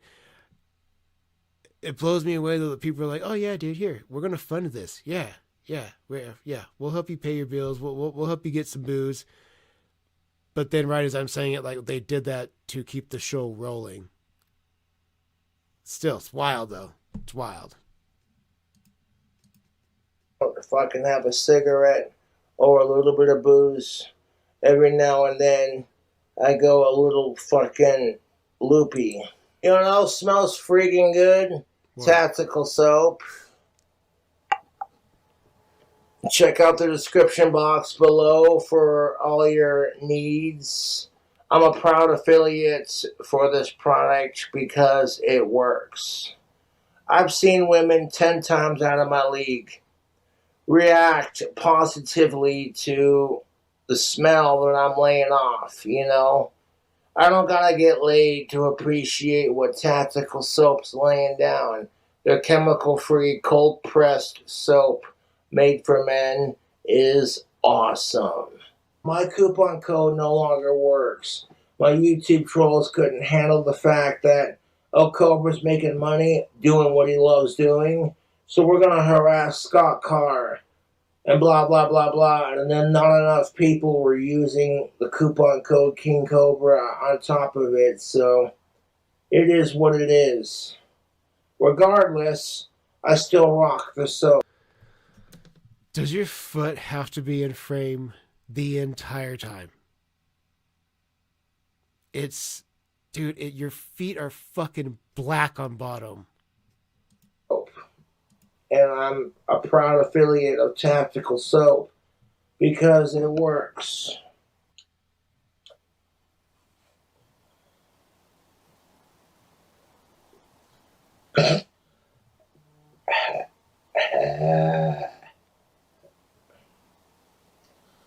Straight without the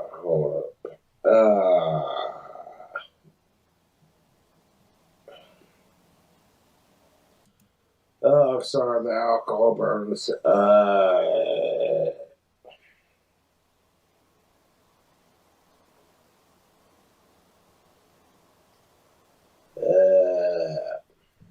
Cobes, it sounds like you're dying. Everybody wants love and acceptance and equality, and that's what makes us human, to a point.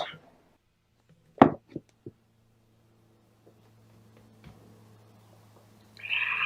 the fuck did he just do?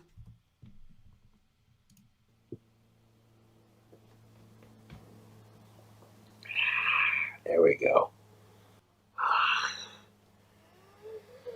Drink combo got me a little The eyebrow of suspicion is highly suspicious. That was a very strange move at Cobes. Schnocker at the moment, but we'll press on. Like, as long as you're not a goddamn sicko, who gives a fuck what you're sticking your private parts into? You know? What? I see it. If it's legal and consensual, everyone's of legal consenting age and all that's above board, stick whatever in wherever. You want to put an ice cube up your ass? Go for it. I don't care. If that's how you and your partner get down, get down. Enjoy each other. I don't give a fuck. If it's legal, it's consensual, get all up in it. Oh god, words. Except for scat. Remember that topic came up at the beginning of the stream? Except for scat. That's fucking gross. Have a fetish, whatever. Be into whatever you're into. That's fine. I don't care. Except for scat. Golden showers, no. Those things are waste. Those are meant for the body is meant to get rid of those things, to make them go away. They're not for playing around in sexually. Everything else, cool, whatever. Threesomes, anal, you do what makes you happy. No feces play. If you do that, get the fuck out. That's the one I'm gonna judge. I'm gonna judge on that one. I don't care. Everything else, I don't care. Be into whatever you're into, but if it involves feces, get the fuck out. I'm gonna be very judgmental. It's gross.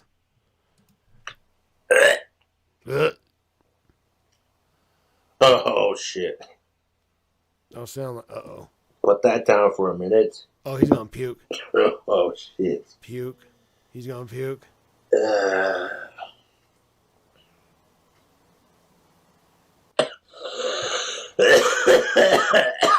Yes. Golden dude, what the fuck? The fuck is wrong with you guys? Excuse me. Like, I've been known to put on black lipstick and eyeliner because oh my God, it accentuates my goth look.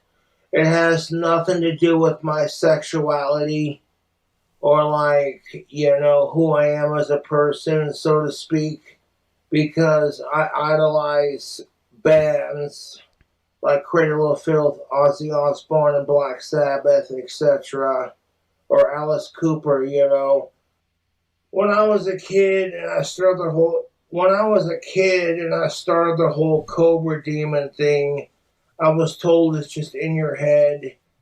And you're full of shit, basically. Because when I was a kid, I'd watch Sailor Moon, I'd watch Tenchi Muyo, I'd watch Freakazoid.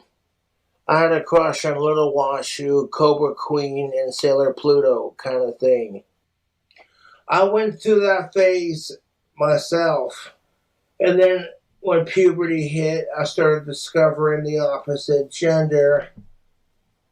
And I migrated it as gracefully as I could. And it wasn't the prettiest migration, mind you, but what do you... Why? Just trying to make sure you ruin my night? Whoever edited this video? You do.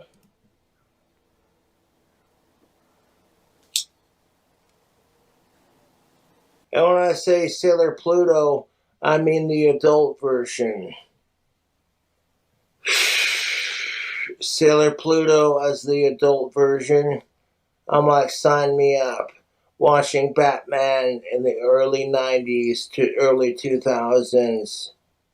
And you see Poison Ivy as a full-figured female. And I'm like, yes. But that's neither here nor there. Also, fucking Uma Thurman as Uma Thurman? Poison Ivy. It's just like, oh, that's hot. Because of... I don't want you telling me about what you think is hot, dude. I'm good. But as I've stated on my channel multiple times, kids are more precious than rock and roll. Sick and tired of everyone blaming Trump for everything. You're just mad because your candidate didn't make the presidential list. And I'm like, okay, so we're going to blame Trump for everything because we're mad at the world. You're stupid.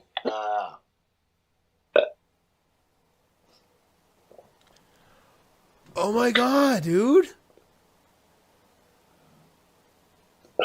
Brother, your body is telling you stop drinking. That's what all the vomit is. Your body's telling you enough, no more. My body used to do it too. That's how I know. Your body can get to a point where it's telling you no more booze, we will die. I'm trying to vomit this out so we can stop and stay alive.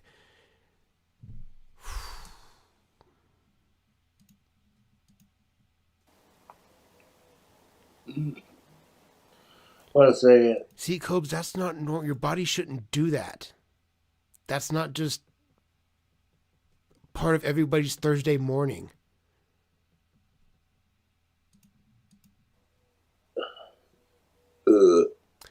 But you know better. You know better. No. You clearly know better. No reason for you to take advice from anybody, right?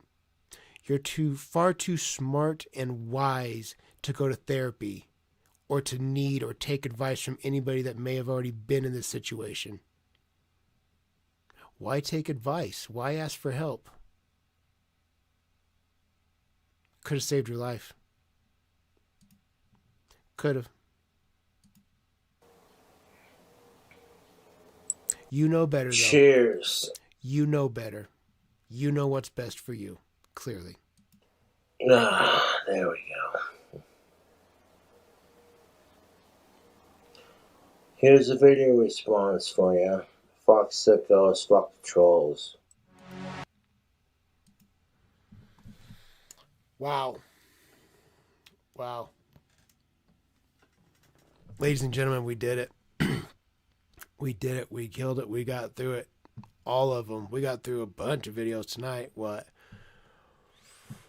was that? 2 Ditch videos, 3 Cyrax videos, 2 Cobes videos. Shoo! We laid down some miles tonight, ladies and gentlemen. That was a great Saturday evening. We're going to wrap it up, but before we do, as always, we'll always kill the stream on a ripper. That's just what we do. If anybody wants to stick around for a minute until we do that ripper, you are more than welcome. Because we always do that. We always kill the stream on a ripper. I know it's almost midnight. It's 10:47 here where I am. I know this is far later than it normally is when I get done. But thank you all for being here. I appreciate it so very, very much. This one was a little bit of a longer stream than usual. That's okay. It is what it is. We were here to go hard in the paint. I had a great Saturday, great workout. So when I have good workouts, I have good streams. Had to do it. Those of you that are new or just got here, whatever, I appreciate you so very much. Or new to the stream or new to the channel, I'm so thankful that you found the channel. I'm glad you gave it a chance. I appreciate it. Appreciate you, Square Bear. I really appreciate you, dude. All you guys that sit here and watch, that hang out, that watch the videos, thank you. Means the world. Because honestly, if you don't, what's the fucking point? If no one's going to hang out with me, if no one's going to watch the videos, why do it? So this is all thanks to you guys. I love you guys. I hope you all have a great rest of your week and have a great day tomorrow. I will see you on Monday, as per usual, for our Monday episode of Christery. We'll tear that down like we always do. And be on the lookout. Episode 200 of The Goblin at Lloyd Street will be out very, very soon. I don't know exactly what day it'll come out, but it's going to be a banger because there's going to be a lot to it. I will make sure that when you turn it on, you could probably sit for a good, hopefully 2-ish hours. Maybe I can get a 2.5 hour long one. I'm going to give you guys some fucking heat.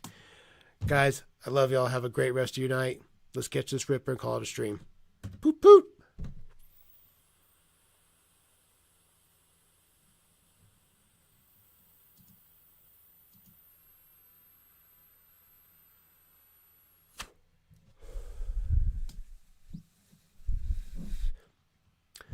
I'll see you guys soon.